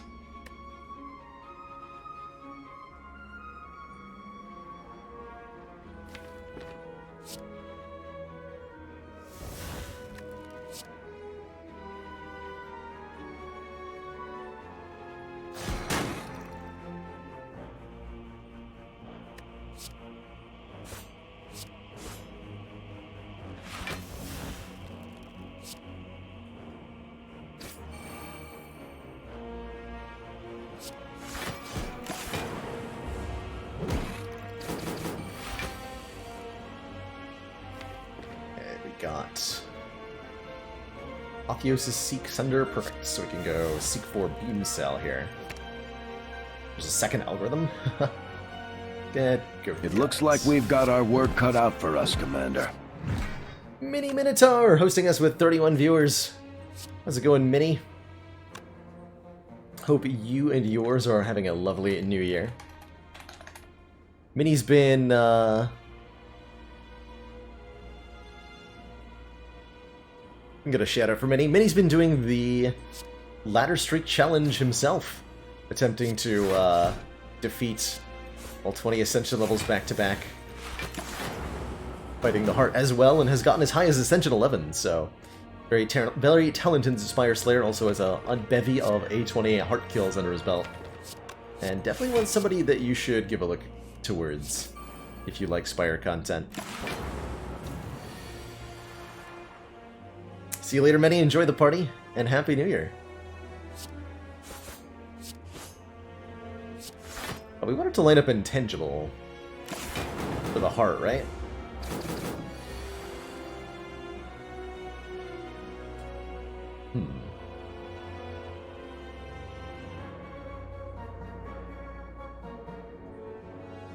One is lined up enough. Oh, we're not gonna orange pellets, though. No, we wanna... Yeah. We want this on 3 or 4.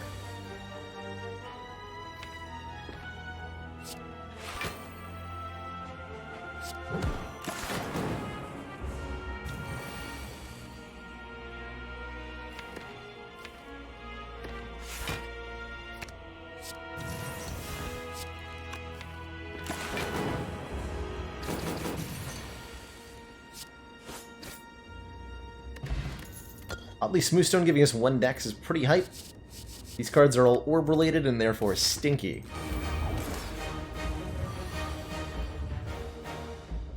Best/most learning and frustrating experience of your year. Wow. Glad you've been enjoying it. Glad you've been enjoying it. Okay, Equilibrium and Turbo are great together. Do I want to draw 3 off the puzzle? I think I do. Want to take 1 damage to draw 3 here, because we're going to retain it anyway. Okay, we get to hold on to Rip and Tear. Good. Might be using the attack potion on this turn. Oh yeah, because then I can pen nib this Hyper Beam for enormous damage. Let's do that. 3 Sunder. Don't mind if I do.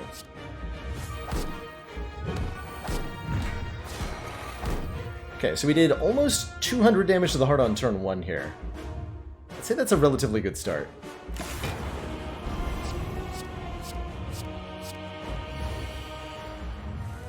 Okay, buffering the wrong hit, unfortunately. That's okay. We're not buffering. We're intangible for the wrong hit. The next turn attack is much scarier than this one.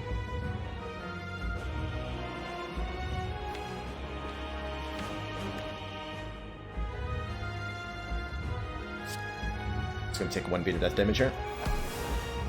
Be okay with it. Do I want to hologram the Equilibrium? I don't think so.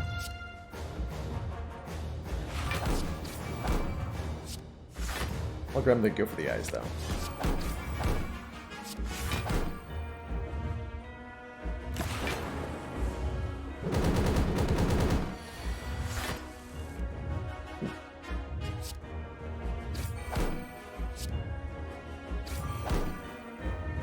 Overclock. Thinking we don't. More burdens into the deck is not where we want to be at the moment.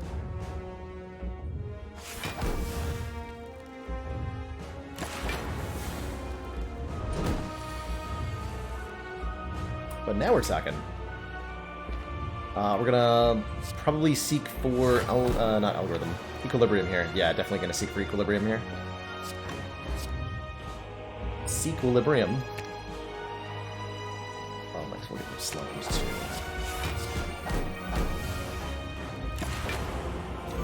Okay.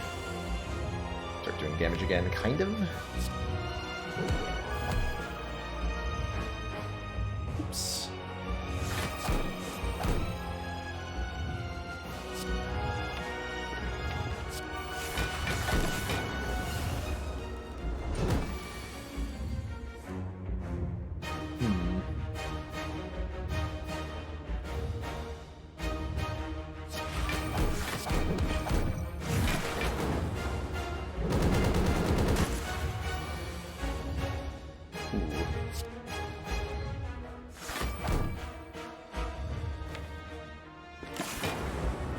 So we didn't really do any damage the last, like, 3 turns. But I think we figured it out again. We get to Pendant Hyper Beam once more here.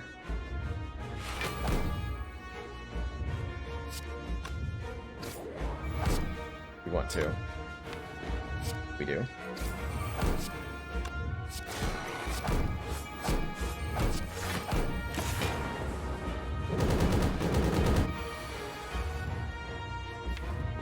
Gonna be one angry heart very shortly. Laws are scaling up though. We're getting there.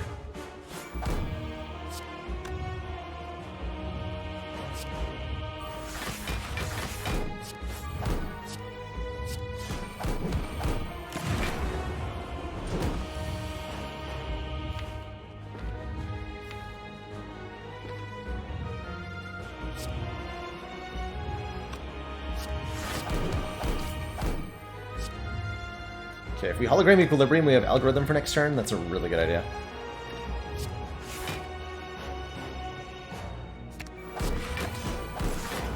Gotta do some damage quick, though. Is there any world where I can kill this thing next turn? We didn't play Dark Shackles yet, right? We did not. Okay. Good.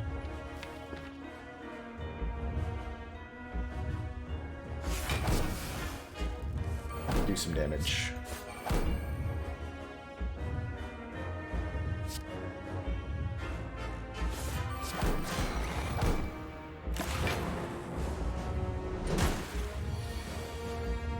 Hey, we drew it! Easy game.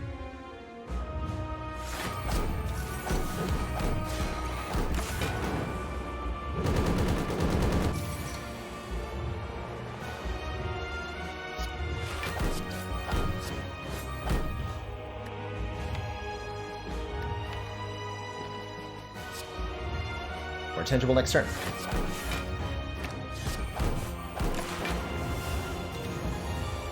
Wow. No orbs defects. GG.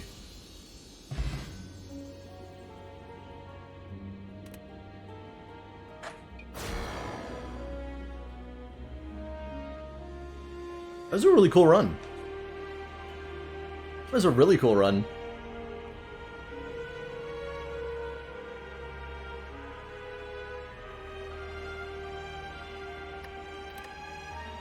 Feels like a kunai would have helped that be a lot better.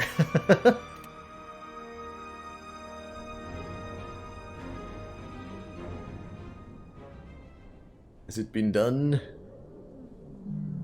Spire sleeps. And so shall I.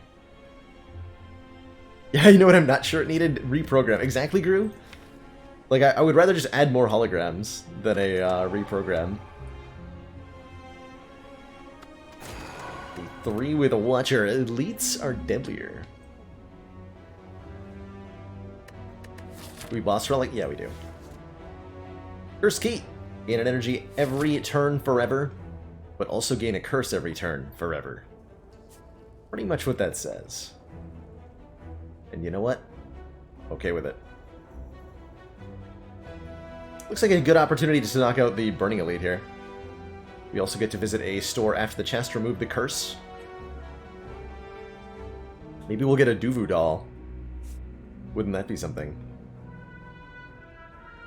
Okay, we want to go 3 hallway fights before the first elite. See you later, Great Salty. Thanks for dropping by.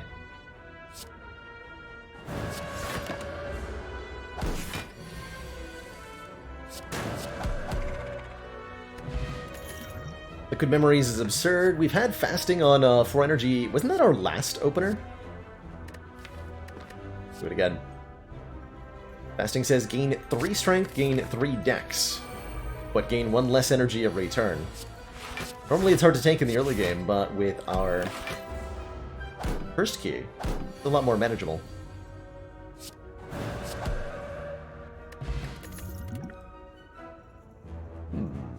We also picked a cut through fate pretty early, and I'm happy to take that again. Very, very good early attack.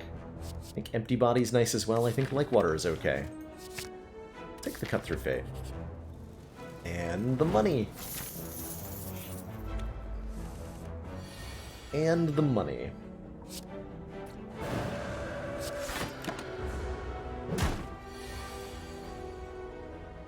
Which class do I think has the best curse mitigation effects?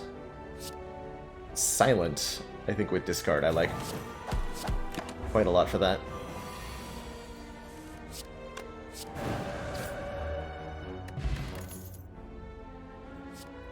Early Brilliance. On our speedruns, we saw the power of Brilliance, even without Mantra.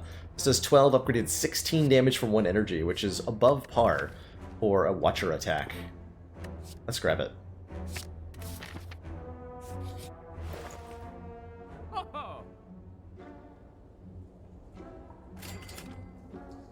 Okay. Clockwork Souvenir gives us 1 artifact, blocking the debuff from fasting. This is also a combo we had last run. What is Mantra? Mantra is a counter, so to speak.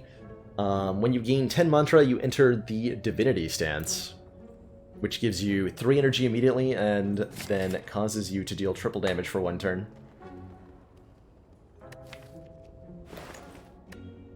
We're looking great now. Gonna upgrade fasting. And we're gonna clobber the Burning Elite. A plus strength Gremlin Knob, no problem. Absolutely no problem.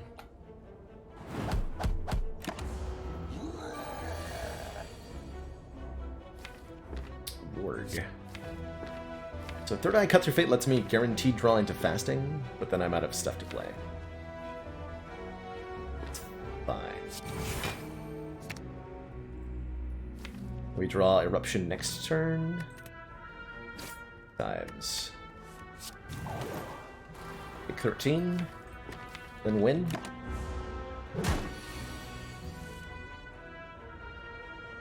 Then don't win. Unless I use a potion. Which I am super okay doing.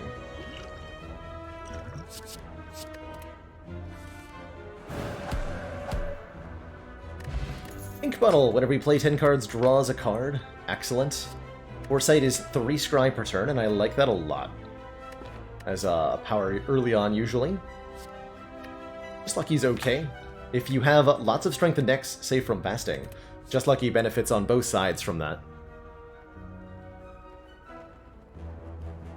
Low-key considering getting a PC just to play Watcher slightly earlier than expected. You could probably do it for like 300 to 400 with a cheapish laptop, maybe. If it was just to be a Slay the Spire machine.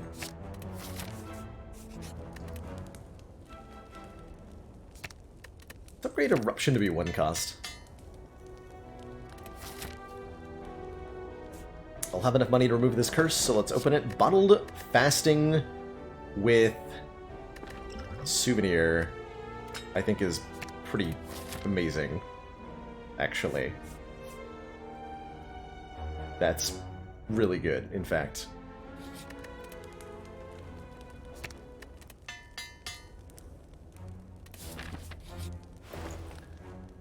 Second fasting. Just remove a card. Stay ahead of these curses.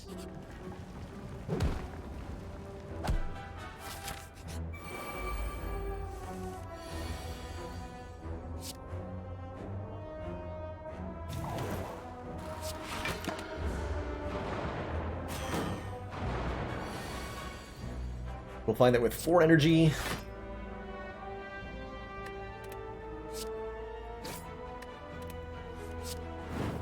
My. With 4 energy, 4 strength, and 4 dex, we can just crush a lot of stuff.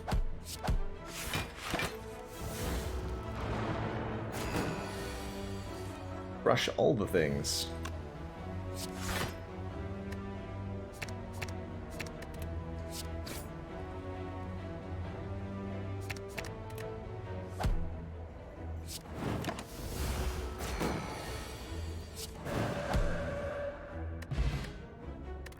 Incense Burner again!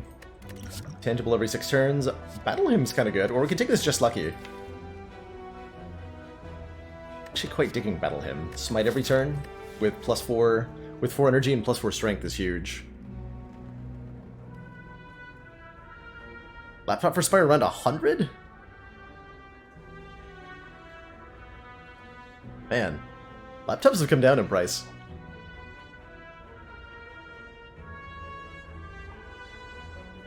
I think they're just lucky. Even with our bottled fasting, it seems pretty decent.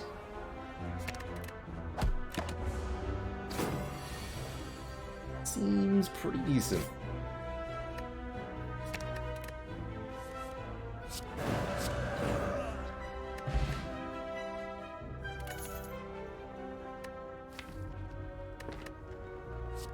Sanctity is card draw. I like that a lot. We take another third eye. Got lots of scrying going on. This deck wants a Nirvana now. Let's grab a little more card draw.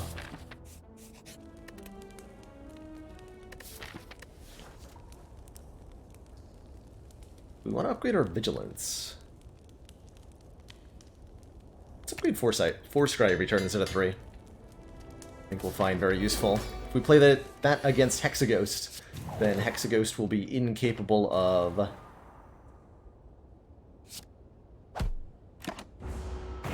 We'll never draw the burns, what I'm trying to say there.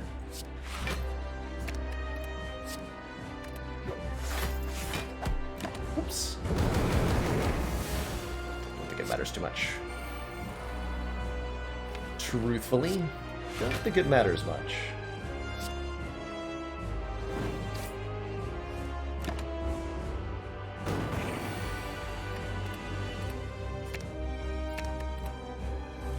On Eruption. No, next turn, fine.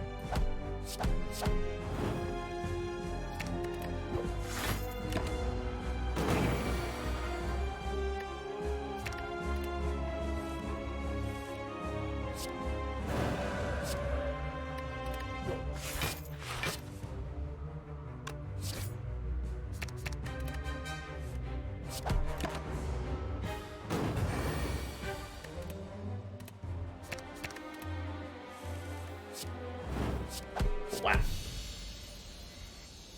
Easy fight. Ragnarok Vault Brilliance. Wow. Ragnarok is ridiculous with 4 points of strength. Vault is ridiculous always. And there's another Brilliance. We don't have any mantra, so like the second Brilliance is not actually that good.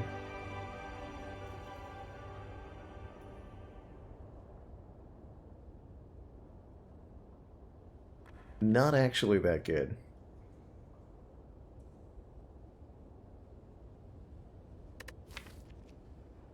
I think it's going to be Ragnarok. This card is so fun. This would be 9 times 5, or 10 times 6 if we upgrade it. 60 damage. I want 60 damage. I like this Labor Scholar here. We could take a 5th energy with either Philosopher's Stone, giving enemies extra strength, or Busted Crown, giving us less card picks. But Flavor's Scholar will give us that same energy in boss and elite fights, but at the same time not penalizing us during hallway fights. Against whom I think we'll be fine with our Bottled Fasting Plus. Take that color. Let's take that color. And let's try to fight a lot of elites, because we have it. Go this way. Get several fires, several elites. Good enough for me.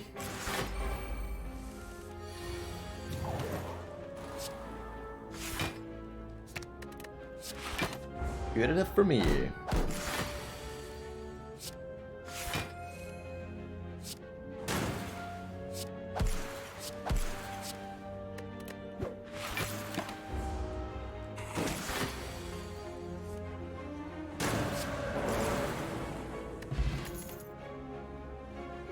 Collect plus. For even more energy? We don't need that kind of more energy, do we? But Crescendo might be nice for another way to get into Wrath Stance. On demand.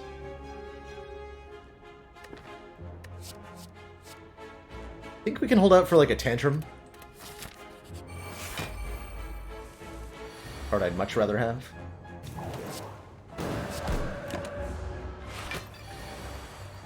Woo. Second just lucky. Ooh. some more card draw now.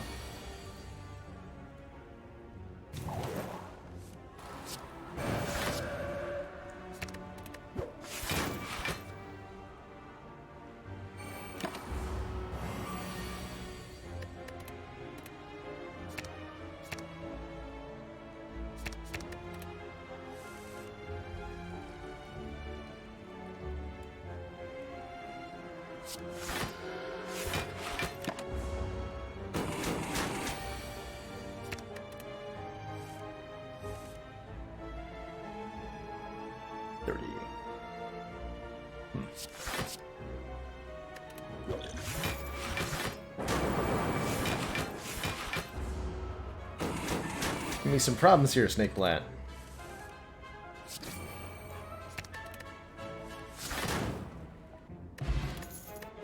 Okay, Flex Potion's kind of ridiculous. There's our first source of Mantra. Prostrate. That good enough to take with Bottled Fasting? Yes, this is 8 block. Take that. And Orange Pellets are here. Again, letting us remove all debuffs with a power attack and a skill. Our Reality is interesting. Finesse is actually very good. Finesse is very good in this deck.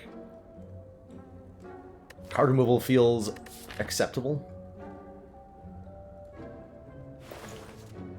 Card removal feel...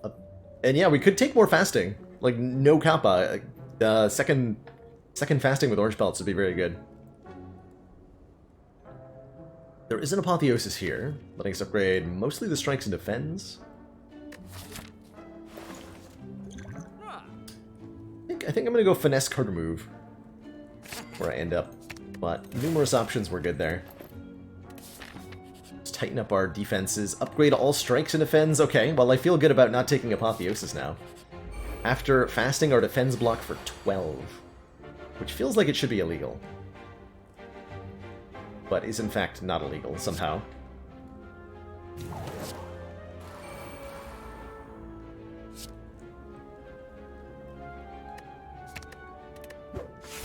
Good turn to be intangible.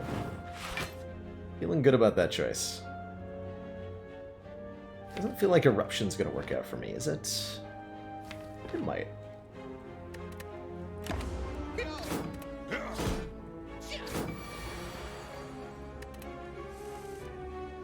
It will.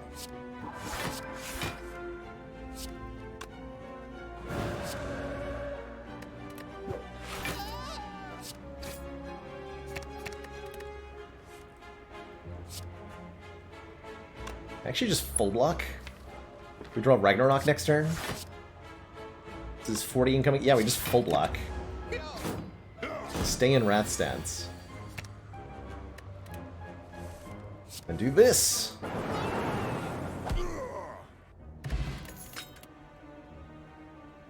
Ooh, put a card from our discard pile into our hand and retain it. Meditate lets us get stuff back and is a really powerful card. Also a way to get into Calm. I like Meditate. I think I've been underrating this card. So I'm going to take it here. Lets me get back Prostrate, lets me get back Ragnarok. Do all sorts of fun things.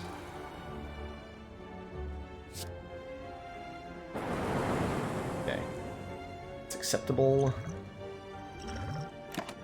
Getting rid of one of the minions gives me a chance of not being attacked here. Which is exactly what happens.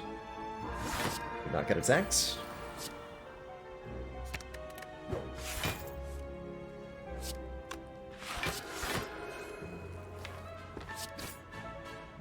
Did not want to draw Eruption. Did not want to draw that Eruption there. Not being attacked.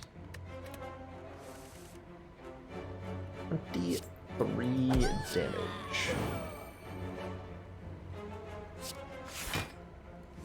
Oh, I actually wanted to be attacked next turn, huh?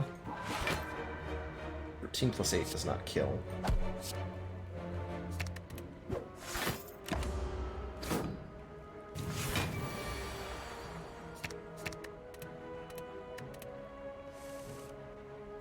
Happy New Year, the Saint!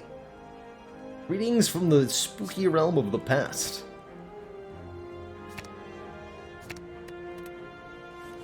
Hey, we did draw Eruption. Good. Excellent. Just dunk on him.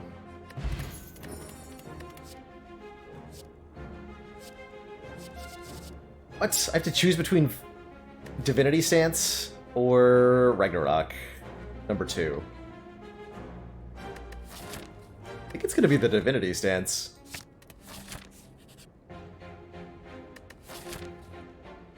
And we're going to go this way, so I'm not going to open this chest.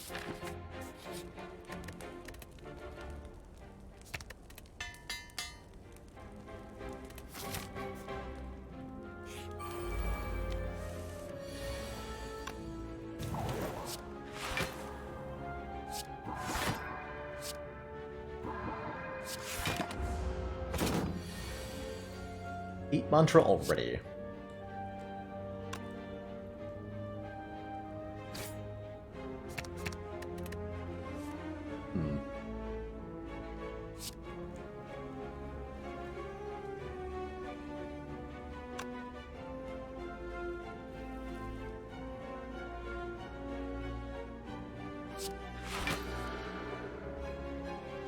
Takes.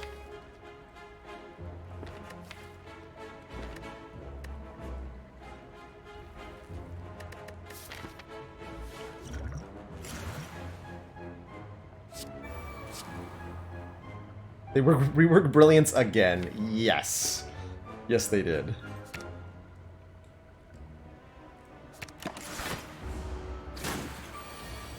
For some reason I thought I would be retaining Brilliance there. See now that that was not correct.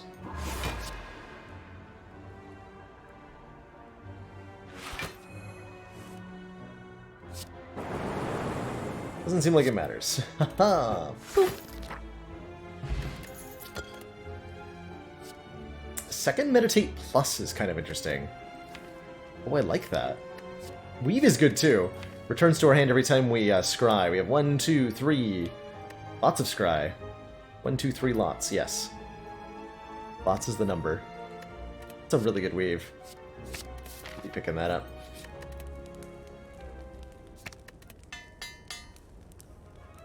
The Ragnarok upgraded. Spin the wheel. Your sub come through. Didn't get a notification for it. There might be a button you need to click, like share your sub button of some variety.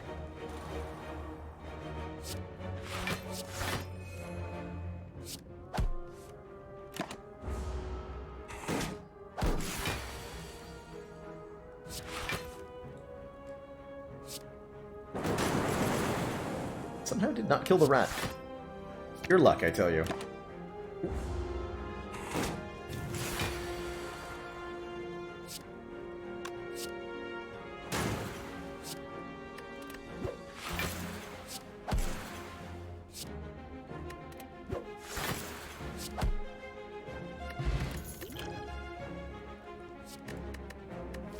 Wave of the Hand is OP.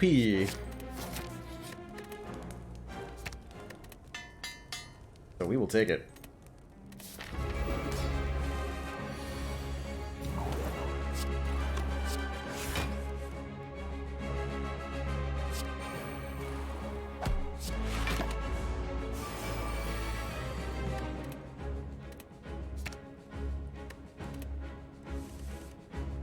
Perfect. Wave. Defend. Give me some mantra. Bonk that nerd. So we casually apply 6 weak to all enemies, which is completely fair and balanced.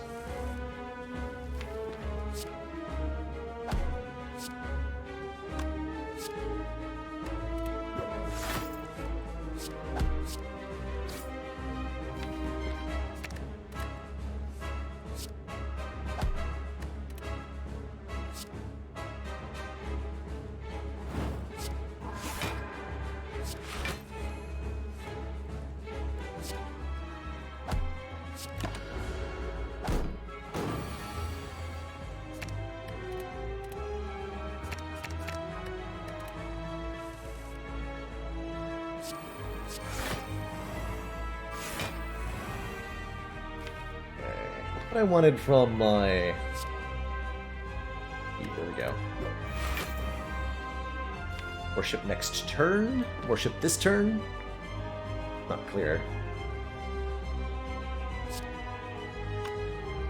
Next turn, I think.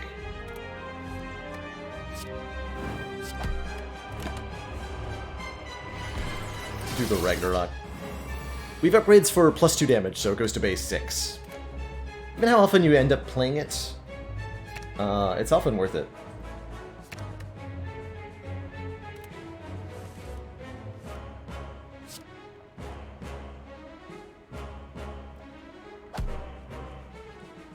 Oops, I was supposed to worship. Did that. Alright. Brilliance next turn. Wait, we get there with Ink Bottle! Oh my god. The Ink Bottle value. 81 damage. GG.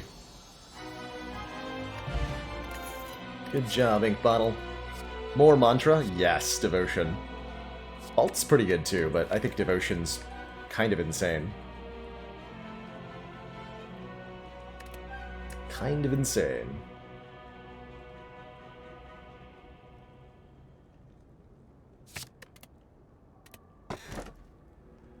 Snecko with 5 energy.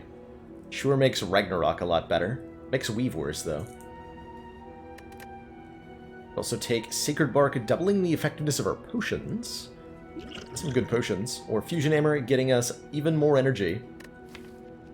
But preventing us from upgrading. Notably, Devotion upgrade is good. I think we should Sacred Bark here. We're strong enough already. For most combats. Yeah, and we have White Bee statue too, so we can really get some good potions. And have fun with the double strength stuff. Let's do it.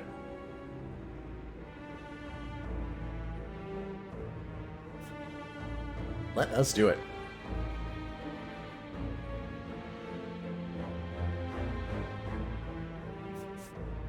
426 gold. We have a Maw Bank. I'm gonna go with this one then. Get a little bit extra money out of that.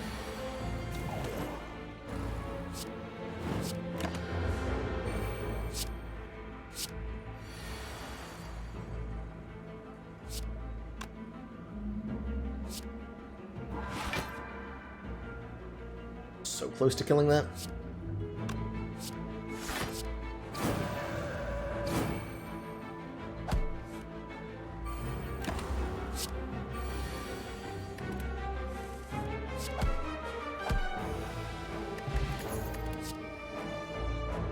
I don't think we need another Prostrate, but another Third Eye feels very good. 4 miracles to my hand. Skip on that. I'm gonna actually try to use my potions here. Let's get 2 power potions down on this one. Double Nirvana. Yeah, I'm in. Give me all of the block forever, please.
Fight an actual free copy of Vault. Yup. We'll happily take that. And even more potions, double strength potions, 10 regen off of off the regen potion. Take a doubled attack potion. Like for a offensive set of potions here.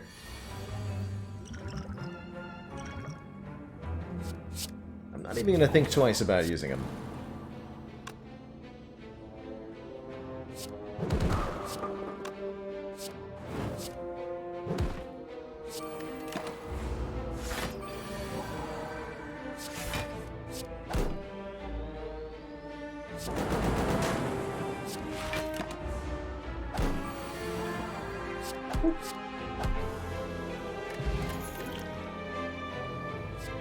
Is that our third eye?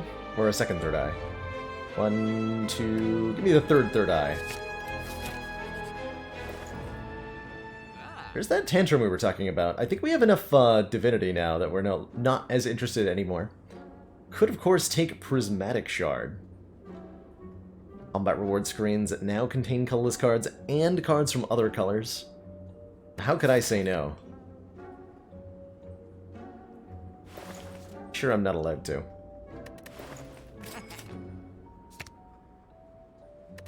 Time to get Limit Break. Oh my god. Sign me up. Take a frozen egg to go with it.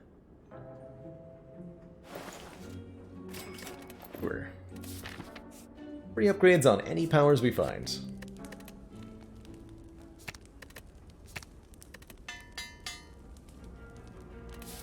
Fairy in a Bottle is pretty good too, yeah. Definitely agree with that. 100%.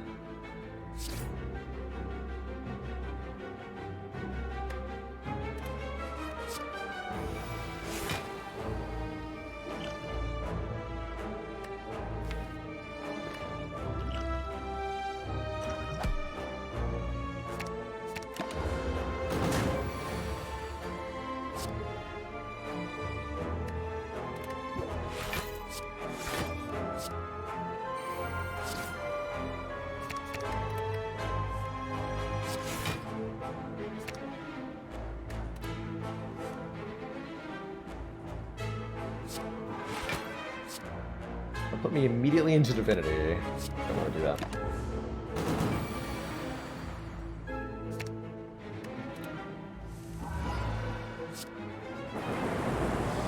Got him. Enemies are now 25% more tiny. Pummel seems kind of absurd, right? Deal 2 damage 4 times with bottled 4 points of strength. Pummel's insane. Turn 1 Pummel. Doesn't actually score a kill. But it does with this explosive potion. Boop.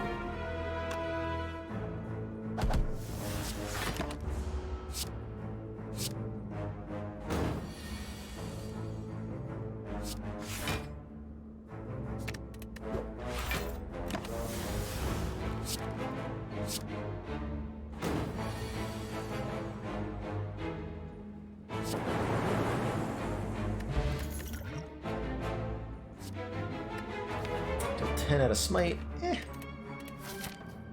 Mediocre.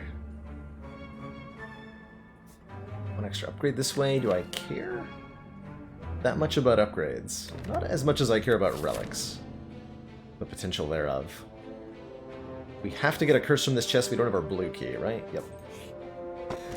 Right, not too bad. Takes up a slot in our opening hand, which is a little bit bad, actually, but it's fine. Probably. Probably fine.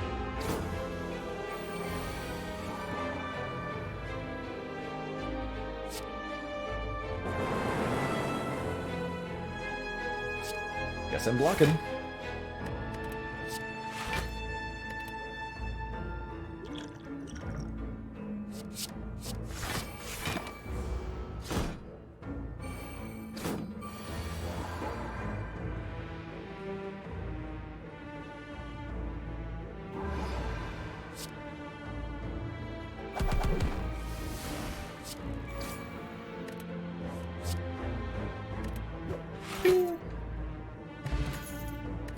Cool.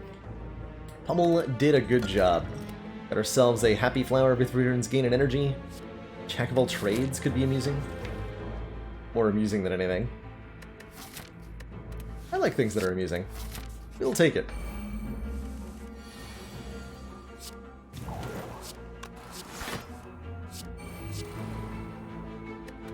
That's a great hand next turn.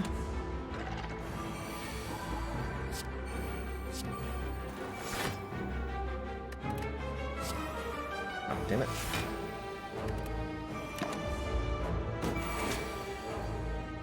My Ragnarok.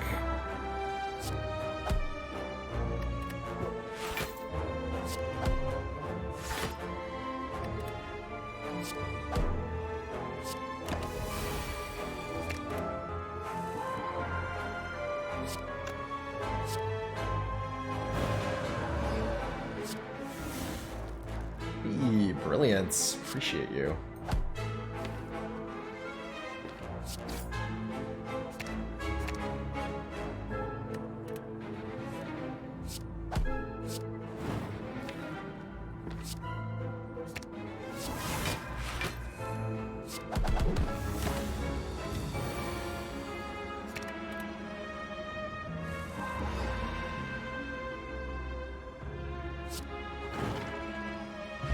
If you have more than 6 and 8 cards in your deck, you'll start with all of them in your opening hand. So if you have more than 5, you'll start to just have more cards in the on turn 1, which is pretty sweet. We have enough energy that I'm going to take a second fasting. For boss and elite fights.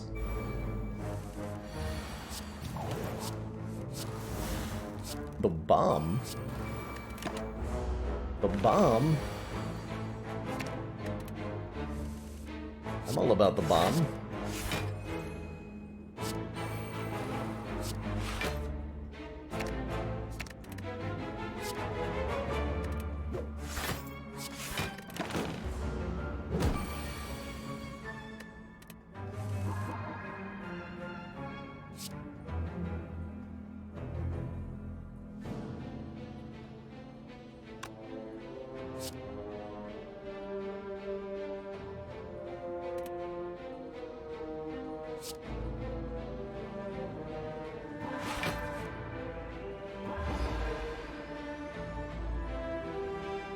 Like order there.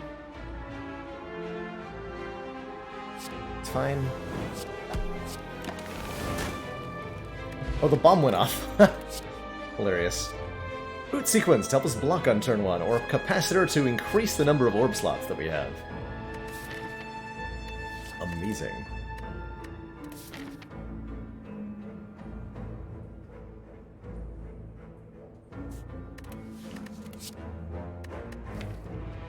We have any orb gen? No, we have no orb gen. We have no orb gen. I'm gonna leave that behind. Merchants. Selling a Battle Hymn Plus. Selling a Writhe removal, more importantly. Get ye gone, Ride. Get back in the deck, Ride. No. Permanently. Permanently be gone.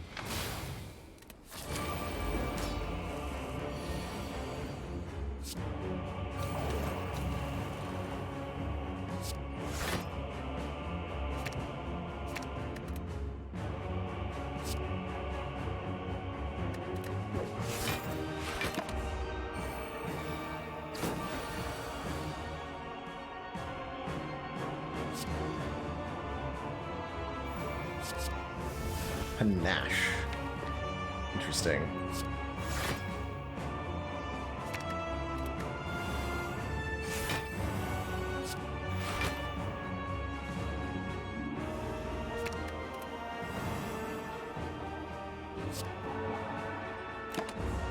Point of Panache yet. Multi-tack turn. Ooh. Not the world's greatest turn, but 2 copies of Scrawl will help. I have to imagine.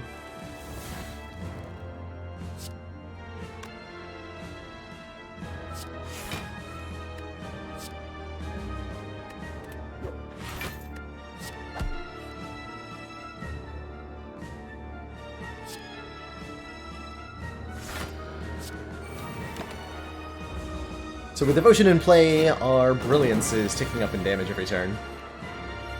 And that's pretty good. That's pretty excellent, in fact.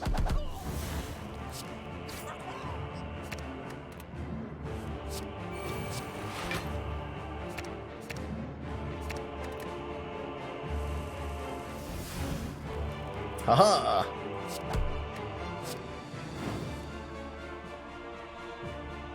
Do we actually go back into Divinity next turn? Question mark?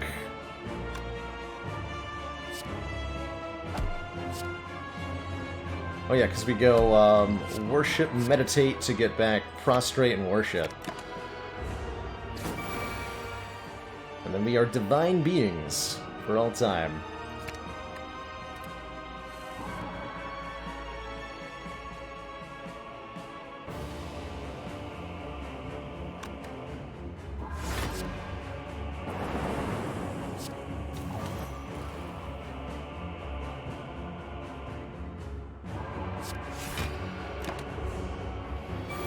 Go into Divinity again.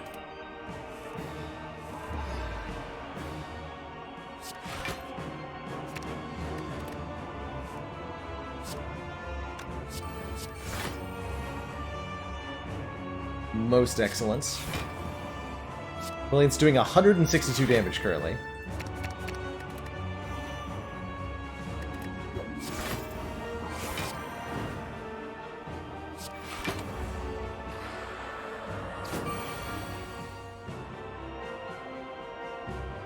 Wrath and Divinity, yeah, the characters, one of the main ways that Watcher scales is by multiplying stuff with the stances, and they are indeed ridiculously powerful. Very much so. Blorp. Almost set up Incense Burner for the elites. Not too worried about them. Not too worried about them.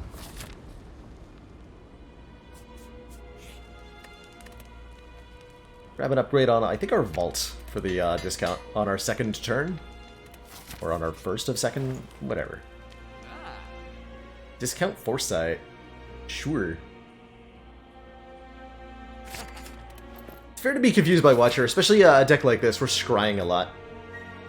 A lot of our cards say, look at the top X cards of our draw pile, and we can discard any of them. So frequently I'm bringing up the draw pile in order, looking at what's there, and making choices around that. Like whenever I play Just Lucky, that's what's happening. For sure.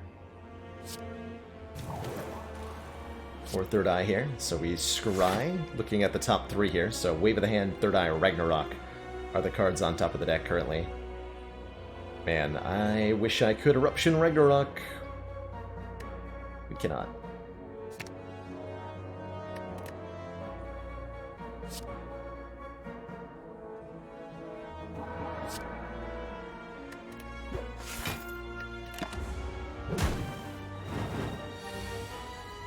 Take a bit of a beating.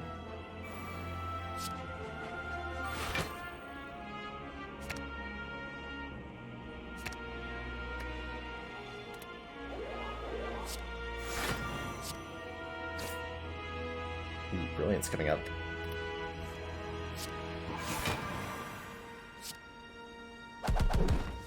Wait. Ow! Not what I wanted to do.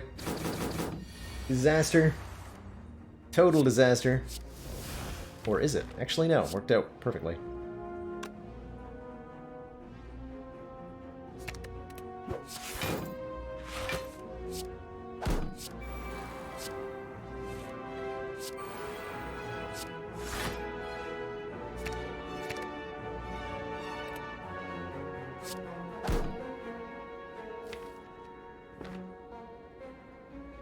So let's get back. We're about to enter Divinity, so give me a Ragnarok and Brilliance, and that should just win.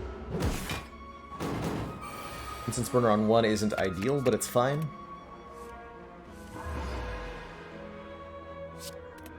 Woo. Easy game. We get a Blessing of the Forge and a Wish. 6 plated armor, 3 strength, or 25 gold, and we can upgrade that with Blessing of the Forge. Probably gonna do that. Commander, although I like Skim a lot here we've too. Just received the support of I another like Skim a council lot member. here. The Life Master, thank you so much for those Happy New Year wishes. And TG Iman, thank you so much for the Tier 1 sub. Welcome to the council. Enjoy the community, the emotes, and of course that newfound smug sense of superiority. Glad you're enjoying the show.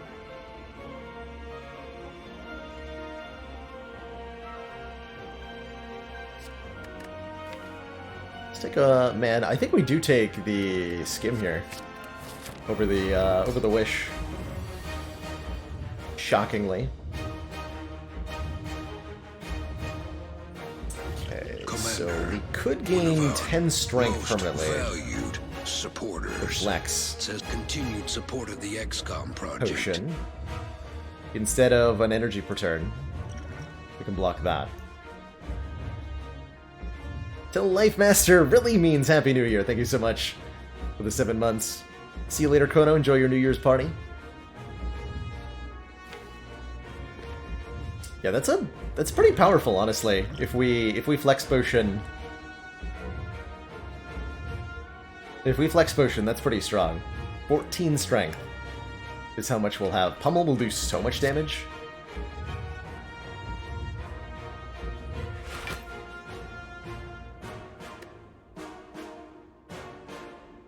Good draws next turn. Good draws this turn too. Do it. So 14 strength, 4 dexterity. Alt next turn. Perfect.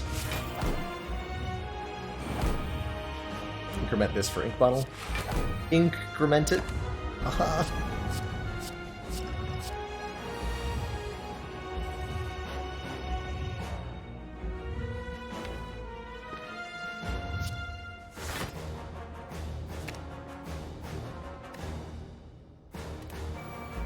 Like a damn good vault.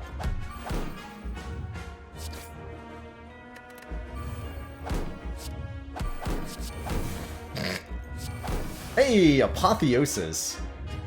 If I Blessing of the Forge, Apotheosis becomes 1 cost, and then I can Apotheosis Vault.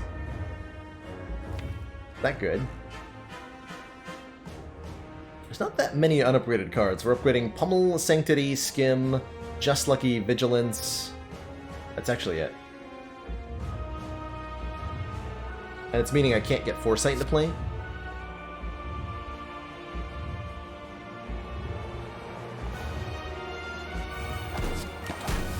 Get Foresight in play. Okay, I don't think we play the second fasting, going down to 3 energy.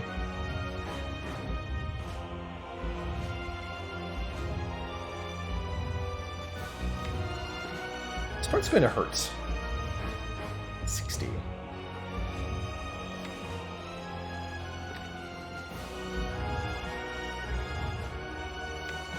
Weave and Sanctity. We're probably going to upgrade Skim. Feels like what we're going to try to upgrade. Really want Wave of the Hand here.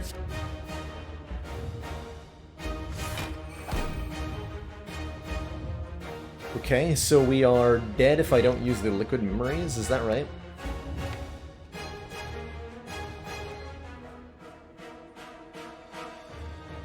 We are dead if I don't use Liquid Memories.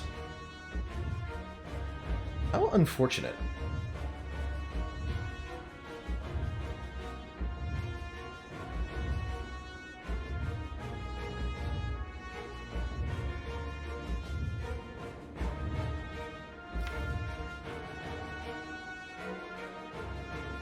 Don't have that many hit points.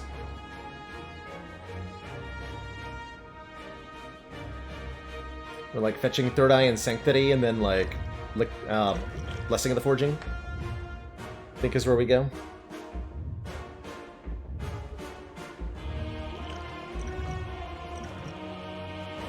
We lined up Incense Burner completely wrong.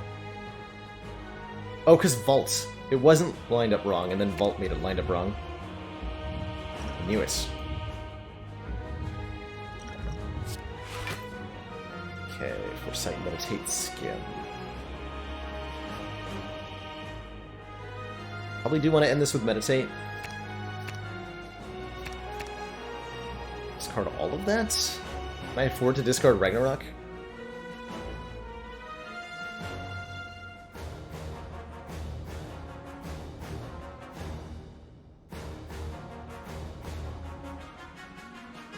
We can meditate it back if I need to.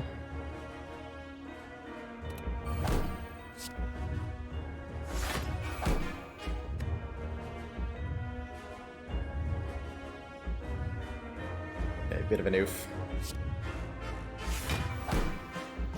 Dazed at least. So we're going down to like 15 health. Next turn had better be good, or we're in trouble here. Look at Devotion down.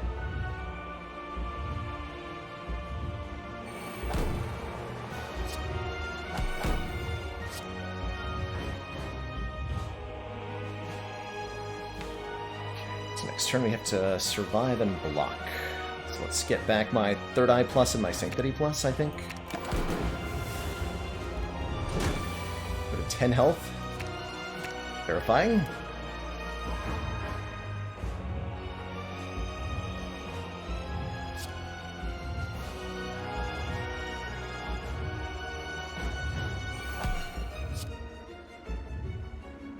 So we go Divine this turn, right?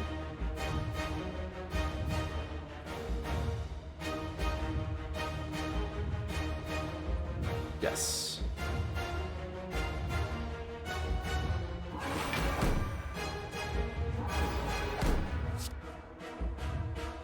We want to have Weave in our hand when we shuffle the deck to do maximal damage with that.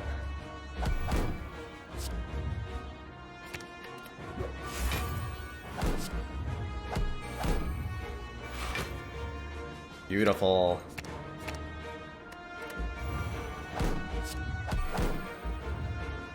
Totally beautiful.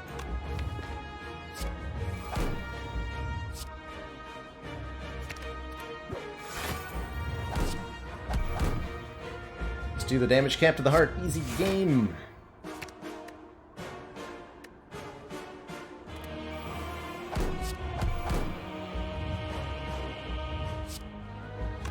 Actually did do the damage cap there. Next turn we want to do what exactly?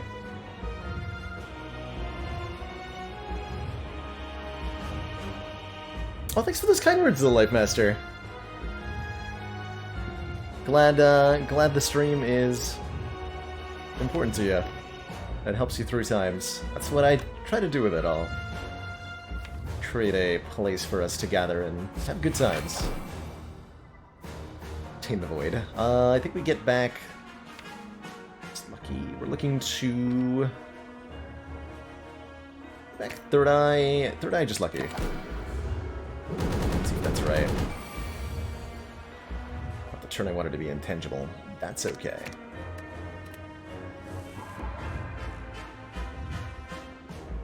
So if I can get Prostrate played, which I think I can.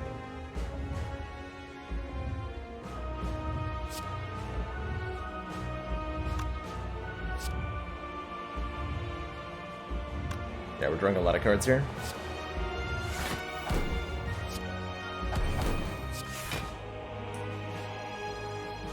Commander, regrettably, our briefs have recently been contaminated. Your discretion in this matter is expected. To Life Master, thank you so much for those 10 generous Tier 1 gift subs to the community. Welcome to the Council.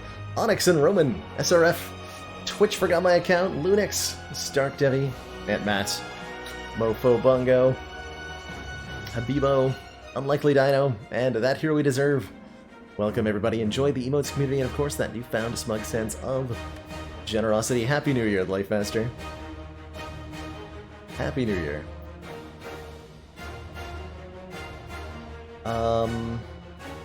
So you can only draw one of these cards. I don't have to draw any of them though. So we can go Divinity Brilliance next turn, right? And try to kill it? Question mark? And there's a Ragnarok coming up. Okay, so we actually just kill next turn. Hopefully.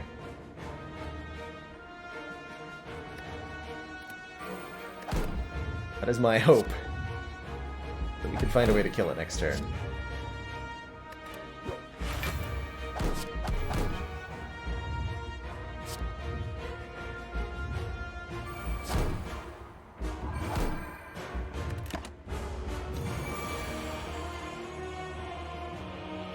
So We get all of that so that our weave comes back. Ragnarok does 60 times 6. Oh. Well then. GG. GG.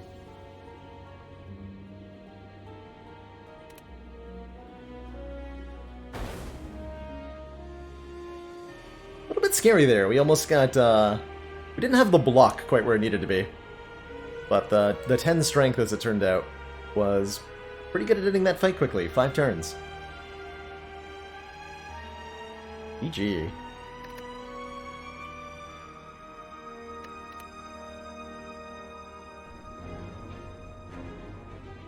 Alrighty, everyone. Not quite done yet for the night. I think I've got one more run in me. But before we jump into that one, I gotta run, refill my legs, stretch my water, and take care of myself on a short break here. When we return, one more ladder climb run, bringing it up to Ascension 4, the Ironclad. Take a look at our starting bonuses, and I'll... Wait, we don't have any. These are they. I'll be right back.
Alrighty, everybody, we are back. Thank you so much for the patience. And thanks for hanging out tonight.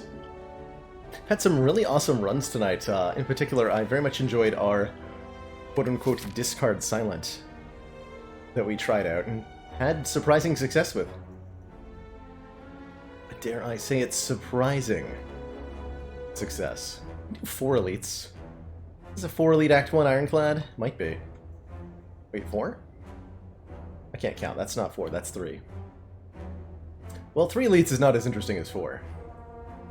Truth be told, I like knocking out the Burning Elite early, getting a whole bunch of campfires going to Slime Boss. So I like this direction. Just take 8 max health, and that gives us a much safer journey, more room for error in the act. There's no interesting snipes we can do. We literally cannot snipe anything with the 1 hit point. So let's take our max health. Let's go to the far left here.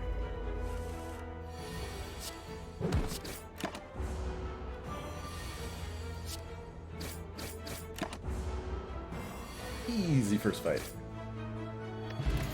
Flex Potion's great. I think an Inflame is a very nice early take on Ironclad.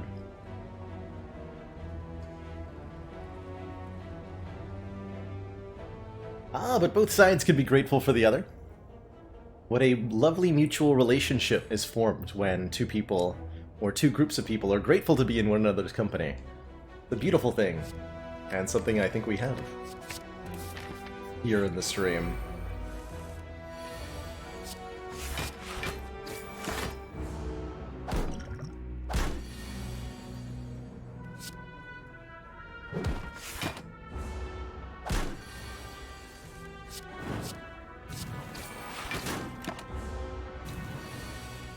Also, if you try to out-grateful me, I will straight up own you. Inflame into Heavy Blade. You know what? I don't really often like an early Heavy Blade, but let's lean into it. Let's try it out. Heavy Blade struggles, I think, on Ironclad. It's not a card that does damage very well on turn 1 or on turn 2, unless you can get strength on turn 1 or turn 2, which is pretty hard to do. But when it shines, it shines. Power Through. It's a big, beefy block card. I like early Power Through. Pretty good.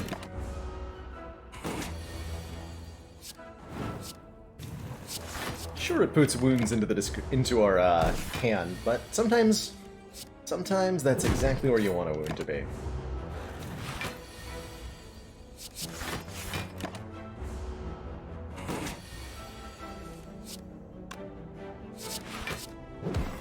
For short hallway fights like this, it's almost always worth playing.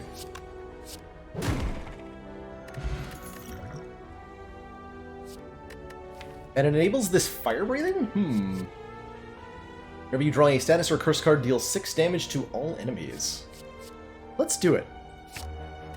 Let's do it. You created a beautiful picture in honor of the bomb. You may absolutely share it in chat. I'm gonna upgrade fire breathing. I like where this is headed.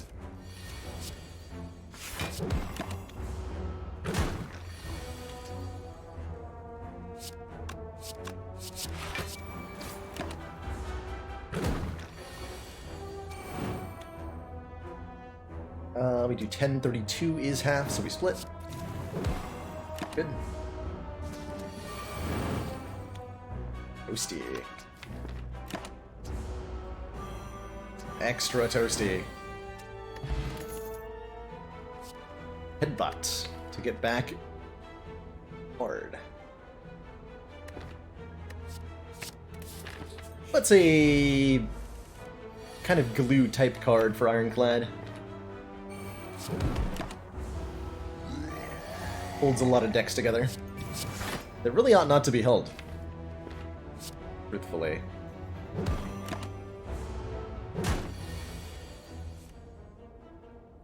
Okay, if I Flex Potion, we do 29 base with this. Do I get a kill with a Flex Potion? Let's see. 3 times. So, yeah, plus 15, 29 base to be 21.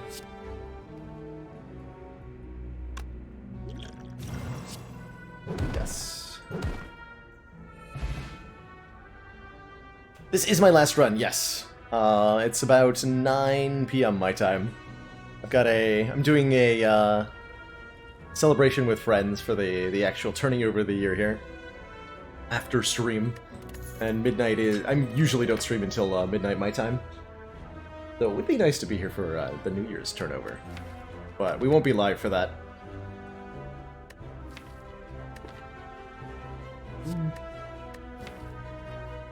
Blood for Blood's like a third different direction for this deck. We could take actually Reckless Charge because of the fire breathing. Sure, let's try that.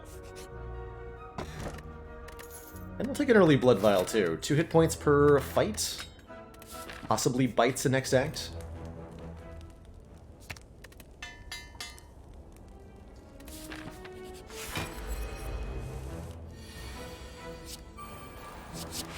Actually want the wounds in the draw pile. And lay down a bash without waking up Lagavulin. Next turn we go Inflame, Strike, Headbutt.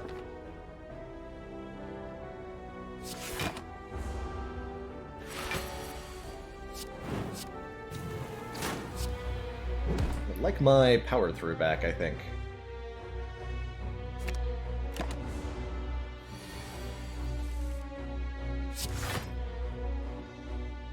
Bash or Heavy Blade? I think I Heavy Blade. Yeah, we Heavy Blade. Toasted on, nerd.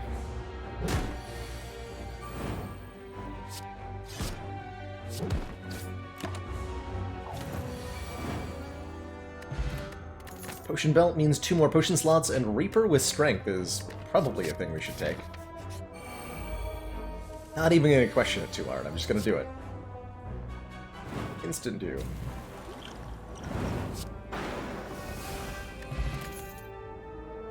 Strike. Card draw is good, so a Pummel Strike is good. The more cards we draw, the more statuses we draw with Fire Breathing.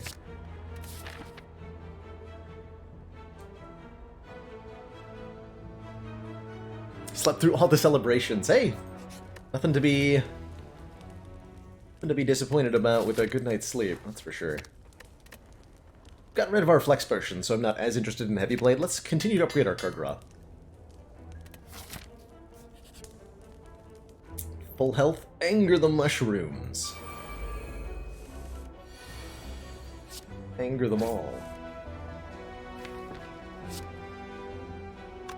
Could try to Reaper here. Looks like we should just Fire Breathing. We can even get our health back with the Reaper.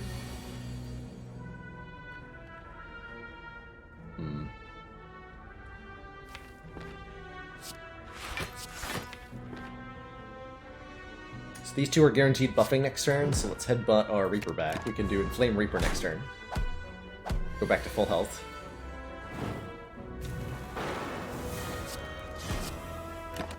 Want to kill with Fire Breathing, hopefully? No. Kill with attacks. Hooray! Odd Mushroom means we'll take less additional damage from being vulnerable. There's more card draw in Battle Trance, and I think we're going to happily take that. Really would like it evolve to tie this together. Continue to upgrade the card draw upgrades, because that's an important part of making the Fire Breathing do stuff for us. But even, like, I think I actually just want to play Power Through. Get those wounds going. What a strange deck we've created.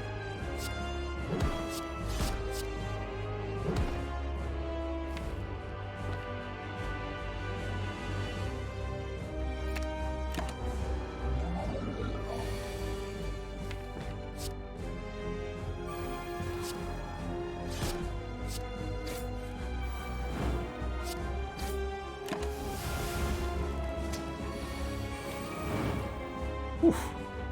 Toasty. We can just leave Ink Bottle at 9.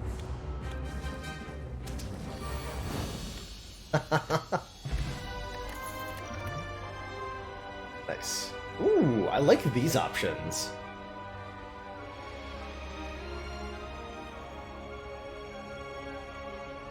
There's a legit reason for each of these. Berserk We take less additional damage when vulnerable. So we could take Berserk as an energy generating thing here. And be, like, actually kind of okay with it. Immolate adds even more statuses to our deck, letting us do even more AoE damage. And Corruption makes all of our skills cost 0 and exhaust. Which is great when you have lots of card draw, which we're already speccing into.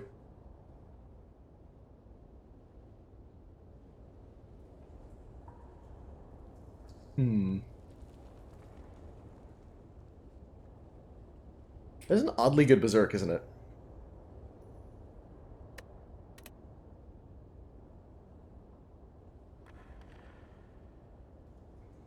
How often is Berserk good? Not very. We should let it... Let's give Berserk its time to shine, right? Like, how often do we get to say that it was actually decent? Man, we could have had Corruption Snecko. More card draw means we draw more statuses, so I think even if we are leaning into the status build, Snecko Eye is going to be the take here. Corruption's now a rare, yes. Yes, it is. Not the world's best Snecko Eye, but it's not bad. Could have taken Astrolabe or Black Blood there, but I don't think either of them draw as many status cards as the Snecko Eye does. That's the logic I'm sticking to. We fight 4 elites this act. Wait, 3 elites this act? Yes. All right, 491. Wait, what? Where'd all that come from?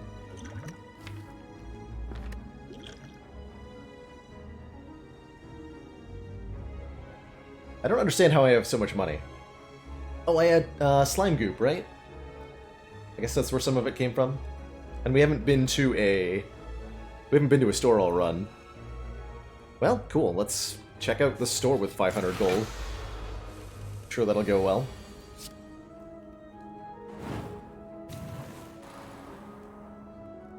Probably.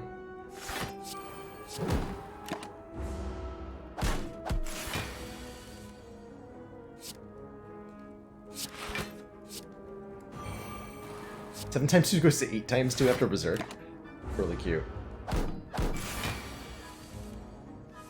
That's cute.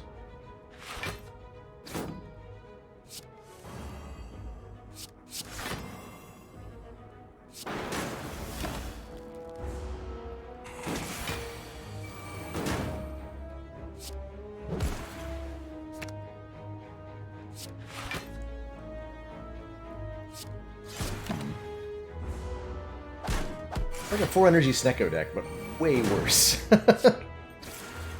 than normal. Happy New Year, TPN. Take Clash with the status deck. I think we pass on these.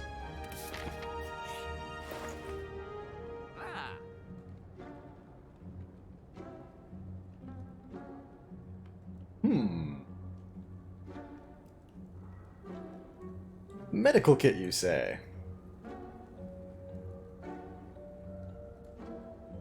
It's me avoid the statuses if I don't want them. And could get really silly much later. I like it. Rug's good. Armaments is pretty good too. Especially if upgraded with Snecko deck. Upgrade every card in your hand. The more cards you have in your hand, the better Armaments Plus is, and with a Snecko Eye, we got a lot of cards in our hand. 14 max health off the mango is good. That would put us over 100. We do want... we have to take the medical kit. It's just hilarious otherwise. And as much as I like mango, it's hard to argue compared to, like, shrug card remove that I need a mango. Can't do mango card remove. Can do mango shrug, though. Let's do that.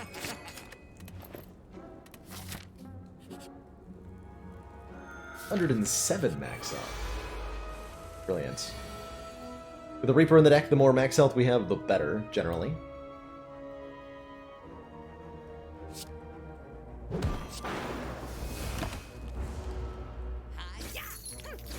Hiya!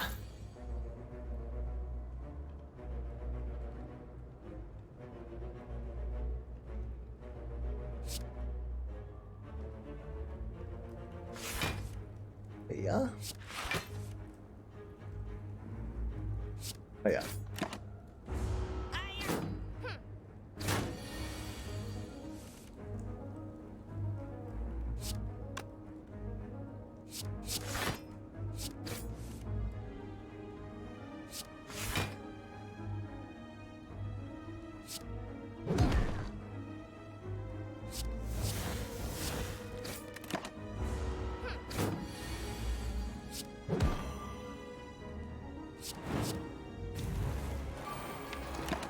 There. Should have a kill, hopefully, this turn, maybe? Question mark? Yes. Good, okay. Get our money back, get our gold back, probably take the ghostly armor, because we need better block guards. Based on that experience we just had. And Transform 2 is pretty good. Could also take Mutagenic Strength for 3 additional strength on turn 1. Pretty good. I appreciate those kind words, Life Master. We do have a whole bunch of lovely folks in the community that help create an awesome, awesome place to hang out.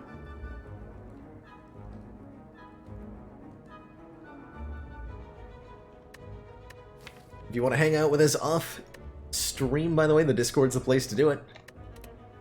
That's some pretty good combos in there from time to time. I'm having a hard time between Transform 2 and the Mutagenic Strength here, especially going into Elites. We'd really appreciate the immediate power. A card that... It's a relic that makes Heavy Blade actually good on turn 1. Which it normally struggles to be.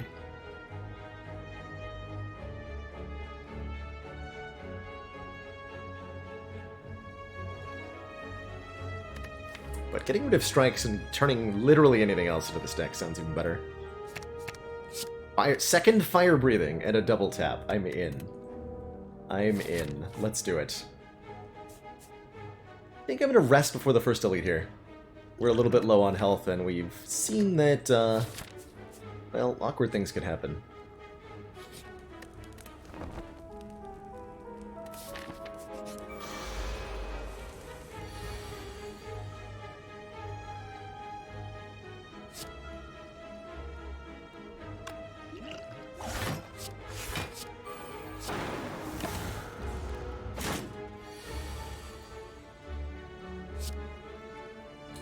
Cost power through. Oof.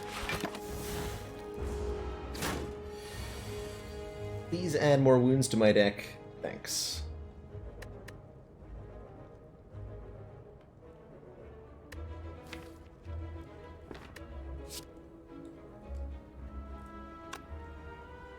Do I have to use liquid memories here? I think so. Back power through of all things. And then headbutt the... We're about to draw the card? Headbutt the wound then. Didn't want to shuffle the deck there.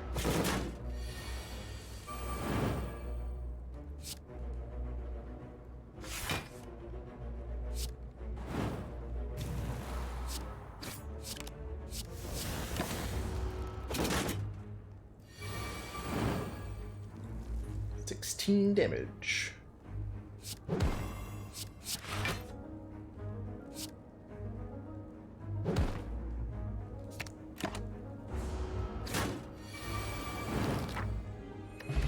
Okay, this is not working that well, but Feel No Pain makes it way better. We can now exhaust our statuses to gain block with the medical kit.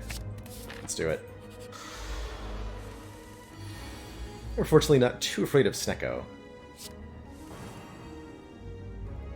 Thankfully.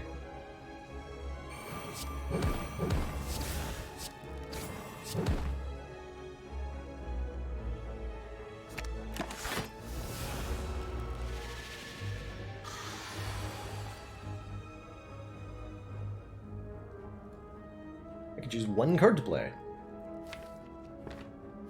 I could Feel No Pain. Hooray for one card.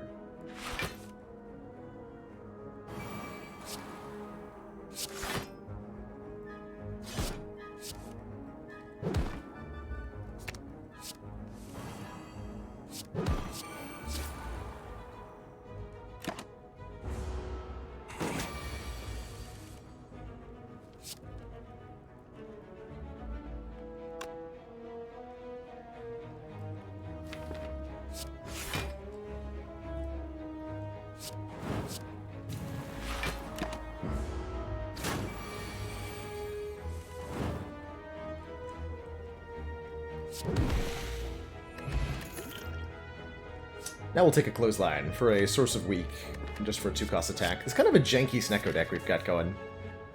Kind of. It's a very janky Snecko deck we have. But now it's a Snecko-Eye gambling chip deck. And you know what? Sometimes that's all you need. This lets us re-roll any number of cards on turn 1, basically. Trying to get 0-cost stuff with the Snecko-Eye. How about a double-tap Reaper with 3 strength? That sound good?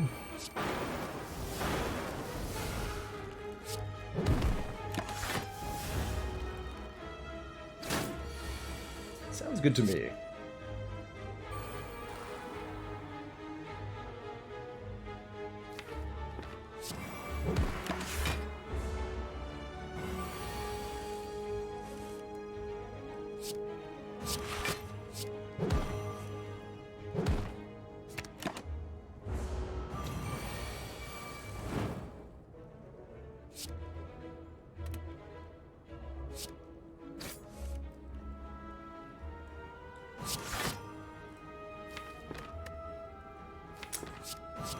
Playing the statuses adds more Dazed onto the top of my draw pile, which, is this? Haha! Third fire breathing. I think we can pass on that one. Carnage is, like, almost good enough to take, but I don't think actually good enough to take. How unfortunate for it. Take the upgrade on Clothesline for the additional turn a weekend, which will especially help, I think, against Collector here. Mostly planning on beating Collector with the fact that we have 100 health, I think, where we're currently at with that. And you know what? It's going to work fine.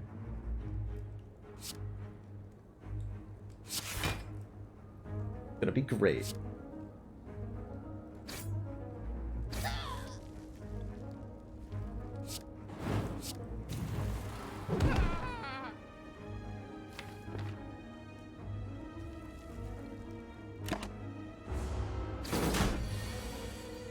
Take that extra damage. Another good case of choose one card to play. There's that one.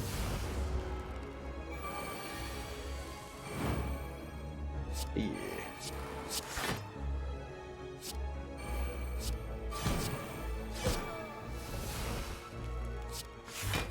I could have played those for block with Feel No Pain, but chose not to.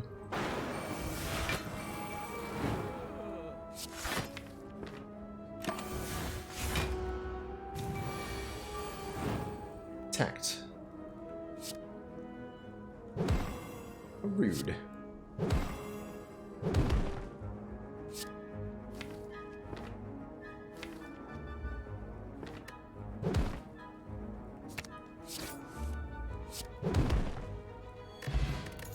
Okay, Preserved Insect and Evolve. Perfect. Definitely want an Evolve here with double fire breathing. And we were knocked unconscious, so this deck's about to be incredible now. Heck yeah.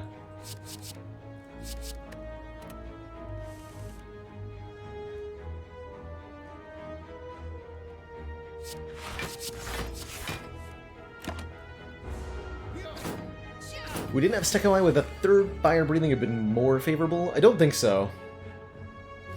No, they have... Our current cards are vulnerable to bad draw order because they have to be drawn in a particular order, and I don't think it works well to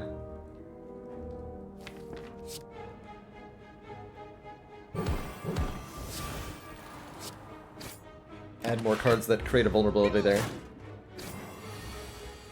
Powers that don't do anything on the turn you play them are something to avoid having too many of, as a general rule.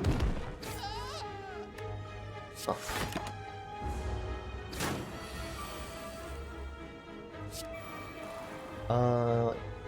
Bought a lot of pen nib.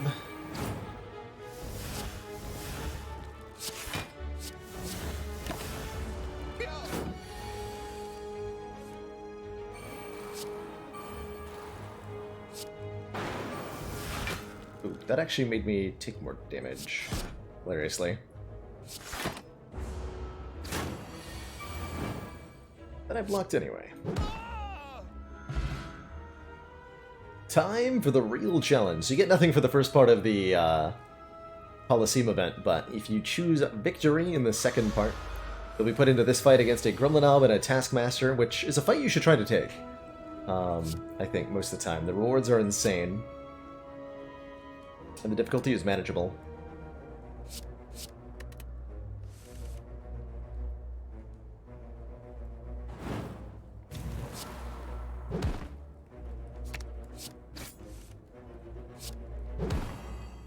Zero cost bash.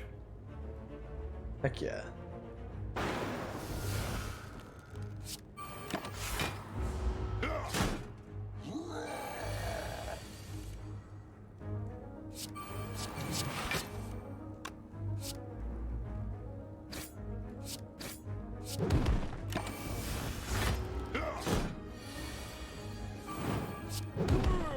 For winning this fight, you get 100 gold, 2 relics, 1 uncommon, in this case Paper Frog and Duvu Doll, 1 rare relic, and a card reward. It's lots of stuff. Yeah, it used to be 2 Gremlin Knobs, and that was terrifying. It was also allowed to spawn, like, here. You could get it as one of the first things in Act 2. But they since made the fight easier, made elite bashing relics like Preserve Insect work with the fight, and they pushed it to the back half of the act, so it went from one of the most impossible fights in the game to something that's almost always worth taking. At least in my book. That cleave is like almost good. But almost isn't good enough.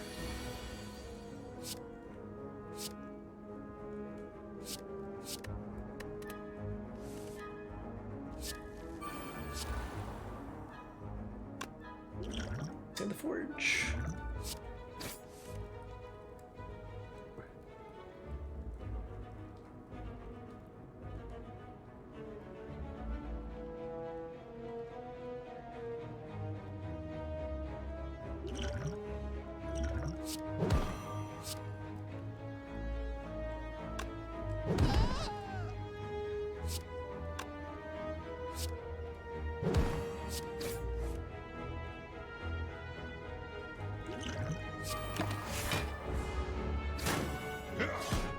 Only 7, we can get all that back in theory.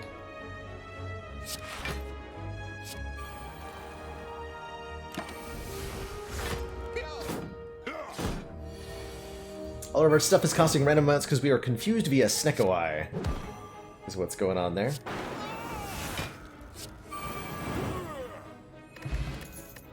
Root juice for even more max health, 112. And a second Feel No Pain, which I will take. Recalling here. I'm not sure why, but it's what I decided I'm doing.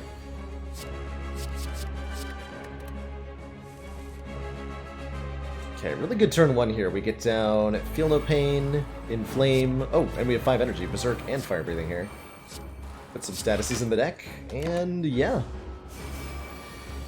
Didn't even get attacked by the Collector on the vulnerable turn, so we're only taking 1 more damage from each of these Torch Nerds. Is I believe the technical term. Means I can focus on dealing 16 damage per status card I draw.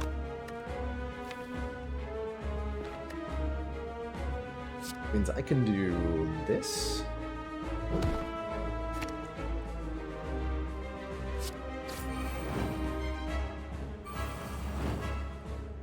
Nice. Get toasted.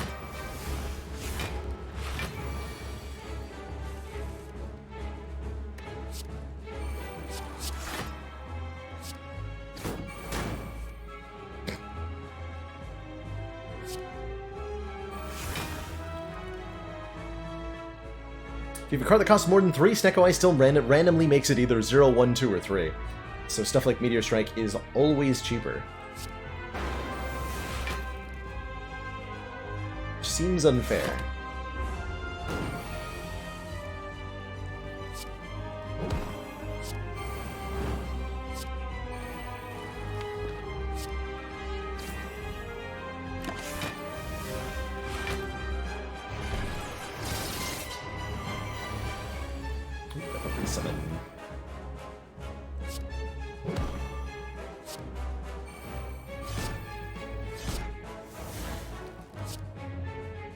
My attacks do so little damage compared to the statuses.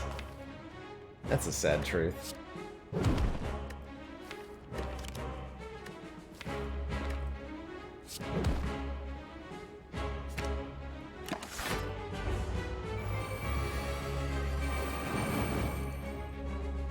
Dang. GG. Really enjoying the fire breathing so far. Ooh, Demon Form Snecko Eye is pretty good. Alternately, Fiend Fire and 2 copies of Feel No Pain is also good.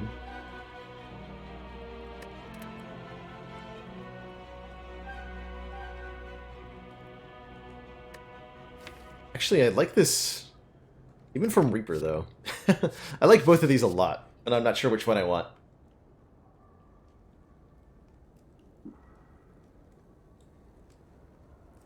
Better or worse if it was when vulnerable, gain 1 energy. Definitely worse, I think.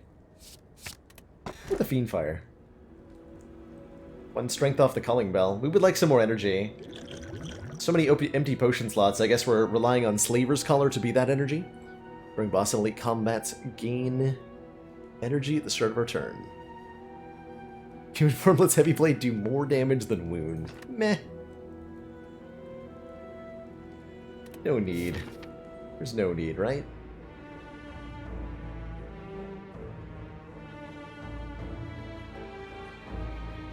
Take 3 more elites. Those relics are king here in a heart run. You'd always be looking to get as many as you can. You want to take on that ultimate final super battle. Okay, better but not good.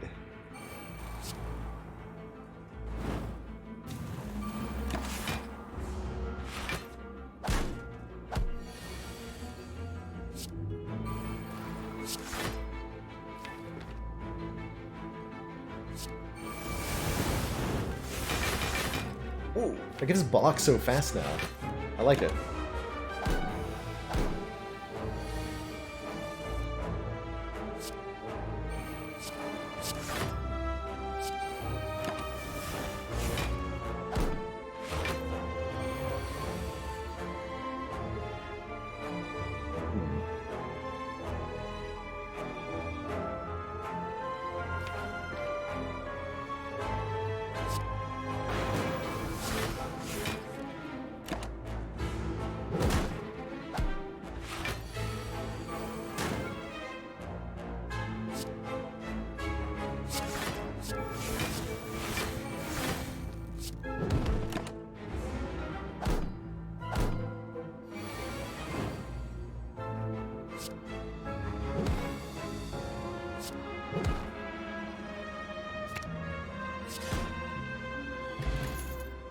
Shrug Plus.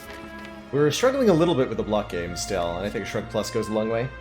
How's it going, Ogor? Happy New Year.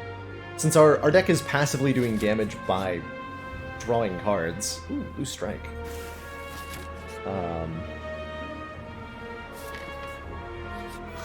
It means we could focus a lot on blocking.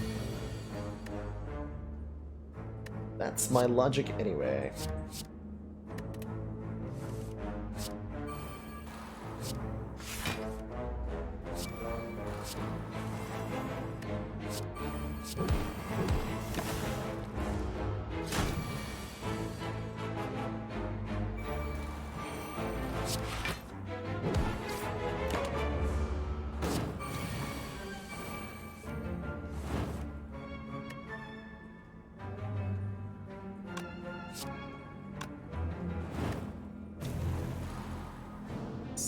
Gain 12 block. So Reaper is better than Power Through. Okay.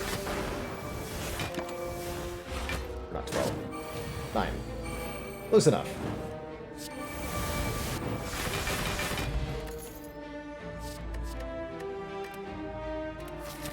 So that is almost good enough to take.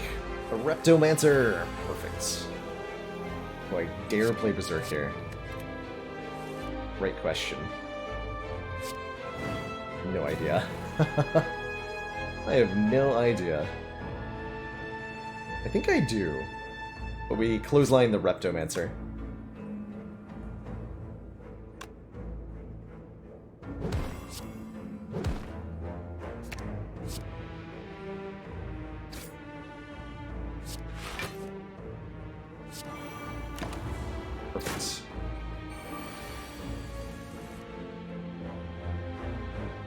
not perfect.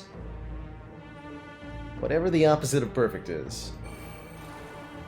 That's the world we've created for ourselves.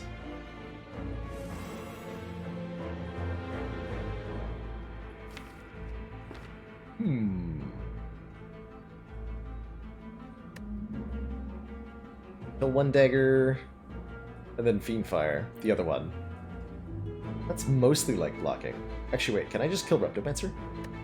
Almost. Almost, but not actually, yes. Down. Okay, we'll do this then.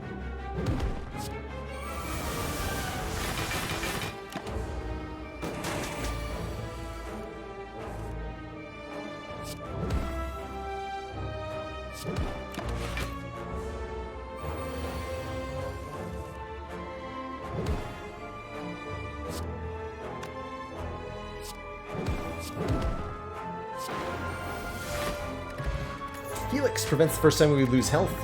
Disarm plus. I haven't seen a disarm in a long time.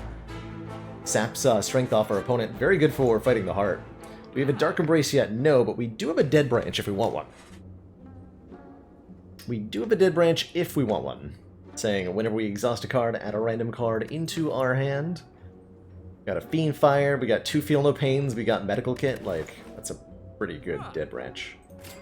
I'll take the stick. As they say.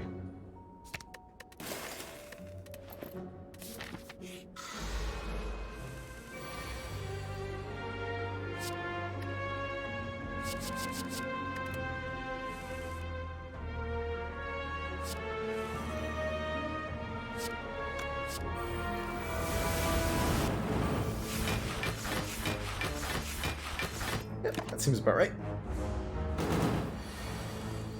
15 directions, Ironclad. Yeah, a little bit. A little bit. Some of my favorite kind of decks, the ones that are just like chaos. Pure chaos.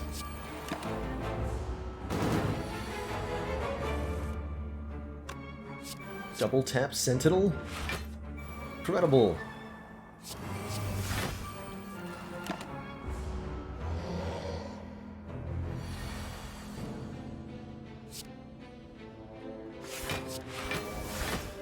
There's a Dark Embrace. Easy. Easy times.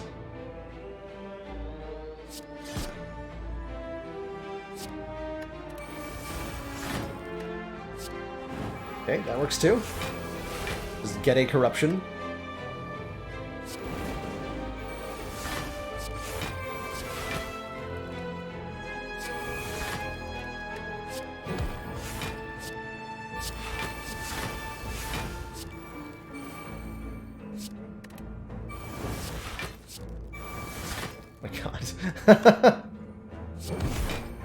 Oh dear.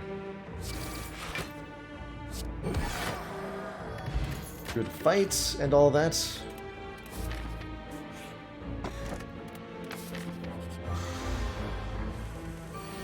Corruption overrides confusion. Yeah, it's one of the reasons corruption is so dang strong.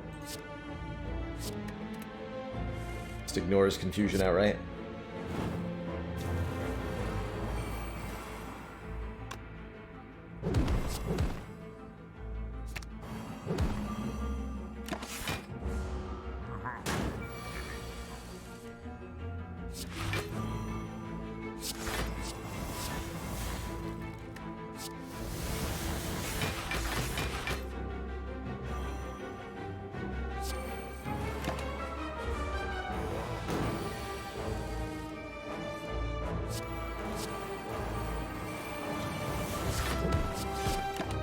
Commander, one of our most valued hitting it up for 6 months. supporters says continued support of the XCOM project. Thank you so much.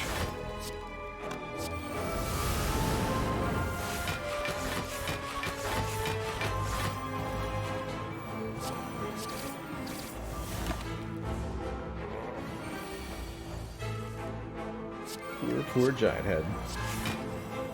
If any deck can go a million directions and still work, it's a Snecko Eye deck. Doesn't matter how much your cards cost or how many of them there are, Steko I will let you play them all anyway. Third, Feel No Pain. Let's do it.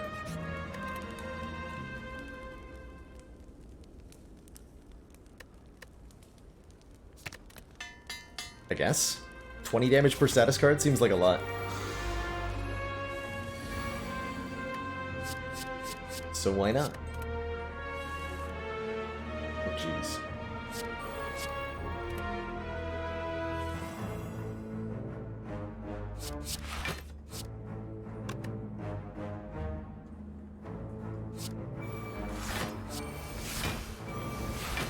Lex Heavy Blade. Only does 20 damage. That's so sad.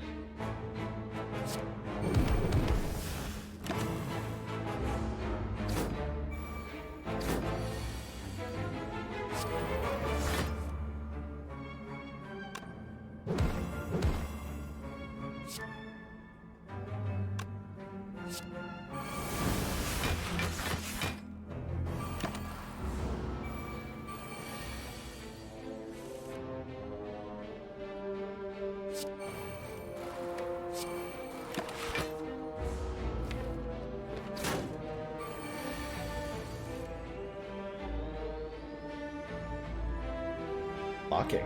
What's that?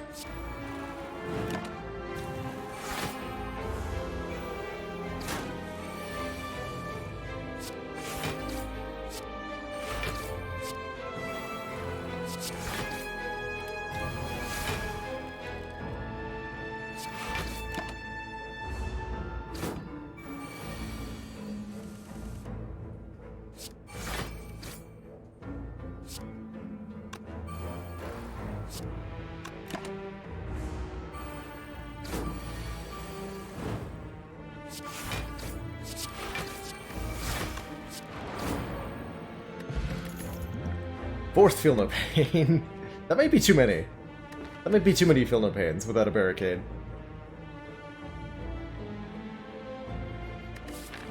But is it though? No, it's not. There's no such thing. I just decided. There's no such thing.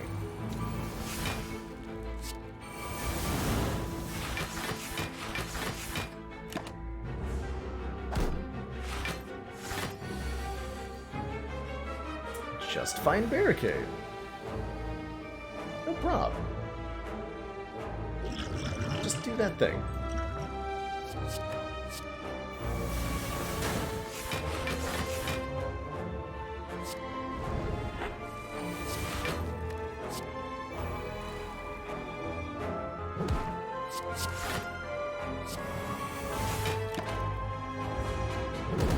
I mean, the Dead Branch will probably just give us barricade at the right moment. If we ask it nicely enough.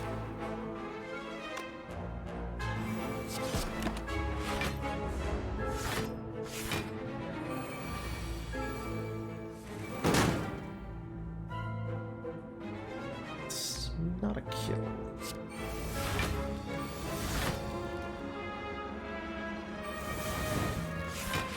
There's the barricade.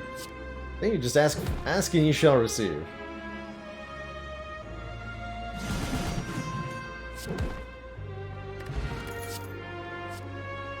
We like have no strength.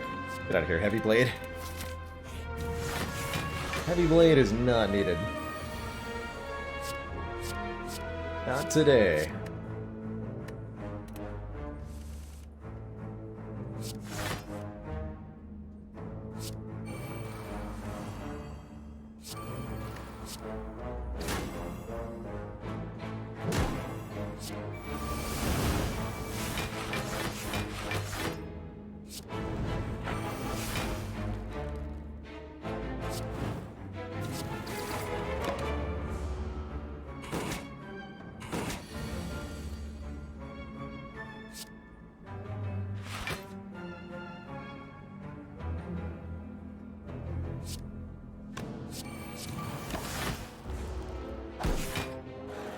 Playing too fast, missed my pummel. Disaster.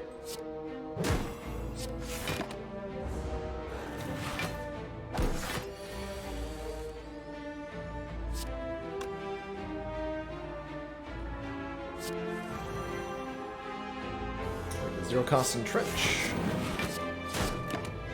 I'd like to do some damage here. Am I allowed to do that? Or did I fiend fire all of my block cards? Or my damage cards, rather. Like I did that by accident a little bit there.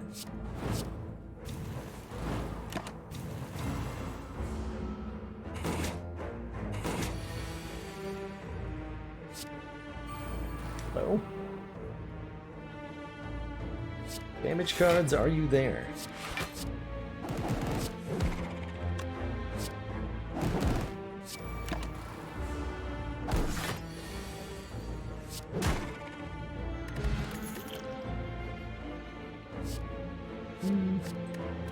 That's all that.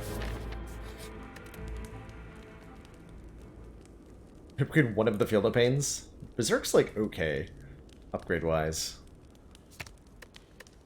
The Berserk upgraded here.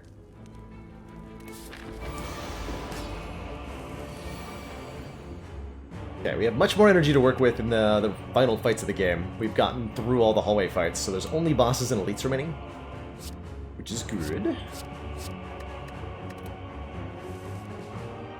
Very good. Ooh.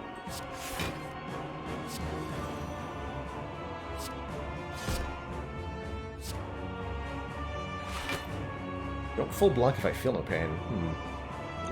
Good energy potion, but there's no reason to.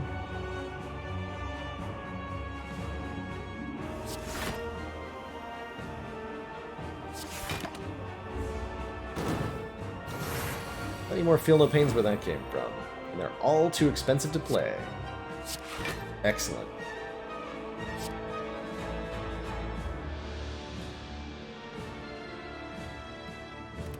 Yeah, we can double tap the Fiend Fire.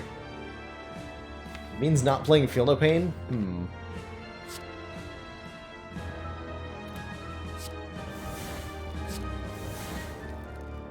Aha! Secret Barricade.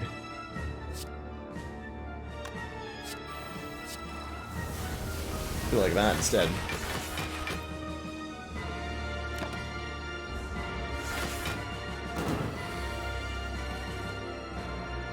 That every single Feel No Pain costing 3, really? Rude. Alright, in that case I Berserk Feel No Pain.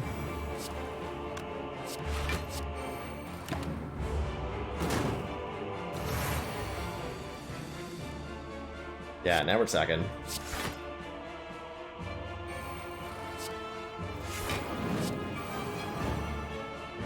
Now we were talking.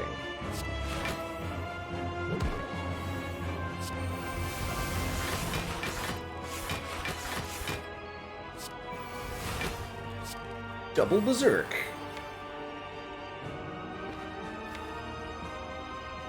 Exuma status card. Thinking about it.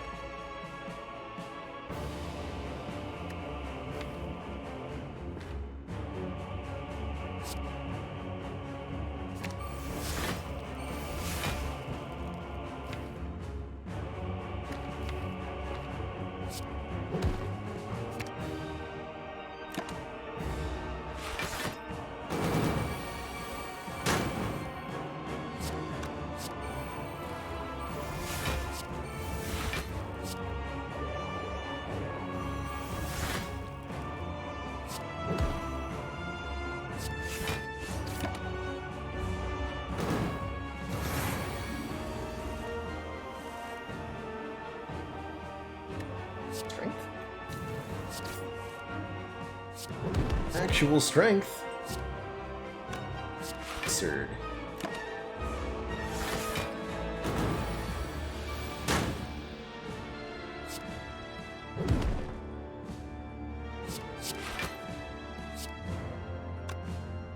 Double tap that. This works though. Aha! We can double tap that.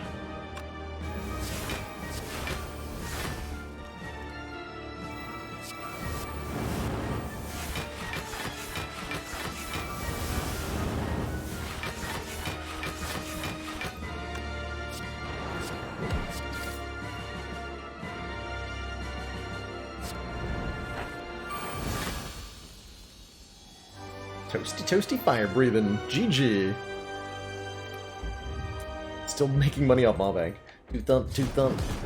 Deep pulsing dread could be felt throughout the room. If we were on A20, I would have gotten 12 more gold, because the second boss is more Maw-Bank value. And therefore this run is ultimately inferior, unfortunately. Sad but true.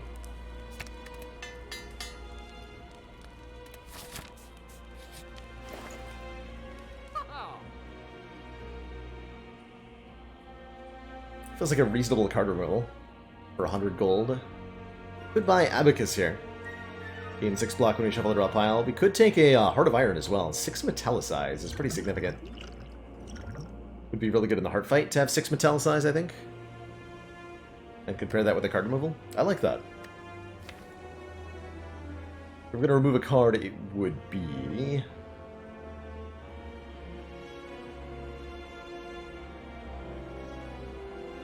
Defend? Probably defend.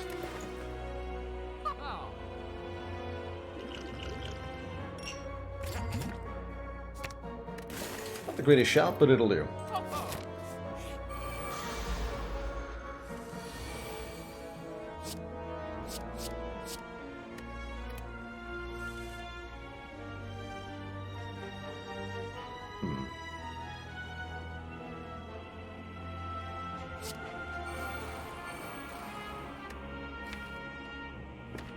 Can't help but notice the lack of luck cards in my hand.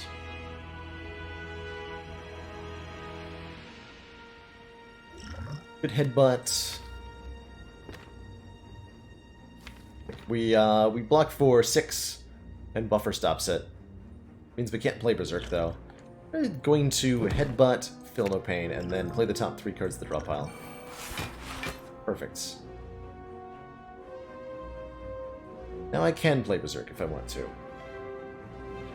Or I can just full block. Ooh, I can play Berserk, period. Let's do that.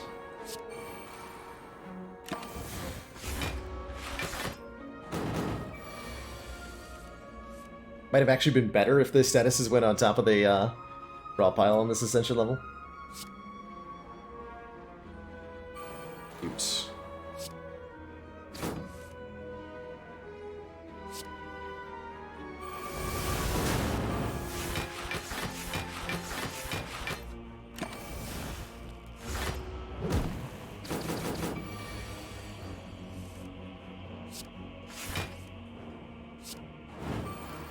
Cool.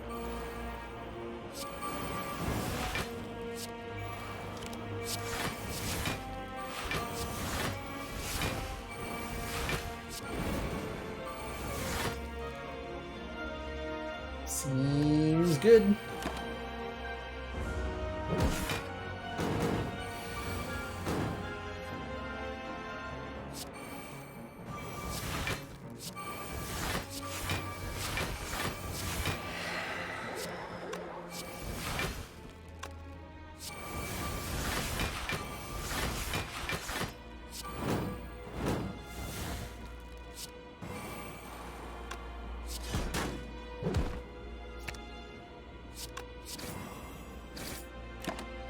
Seems really good.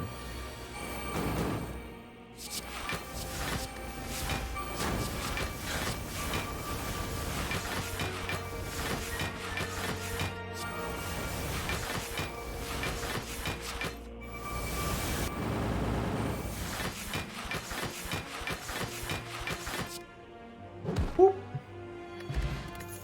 Casual 500 damage. Impervious, spot weakness, and Infernal Blade. Give me the Impervious, please. Although I did like the other stuff. Alright, we got potions for days here. Feel No Pain Plus is getting put in play. You can play Clothesline as well. Ooh, we're gonna get all the powers down. Feel No Pain, Fire Breathing, and Evolve.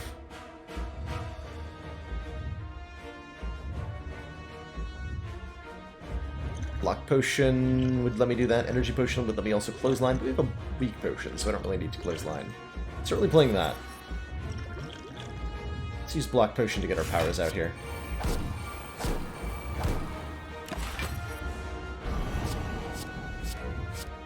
5 statuses added to the draw pile Hogchamp. I believe is where we're currently at.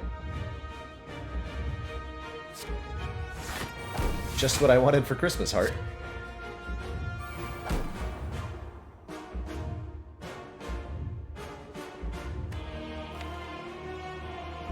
Exactly what I wanted for Christmas. Say feel no pain in the discard pile. Let's headbutt that back on top.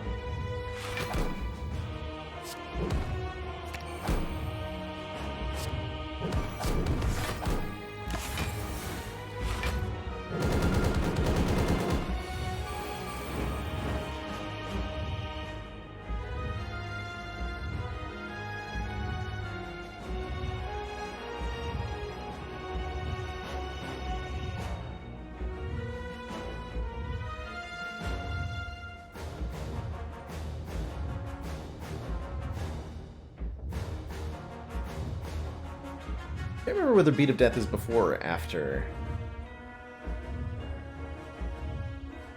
Card.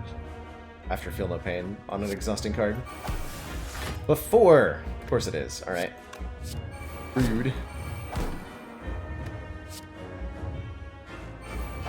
Super rude. Alright. Don't mind too much.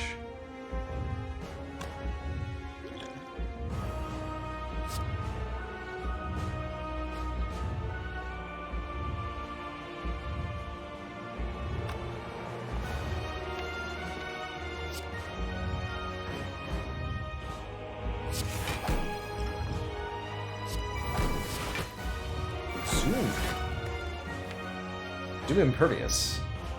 Actually, we're basically full blocking already? Wow.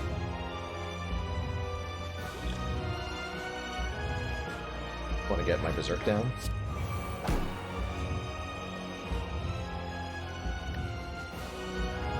So we're going to 33 blocks, so Exhume actually brings us to full...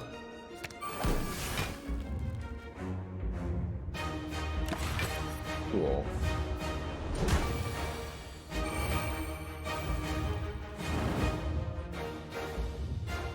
Just 1 health to Brutality there. Doesn't count against Perfect, though.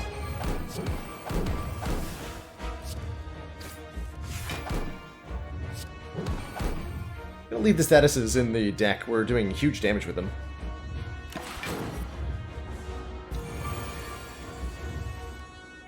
Pretty consistently.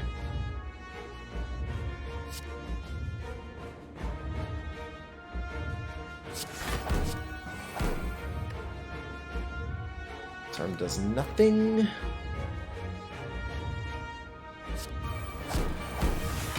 Fortunate. Block this hit with our Team Fire here.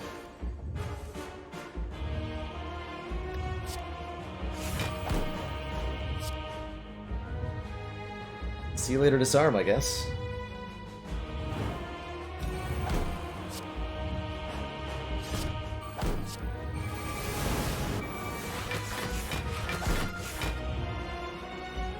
Barricade is here. Okay, okay.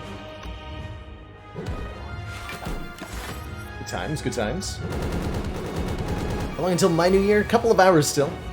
We won't be live for my actual new year, unfortunately. Doing some IRL stuff. That's in about 2 hours.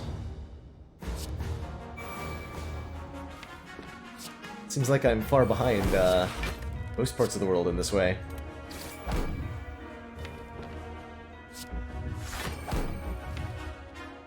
That's not a good draw for next turn, is it?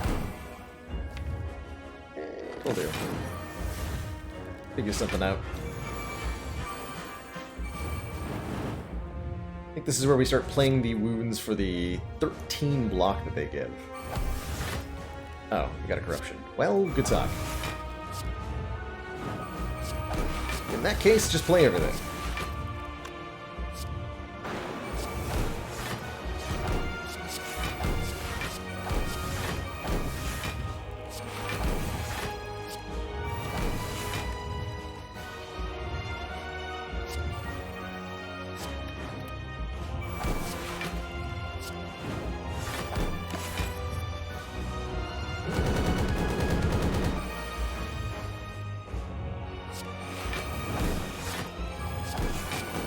silly things happened.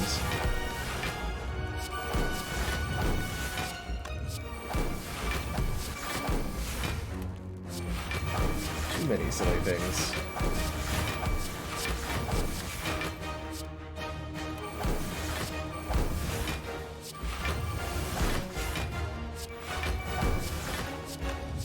Now this is pod racing.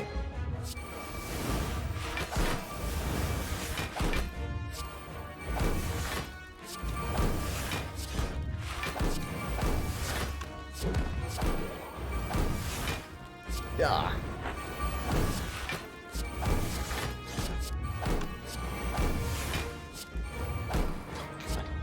Clash! Kill it with Clash! GG. GG.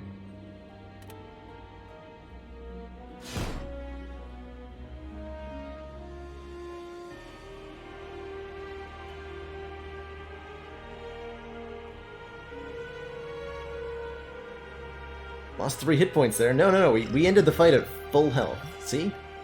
Never lost a single hit point. Easy run.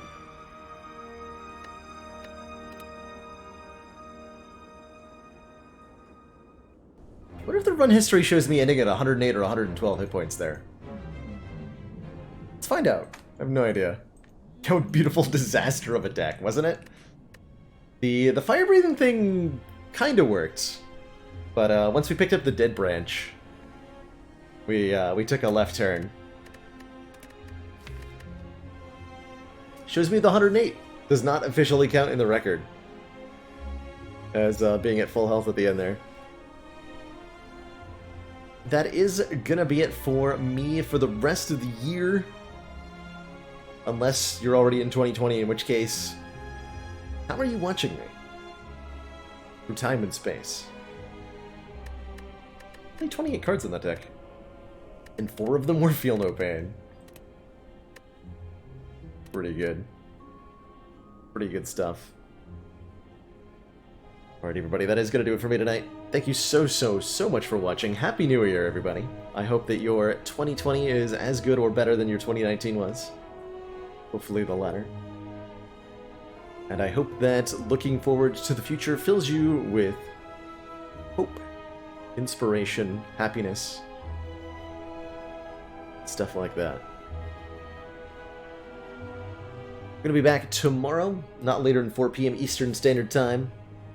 Hope you all have a most excellent one. That's all for now. Thanks for watching, everyone.